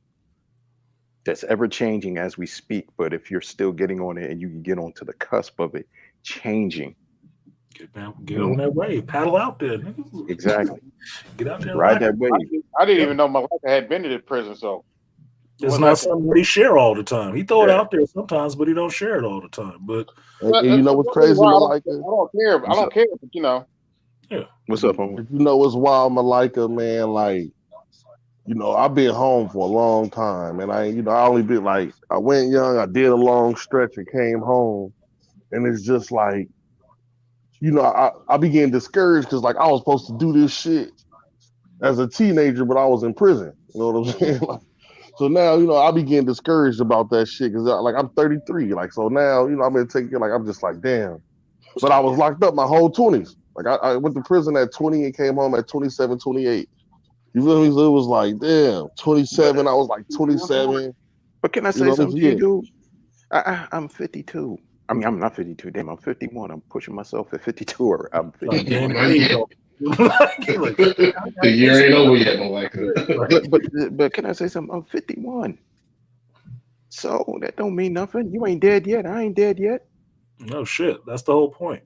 I tell you two things. One is what my old homeboy used to say, and one is what I was reading in David Goggins' new book, Never Finished. Right. Mm-hmm. First one is that my homeboy, we got into carpentry about the same time, right? Mm-hmm. And his mentality with dealing with stuff is that you don't stop. You only stop when you're dead. Mm-hmm. That's when you can't work no more, when you can't learn nothing else and none of that, right?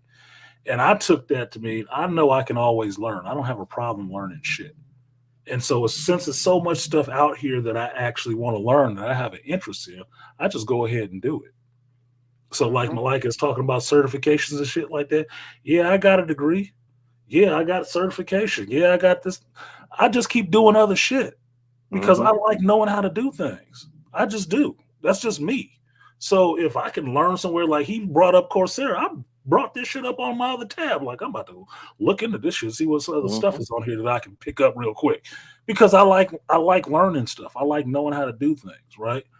The other thing was, one of the things that came out of David Goggins' book, why he was talking about what never finished really means, is that you are never finished until you're dead. Every time he completes something, he looks for something else to do. Always look for something else to do, something else to learn. Even with being a Navy SEAL, pararescue, all that shit, the motherfucker's still out there being a smoke jumper, running marathons, riding a bike across. This nigga doing all kind of shit just because he got the time to do it, and he's trying to make his life worth something, mean something to him, and he just keeps challenging himself to do it. That's how you got to be. 30 ain't old as shit. That ain't old as fuck, dude. You ain't even in middle age yet. You better get cracking, nigga. You got plenty of time. This is the best time to do it because you grown. And as far as I know, you ain't got a bunch of kids running all over the place. So you ain't got nothing but time. You ain't got nothing but time to learn everything you want to learn, bank your money, and turn your life from what it was to what you want it to be. Plenty of fucking time. Plenty of time. And no real distractions. So can I knock on wood about them kids, man? Hold on, because I've been participating in debauchery. So knock on wood about that. Put the pussy tie. Look, you can have your debauchery. I don't shame nobody for getting their needs met. Just don't shoot up the club. That's all you need to do. Just don't shoot up the club. And if you do, Plan B ain't but $50. It's about the same as a damn Xbox PlayStation. Hey, Art. I wasn't shooting up the club, Artisan, but I was outside the door buzzing. Just use some rubber bullets when you shoot up the club. Getting into it with the bouncer. Yeah, I came outside with that bouncer, got to let it all off, baby. Shit, it was over.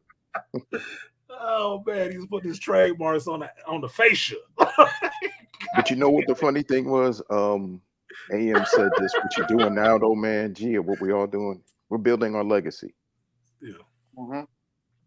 Yeah, that is the plan. That is for me. The plan is to always be moving forward, even with like the stuff with the shop and failing at that shit. That's not gonna be the last thing that I do. It's not. I can't let it be. I have other shit that I have to do. I want to try that shop shit again in a different location, lower overhead, and more production. I just have to finish the rest of the shit with this thing, take the knowledge that I learned from that failure, go at this bitch again in a different way, smarter. That's all the fuck it is.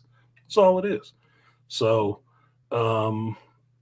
for me, on this stream on Christmas, that was what I wanted to kind of impress on brothers if I came on a stream today. This is why you should always keep living. This is why this season don't need to be a miserable time for anybody. You always got something else you can actually be doing. Shit will change up in a minute. And like Malika was talking about, look, he 12 mile markers past something that could have been the end of somebody else thinking, I can never get through this. My life is completely over. This nigga 12 years past this shit and got a couple of degrees and some other shit he working on. Right. And respect to his brothers and his peers. So it wasn't the end of Malika. That's why it ain't him no more. That was something else that happened in your life, nigga. That was Malika 12 years ago. This is Malika now. You know, as I look at it, 5.1. You know, so don't be worried about that shit. Yeah, don't keep moving. No, I don't. It's just something that you reflect on, and here's the funny thing. That's why it's always good that you don't have a DeLorean time machine where you can go back and do something, or you can go forward and do something. Oh shit! You have to go. Well, we always talk about this, Artisan, and we love the hero's journey. Mm-hmm. You're the hero in your own story, and you have to deal with the journey. And that's why we take to that, because you got to take risks. And within your journey, there's always going to be a fall. But what do you learn from that? This kind of links to what I was saying. I was listening to Kevin Smith talk about, he was doing a Q&A at a con, and they were talking about Clerks 3. And a guy said, well, what would you do different now with Clerks 3 than you could do from the first Clerks? So he said, I was 20-something years old, and I was writing a bunch of dick and fart jokes because that's all I knew. He says, I'm 50 now. So he says, everything that I wrote in Clerks was me. He said, it was just different people and different names that changed. And I was just putting everything in there. And he said, Clerks 1, it was like, all right, action. Talk. All right, cut.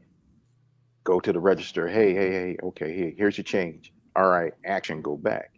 Now he's like, I'm 50 years old. I got a kid who's 23. I'm married. I've got like 12 movies under my belt. He's like, for the first few hours of Clerks are the dick and fart jokes, but then, the heart attack I put in there that Randall has, that's me. Mm-hmm. We're making a movie. That was what we did. That's what we done. But at the same time, they're 50-year-old men trying to talk about their lives. So that's what he said he brought in and he wanted to speak on. And he was this, and Kevin Smith knows how to deal with the hero's journey because he's a big comic book fan. He's a big Star Wars fan. He's a geek like us. Mm-hmm. And this is what you have to deal with your journey. Like when you just talked about AM making 200K in 2 weeks, that's a journey for him. Mm-hmm.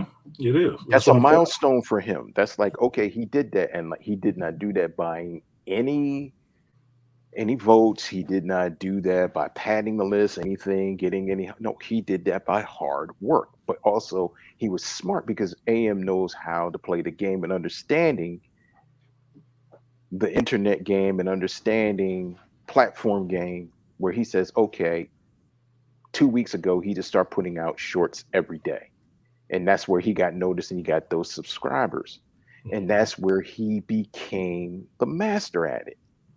And he was just like, okay, this is where it's at. And people were giving him his due. Now we're saying, oh, you should have been that. And he's like, no. It happened when it happened. It happens when it happens. And a mentor told me that too. And it's not always about, like with G, it's not always about the age. Colonel Sanders didn't become the multimillionaire and the big, well-known guy until he was 60. Ray Kroc didn't become this mastermind for McDonald's until he was in his late 40s or his early 50s. Yep. You hit your stride when you hit your stride. Yeah. That's usually, if you look at some of these people who made it big, like Bezos and all the rest of these people, they didn't happen while they were young in their 20s and shit like that. It happened like when they're in their late 30s and 40s, when they could actually pull this knowledge base that they had together, this experience they had together, and make this shit pop, make it work. It's after you've got some seasoning in the world. Not everybody can do that right off the bat. Unless you've been working since you was fucking 8, hard labor and shit. Like, come on. It doesn't happen like that for everybody, especially not for black folks, because they do a good job, especially black men, of keeping a lot of knowledge away from your ass. Everybody, especially in the hood, shames you away from getting any kind of fucking intelligence. Any kind. So for us being black, geeks, we know that for sure.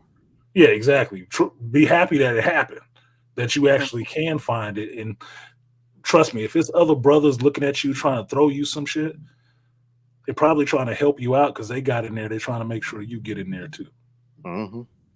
They're trying to keep it open for another brother. They're trying to keep that door open for another brother to get in there. Yeah, they'll help you. Me and Art and Star was talking about that yesterday. Friday. Talking about why there's a shortage of doctors, and I'm like, well, part of that is the culture. Because I know we got black children who are intelligent enough to be doctors, but we do. You got a bunch of knuckleheads around them to discourage them from even going that far. Because look, if you have a whole child, well, I'll put it this way: some of the toys I bought my daughter when she was a kid was doctor's toys like that. I wanted to get into something like that if she was interested. But I put it there so she can get interested in it. You know what happened? People steer her towards some easier shit. Yeah. Try to steer her towards some easier shit. Because these are people that want life padded for her.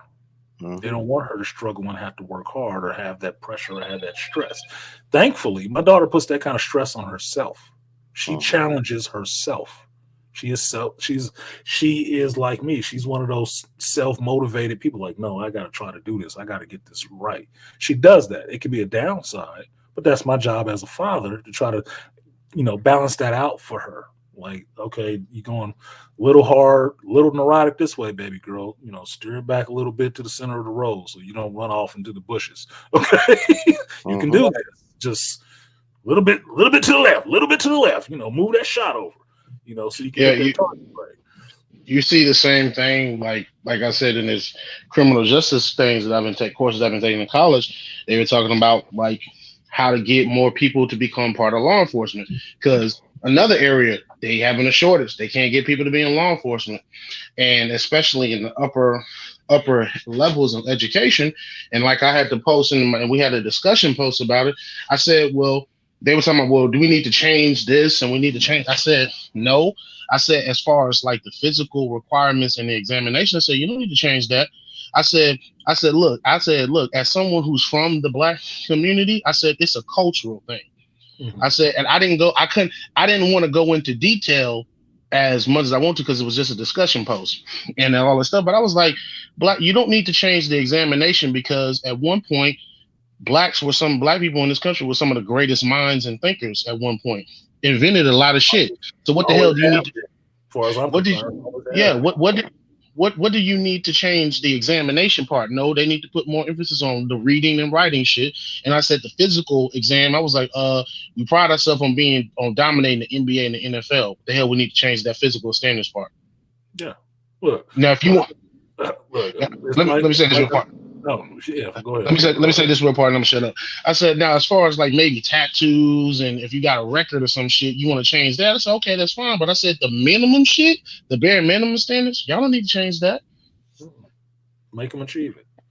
Go ahead. They have to achieve it. Don't lower the bar like that. Look, I'm not for discounting black folks that think they all stupid. I've never thought black folks was all stupid. I see black folks doing some stupid shit, but I don't think they're stupid. I never thought they were stupid. You can't look at all these black inventors and doctors and all the rest of this shit. Even Ben Carson, good goofy ass. That motherfucker a genius for as stupid as he can be politically, right? I mean, AB was joking. For as stupid as he can be politically, that motherfucker can make some medical equipment, though, can't he? Like, look, dude, black folks ain't never been stupid. We've been fed that. We've been put in that position. We've been beat down as black men to that point. Like, you stupid, you dumb, nobody wants you. Listening to the wrong goddamn people. Yeah, that can demoralize you and fuck you up forever. You can sacrifice generations with that kind of talk, that kind of negative self-talk. But it's never been the case. And no matter when it happens for you, just to speak to UFO's point, and this point from Goggins' book again, because that was a good book. I haven't went into that with y'all about that whole book, but it was good. I'm gonna pick it up this week. I'm going through my second time through that shit. That was an awesome read. He talks about, this is at the end of the book, he talks about becoming a smoke jumper in Canada, and this is recent, right? He's 50 something years old, so he's about the same age as you and me, Malika. He's like 50, 51, 52. He out there trying to, in this smoke jumper class, is really hard and all the rest of the shit with a bunch of 20-something year olds. Bunch of 20-something year olds as a 50-year-old man. But what he brings to that team is his experience. Now, mind you, he already been a Navy SEAL and all that shit, retired, all this shit. And he's still out there fucking sweating and doing all the rest of the shit with these young motherfuckers and giving them his experience. That's what happens during that whole thing. He's challenging younger people, even younger women, to push past their fucking fears of shit because they see him, they're like, damn, this motherfucker going hard every day, early. This nigga old as fuck. What that mean for me? I look stupid. 20-something years old, I can't outrun this 52-year-old man. Fuck that. I'm about to get out there and get it. But he also helping them.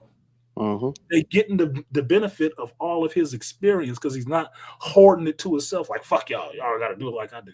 No, I'll give you some of this shit for free to help you out because it'll get you further along. He made the shit because he filled that role as a mentor and a leader to those younger people.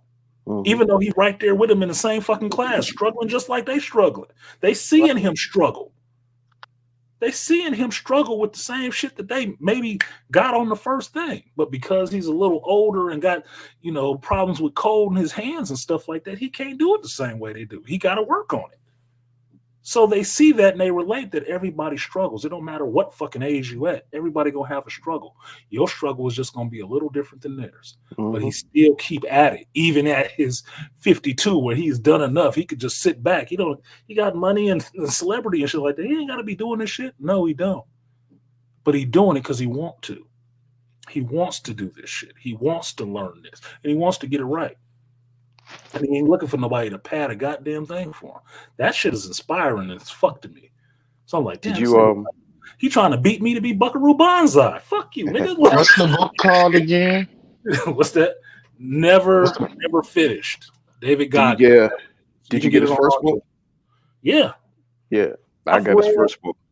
I've read all three of those books. My Life with Seal by Jesse Eisler or whatever, which David Goggins is in that book. He's the SEAL that trains this dude. That's why I found the character so fucking interesting. I'm like, who is this fucking dude? And found out his name. And then that's how I found out about his book, Can't Hurt Me. Find out about his life, how he grew up, how he changed his damn life around. And it wasn't on some self-help bullshit. It was just that he got tired of being who he was. Exactly. He wanted to be something else. He wanted to be better. I got this new one that came out on the 16th of December of this month. Never Finished, and you'll hear what he goes through. That motherfucker been through some shit this last couple. of years. I mean that's what I'm saying. Everybody should get his first book. Can't Hurt Me. David Goggins. Get his first book, Can't Hurt Me. But definitely, even if you get his first one, definitely get this one because the shit that he went through just on this 200-mile run, and the shit he went through on this 200-mile run. Where he was hurt, lost, having physical problems the whole time. Damn near had to trek himself out of a 9-mile canyon about to fucking die and shit. And still came back and did that shit again. This motherfucker, like, this nigga got no quit. I'm like, I don't even want to meet what make this nigga stop. I really don't. I never want to see that shit. Whatever finally stopped him in his tracks, I don't want to meet it. But here's the funny thing. This is a guy who grew up in an abusive household. This is a guy who learning disabilities. with learning disabilities. This is a guy who stuttered. This is a Stuttered, guy couldn't swim. He couldn't swim. But this is also a guy who, here's the funny thing when we talk about failure. He said when he had to take the ASVAB test 5 times. He had to take it 5 times. And they only allow you so many times to take the ASVAB test. Then also when he went through Hell Week for Navy SEALs twice. 3 times. 3 times. 3 times. And they said, if you don't make it this next time, we can't put you out. Back. Because you had to understand, he had he was pushing himself, but then they said, when they push yourself, he was getting shin splints and he had to duct tape his ankles and his legs because he was running on broken legs. And also he was getting pneumonia and everything, and he couldn't. He has he has a bunch of physical ailments that makes it really fucked up for him to actually be doing all that running, swimming, being in cold water and shit like that. He has a bunch of physical ailments, but he's sitting there trying to conquer every one of them bitches to do what the hell he wants to get done. And one thing that got me whenever, if I'm going down real bad and I'll put on a motivation thing for him on YouTube. And if you got to get up in the morning and you want to work out and you got to do stuff, if you want to study or you want to do something before you go to work, and your body is telling you, your mind say, man, I got to do this shit now. Oh man, I want to get up early. And David Goggins just said, just tell your mind and say, this is what we do now. This is what we do now. This is what we do now. And that was just how the way and here's the funny thing. He says he's an introvert. Mm-hmm. He doesn't really like being around a lot of crowds, but the thing is, he realized what his purpose was, that for him doing what he does is helping encourage other people. And he said he's not a real big internet media type person. He rarely even gets on there. He had to get people to get stuff, and he really doesn't read his emails. This is a guy that doesn't deal with wealth and everything. He walks around with a rucksack, just the clothes on his back. Yeah, you gotta read his new book to see how some of that shit has changed. Because his wife, the wife that he has now, she a ride or die. Tish, yes, she a ride or die. She does a lot of his social media and stuff like that. Okay. And one of the things he mentions in this book is having a he has a playlist of all the stuff haters say to him online. Really? So he reads it. He reads all of that shit.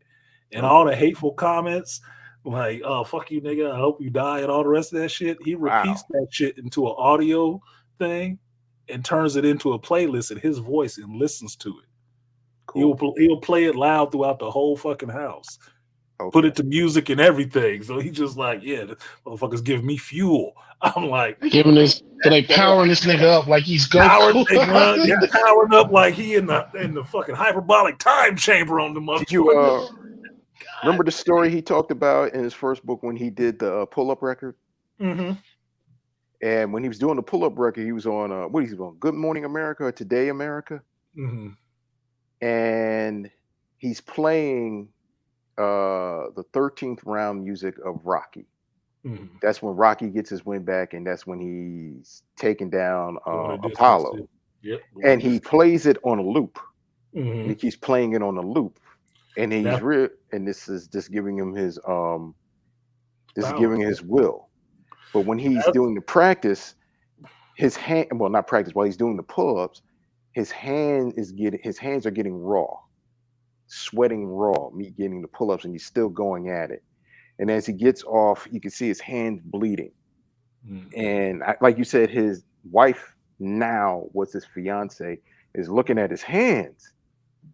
And the thing is, in his mind, the way David Goggins' mind, the way he thinks and how smart he is, he's always equating how much time he has. It's not the clock that he's going. He's thinking like, all right, how many pull-ups can I do in this certain amount of time? He's always breaking it down. He's always breaking down time, what he wants to accomplish in the time frame needed to do it. That's usually one of the things that got me interested in what he was on is he's always into unlocking the potential of his mind. Exactly. Conquering that fear, conquering that doubt, conquering all that shit, and conquering himself. Ain't about everybody else. It's about him conquering himself. And that's what he's pushing past all the time. That's why he always focuses on something. He has to focus on something so he doesn't fall into that depression. Every time he fucked up his leg and he got to have surgery and all this shit, and he's gonna be down for 4 weeks or whatever and can't run and stuff like that. He already focused on the next fucking goal. How soon can I get back to doing this? And maybe I can cut that time in half by doing this, that, and the other. He always focus on the next goal. He does not spend a lot of time sitting and wallowing in the fact that I failed at this. He maybe gives himself, in a new book he's talking about, he gives himself maybe half a day or so. He used to give himself a whole day and then got back at it. Now he don't need that much time.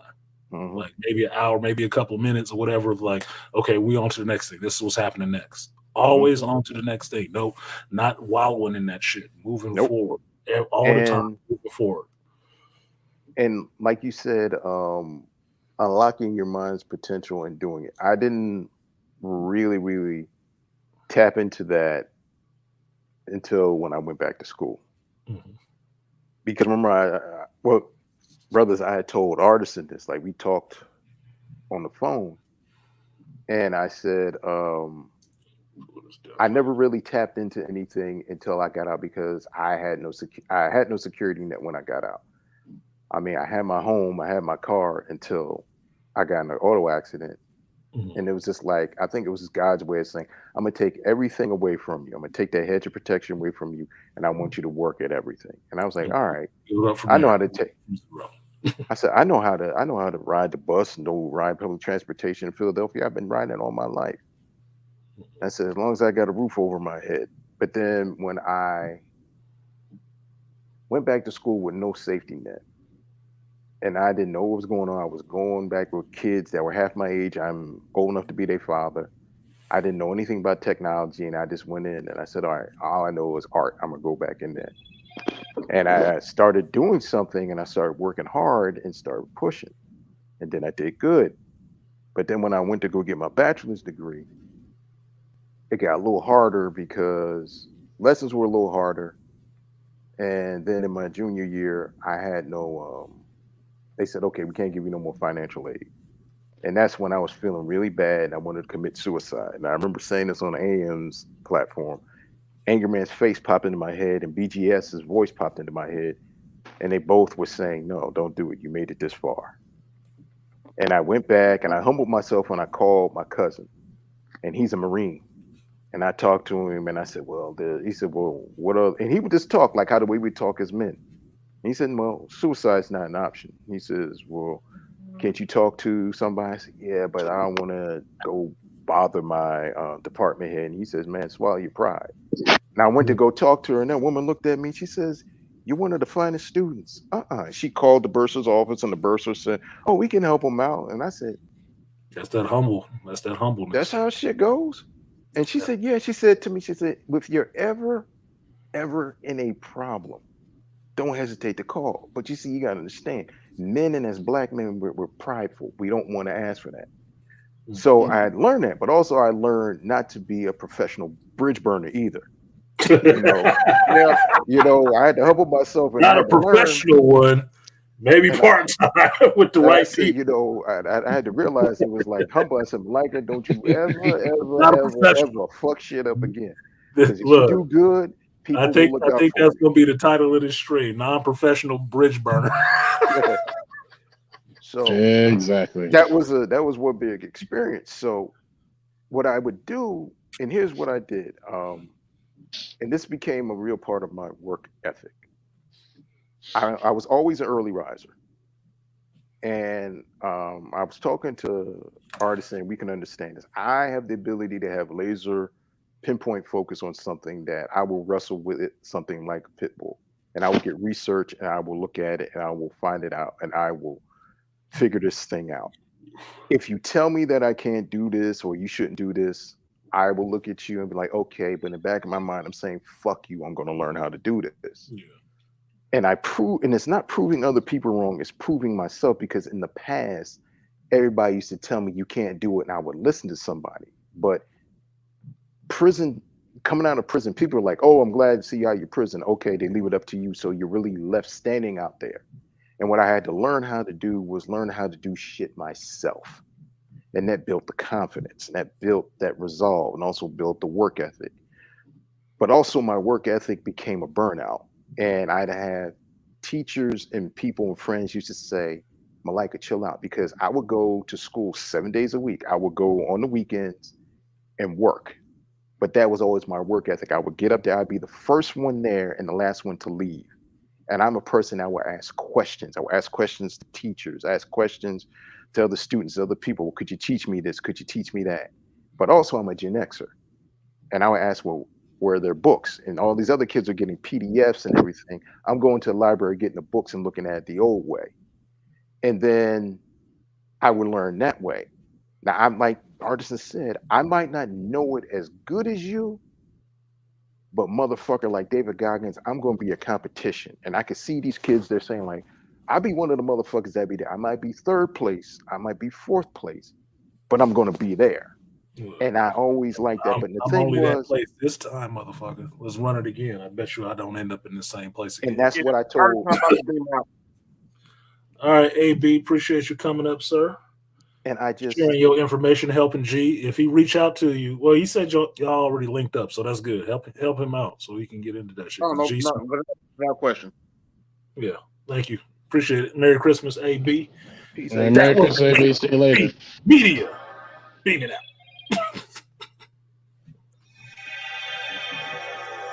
And there he goes.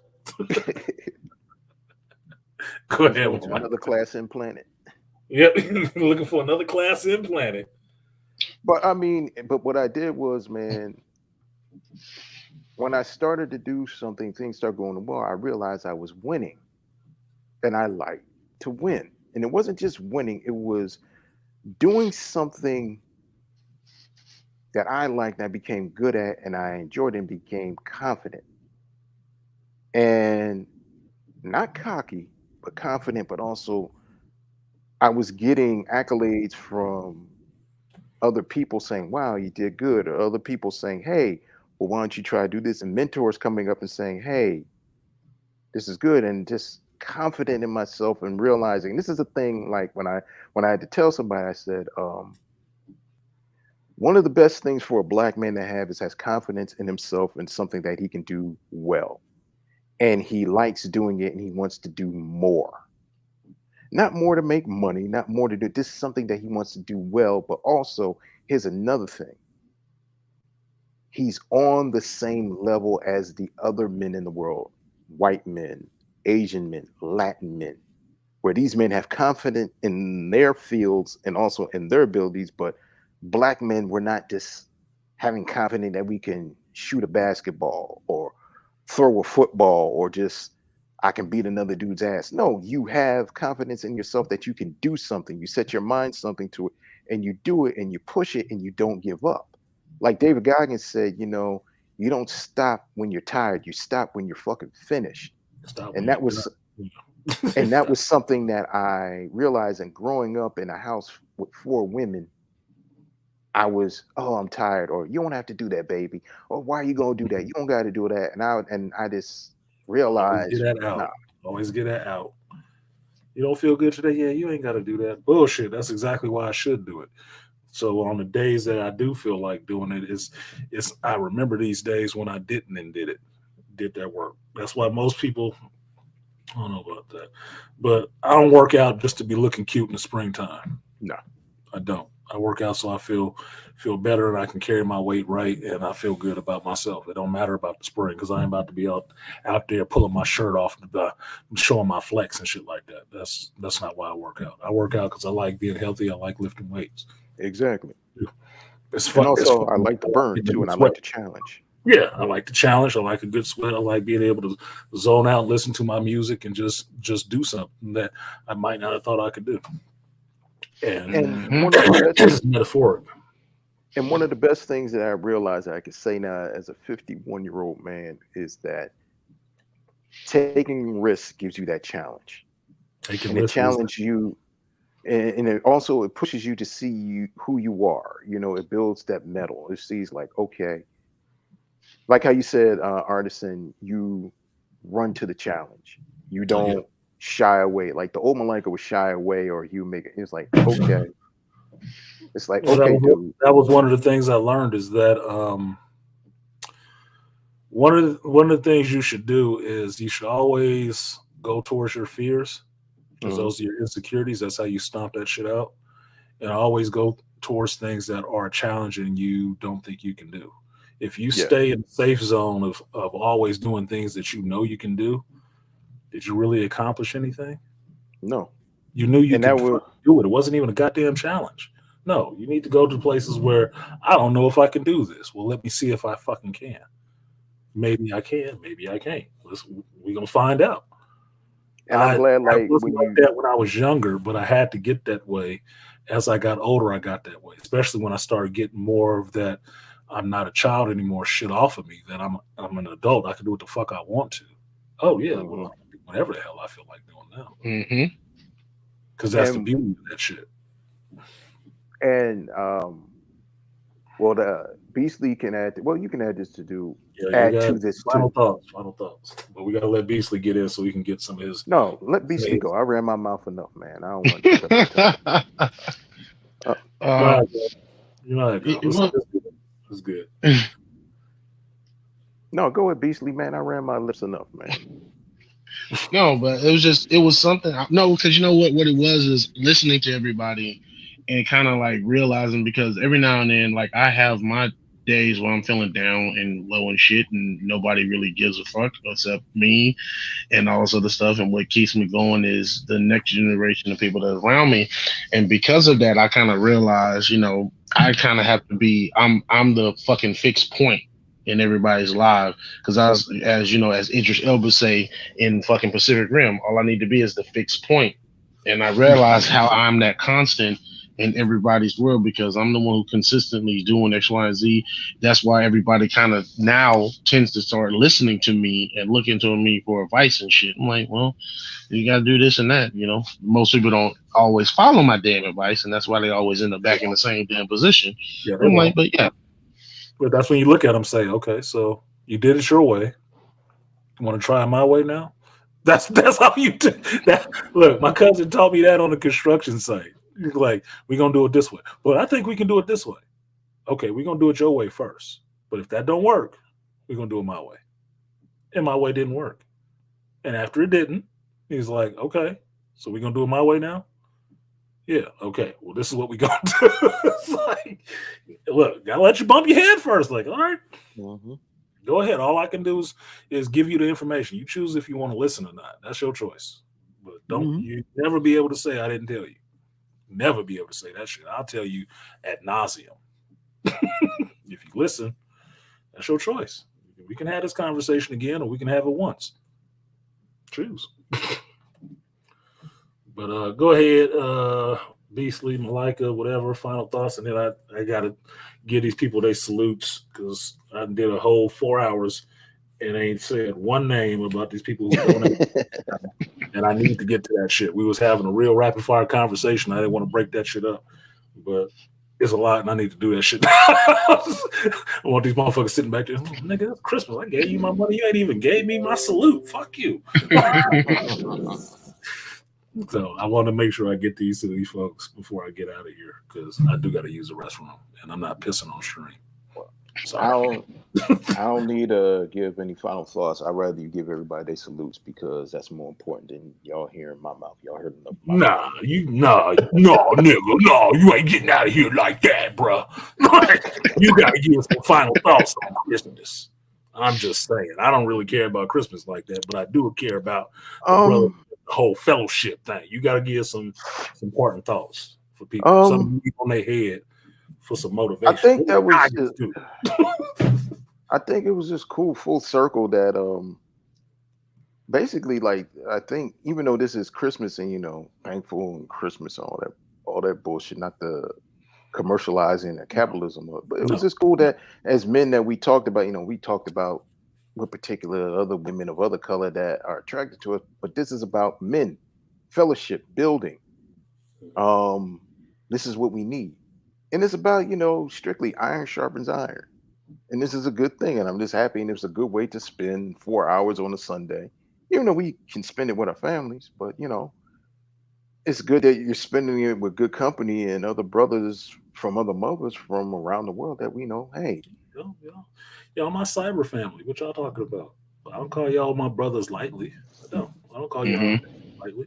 Y'all don't have to show up here. I could be sitting on this fucking stream by myself with me and another person in this motherfucker just having a conversation. Y'all choose to spend that time with me. I appreciate that shit. So I see y'all kind of like family. If y'all ain't here, I'm looking for you. You know that shit. Like Malika don't show up sometimes. I'll be like, man, what's up, Malika? Did I piss you off or something? What's going on? No, if you know that I don't show up, I'm at work. Yeah, you don't show up. What's going on? What's happening? Well, if I'm not talking in the chat, I'm at work because on Sundays, I mean, I'm still listening to y'all. And if I get a little break, I'll put something in. But by the time when you actually put the stream up, I'm closing the shop up. Yep. And when I get home, and if I usually get home, you might be closing up everything. Or if you don't hear me come on, I'm tired and I'm jumping in the shower. Yeah, because if you didn't say, hey, I'm getting off, can you hold the stream for a while? I'll just go ahead and shut it down because it's like, okay, Malika working or whatever.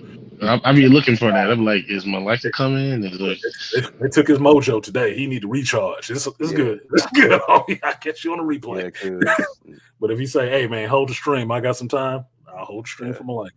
Or if you really got something to say, I'll make that motherfucker go live. Like, where you at? I don't give a fuck where you at. Why do I got to give a fuck? People around you got to care. I want to hear what you got to say. Yeah, that's like what was it, the Black Widow movie? No, it was not Doctor Strange. Doctor Strange Multiverse of Madness. When I came in, you opened up the stream, and I was like, oh shit. I said, okay, live from life. I'm in the grocery store. We're gonna talk about it. Live in the grocery store. Walking around looking at your ass. What the fuck is he talking about? We doing a stream. Mind your business. And you know what? I like that man on the street interview. What you do? This the man on the street review. I like that because it was fresh in my mind.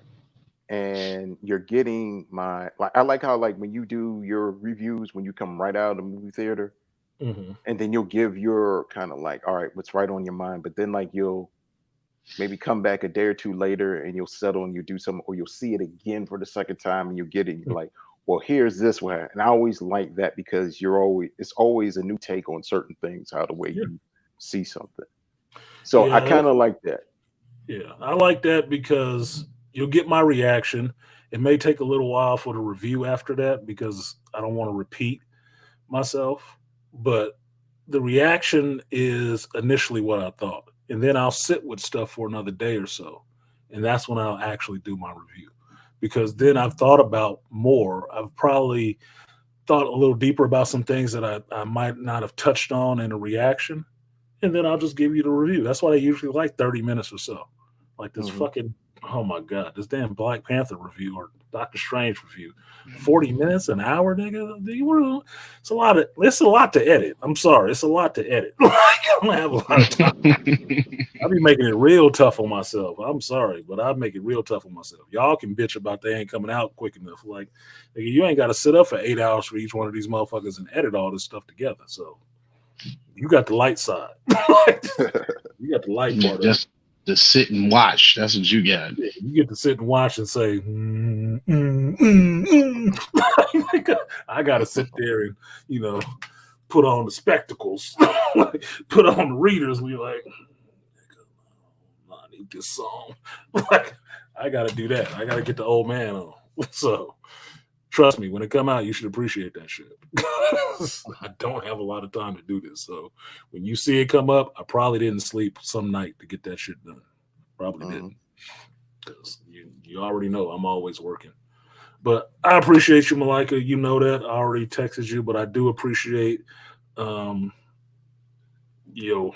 patronage, your friendship more than anything, and your good words, brother. You got a good spirit, and I'm glad that you bounced back from something that could have crippled a lesser man, and understand it in that way. It was a small thing.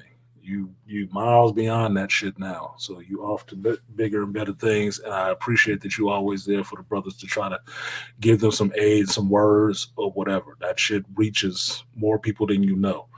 I stopped even getting on your case about your channel. Sort of. This guy. Sort of, but that's who I am, man. I want to see brothers, succeeding and doing what they doing and getting their voice out there. But you get it out there, so I'm gonna leave you alone about that shit. You doing Malika's thing. You're doing the Malika thing. So you still my cinephilic brother. Appreciate you. I hope you have a good holiday season. I'm not gonna talk about whatever the fuck you cooking, because I'm cooking tonight too, motherfucker. So now what? I'm cooking tonight too. I mean, I'm on kitchen duty, man. I'm about to cook it the fuck up and have drink. So, yeah, I want to hear about what you eat. But thank you for coming up, sharing your time. I'm going to Toya's house for dinner, man. Man, you need both. You gotta have some pumpkin pie over there. There gotta be something cooking over there in Texas. What's cooking? Toya, what are you cooking, Toya? Yeah, what's up? What's she cooking? I just want to come over. I'm what's cooking. If I show up over here, I'm what's cooking.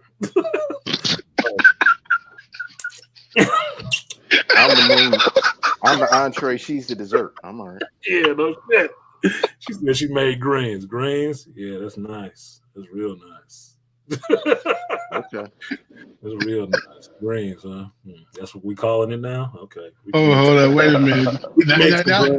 Now you're making me think of this little short that's online of this dude, man and woman in court, and the woman talking about how she be trying to go to lay down and go to sleep, and he just come in with some potato salad and put it on her back and look it on her back, and he just he put a yam on her leg and he just looking at her like, yeah, I do. Yeah. Yeah. Well, nice. You know what? I'm gonna say this to you. She got the greens. I'm gonna bring the coffee. There you go. Greens and coffee. Like, look, you got breakfast and dinner. I'm gonna bring the coffee like Luke Cage did to Rosario Dawson and Sweet Christmas. Yeah, you started that shit. Ate that Puerto Rican coffee. Like, oh, Luke. What you got, B? So you got some final thoughts, because you've been in the trenches this year, homie. You've been went back to school, getting your education on, getting that criminal justice out the way. You every day got your martial arts going on. You had a loss in the martial arts family. Oh yeah, there's some shit going on. Well, this is the second loss I had, because I lost. I was at another guy. If you followed the UFC, a guy by the name of Salsa Leach, legendary coach. He coached Tito back when Tito was a champ. Rampage. News alert. I think I got that news alert. That was also one of my coaches who died last year. So I was like, you got to be fucking kidding me. I was like, well, it sounds fucked up when I say this, but it's not fucked up. I'm just seeing how things go. It's not insensitivity at all. It just means that your ass need to step up now. Yeah. That's what it means. Look, masters aren't born. They are developed over time. And sooner or later, by death or whatever, somebody else needs to step up to guide that next generation of martial artists. Maybe it's you. Maybe it's your time. Maybe it's your time to start, putting in that work too. I already started teaching, so. Yeah, you are, and that's why I'm kind of fucking with you about that, because you always, dude. I'm a good big brother. I'm telling you, I'm a good big brother. I'm a good big uncle. Look, I will be the kicking ass that you need to keep you moving. I will be the kicking ass. Your foot hurt. I would just keep moving because his foot hurt. He got on his steel toes and shit. You kicking me in the ass again? Fuck you. Head of that shit. Listen to Donnie Mac. Can I get a yam? Sweet, sweet yam. Show me the way, because I got bills to pay. Oh, God. Damn, Donnie Mac. What the fuck, dude? Look, you can't all be sitting there staring at the pot. The one chick in here, we all looking at the pot like, what's up? Don't feel that bad, Detroit. I got to go back to work in another hour. Look, Detroit, this is how it works. He said, how does that work on Christmas, but having breakfast and dinner? This is how it works. She is the dinner. And if it's really good, you can be her breakfast in the morning because you don't leave. That's why I said breakfast and dinner. Malika said he was going to be the coffee. She can be the greens. Figure it out, man. We all grown-ups. We all grown-ups. He's staying the night. He's staying the night. And I don't know about you, but there's some wake-ups that's good to wake up to. I'm just saying. Well, you know how that song goes. Mm-hmm. The best part of waking up is having Malika in your cup. See? There you go. There you go. Toya got it. Like, boom. She knows what's going on. What the hell? Why you like soul food, Billy? Because oats make me happy. The BJ song playing. There you go. Yes, makes me happy. Yeah, Toya get it. But thank you, brothers, for coming up there. I'm gonna give these folks they salutes because I need to do that. I apologize for not doing it sooner in the stream, but I will not leave this stream without giving out y'all salutes because I do appreciate you donating to the channel.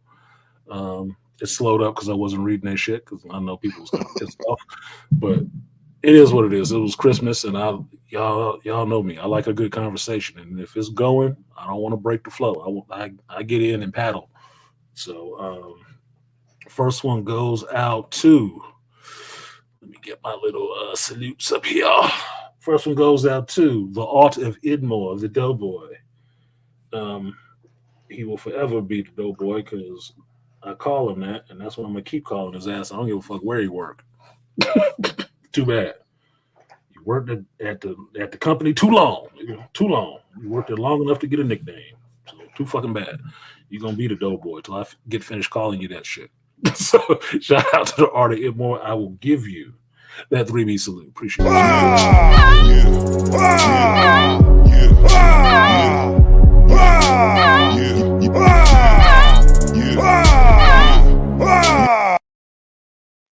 Next one goes out to my cinephilic brother, Malika Me Bain, saying, on your left, Merry Xmas. Thank you, sir. I sent you the Christmas tree back and not the praying hands. Don't mean shit. It's just a Christmas tree. It's not an umbrella. But it just makes it festive. I got some hearts and lips, man. What the heck is up with this? Man, quit fucking around. Stop playing. I got some hearts and lips. I don't like you like that. Taking that shit too far. Taking it too far. Let me get this man his 3B salute before he starts getting funny with me. Appreciate you, Malika. I will give you Yo Monica, the 3B salute. Appreciate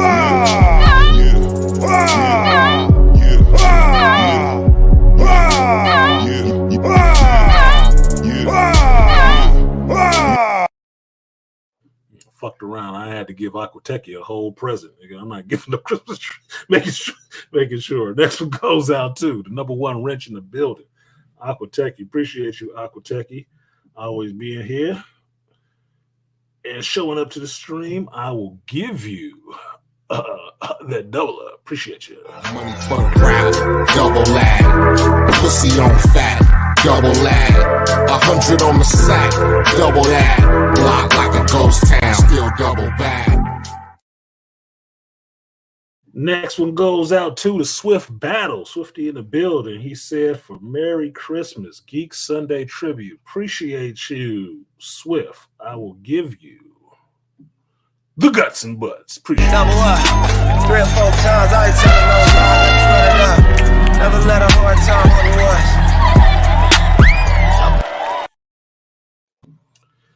To my Scorpio brother, the Joe Herb came through, dragging his nuts again. Good Catholic boy dragging his nuts. Appreciate you, Joe. He didn't leave a message. He just dropped somebody like, and I'm out, bitches. So I will give him the present, and I will give him I'm a double that. Money for the crowd, double that. Pussy on fat, double that. 100 on the sack, double that. Block like a ghost town, still double back. And one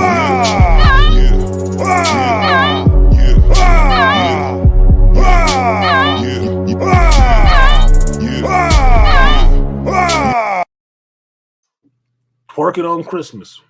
Twerk it, bitch. Is it wrong that I'm smacking when the devil's smacking? Nope.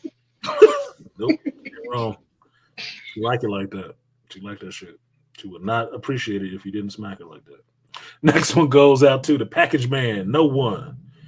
He said, "Oh, you didn't read the whole story." The fuck is you talking about? Oh, that must have been earlier in the stream because he did this like at 11:48. Sorry, no one. But I will give you the 3B salute. Appreciate you, no one.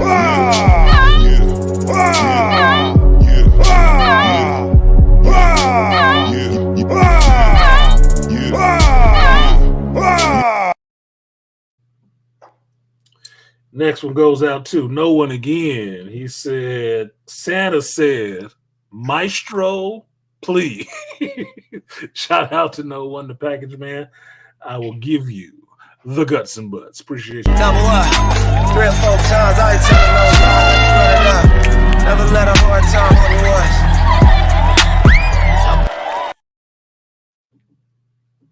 Next one goes out to the art of Idmore, the doughboy. He said, in the country, Merry Christmas. Yeah, he traveling with the brother and going down to the family. So we're going back to the country for folks that don't understand them fully. But appreciate your art. I will give you your tater thoughts on Christmas. Ho, ho, ho. Double up, 3 or 4 times. I ain't telling no lies. Never let a hard time on the ones. The K.A. Kareem Austin, appreciate you, sir. I will give you the 3B salute. Appreciate you.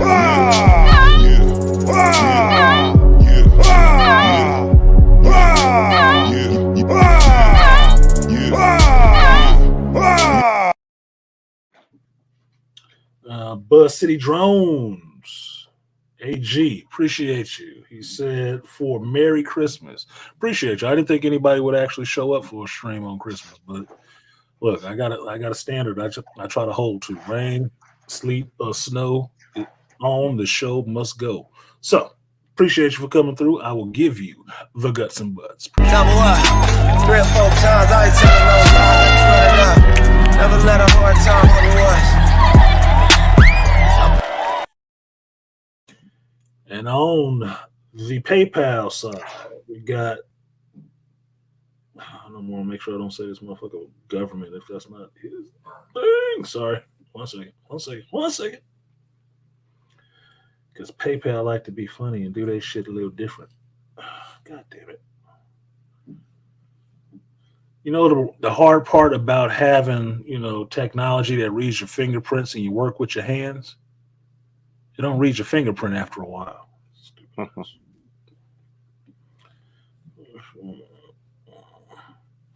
So sometimes you don't want to read my fingerprint.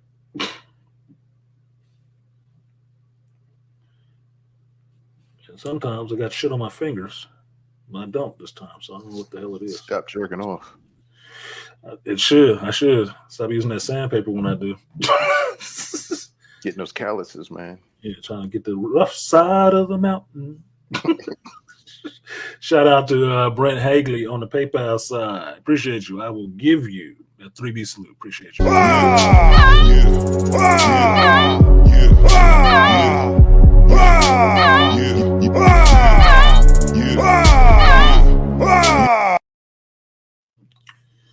And let's see if there's another name. Brandon. Appreciate you, Brandon. I will give you the tater thoughts. Or excuse me, the guts and butts. Appreciate you. Double up, 3 or 4 times. I ain't telling no lies. Never let a hard time on the ones. Damn spell correctly, stupid ass Google. Okay, big homies, I'm gonna call it in. I'm gonna go make my dinner. You gentlemen have a safe and happy Christmas, and I will holler at y'all next Sunday. All right. Appreciate that, Malika. Enjoy. All right. Thanks for coming through, sharing your wisdom, brother. All right, brothers. See you next time. I'll be in these YouTube streets. All right. All right. Be safe, y'all. What you got, Beast? You firing up the danger room today, or what? You just gonna kick back? No, I gotta go back to work. So you gotta go back to work. Well, that's you. I don't work tomorrow, and I don't have shit else to do but clean up a little bit. So I'm gonna clean up. I'm gonna cook some dinner. I might not finish this rum chata because I'm not feeling it yet, but I think when I get up, I will. And I'm gonna enjoy being off today and tomorrow. So I might watch the Hateful Eight. Hateful Eight and Clerks seem like the thing I should watch. And The Long Kiss Goodnight. I need to watch. It is a holiday movie, so you must watch the action holiday. Gotta watch the action holiday. Got to. And Long Kiss Goodnight been coming up in my head for the last couple of days. I'm just gonna have to go ahead and watch that shit. Just gonna have to. Dance, bitch, dance. Detroit, you killing me, dude. Got shots fired 3 times. Uh-oh. Do the Michael Jackson. All right, BC, I'm gonna close it out. You got any final thoughts? Other than that, as we close the year out, it's about time to start reflecting on the things you have and the things, and honor the ones that we lost, and get ready to hit the reset. And hopefully the ones who, say this now, the ones who may not make it through next year, I'm gonna tell you I love you now, and before I don't get a chance to tell you again. And that's about it. Appreciate you, Beasley. I'm gonna drop you down now. All right, folks. So that is the show for today. I did 5 hours. I try to keep it to 3 and out, but look, it's a holiday. I can give you 5. It just makes it harder for YouTube to let me edit the music out so I don't catch a copyright. That's all it is. They probably won't let me do that shit this time. But thank you to all those brothers for coming through. Beastly Nerd, Malika Me Bang, AB Media, G Serotonin, BMT, Mad Villainy. I don't know what's going on, but you came through. Appreciate it. Same thing with Sister Toya came up, but she got a little shy by jumping in. Come on, Lioness. You got to jump in there. Mix it up. Get your growl on. It's okay. You good. You good people's over here. Did I miss anybody? No, I did not. Because I don't like missing people. I like people to get they shine and they time. Thank you all for joining me today on this Christmas stream. I do appreciate it. I will try. I'm always multitasking, so even when I'm watching a movie tonight, I'll be on my phone trying to get these goddamn videos off my phone. So thank you guys for showing up. I do appreciate it. I'm going to go ahead and get out of here now, and next week we'll be back on the regular geek shit before we close out the year. Or will it be the new year by that time? I'm not looking at a calendar. Let me see what the fuck I'm talking about real quick. Nope, it'll be a new day. It'll be a new year. So, with that in mind, this won't be the last. This will be the last stream of this year, but it won't be the year mark for my streams yet. If you're counting along with me, I got 10 more streams before I hit the year mark for my stream. So that's a little different. So what do I want to say? What do I want to leave y'all with this year? What's thoughts for this year?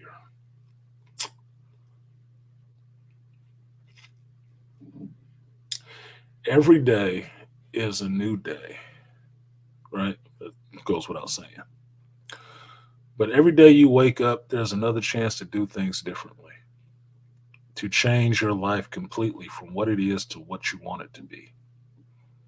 And the more steps you take in that direction towards what you want it to be, no matter your age, the more you get away from what it was.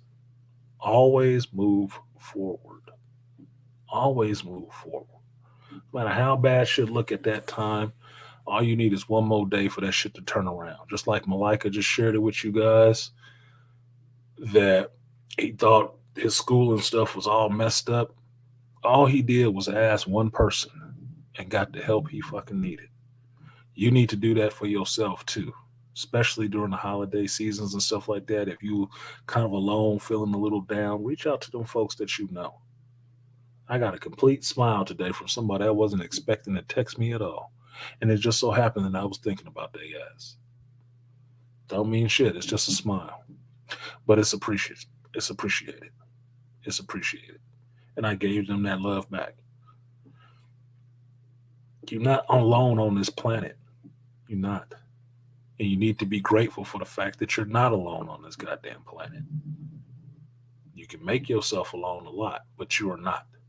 So reach out to them people that's around you. There's somebody who gives a fuck if you hear the next day. They don't want to find out that you're gone and they never got to have that next laugh, that next conversation with you. Let your time when you leave here be by natural causes and not no self-inflicted causes. That's bullshit. Don't do that shit. There's more to life than suffering. And you should be trying to get to the part where you actually enjoying life and not just suffering through it. So for me, I wish everybody hope, blessings, love, laughter, and find your tribe. Be close to those people who give a fuck about your presence.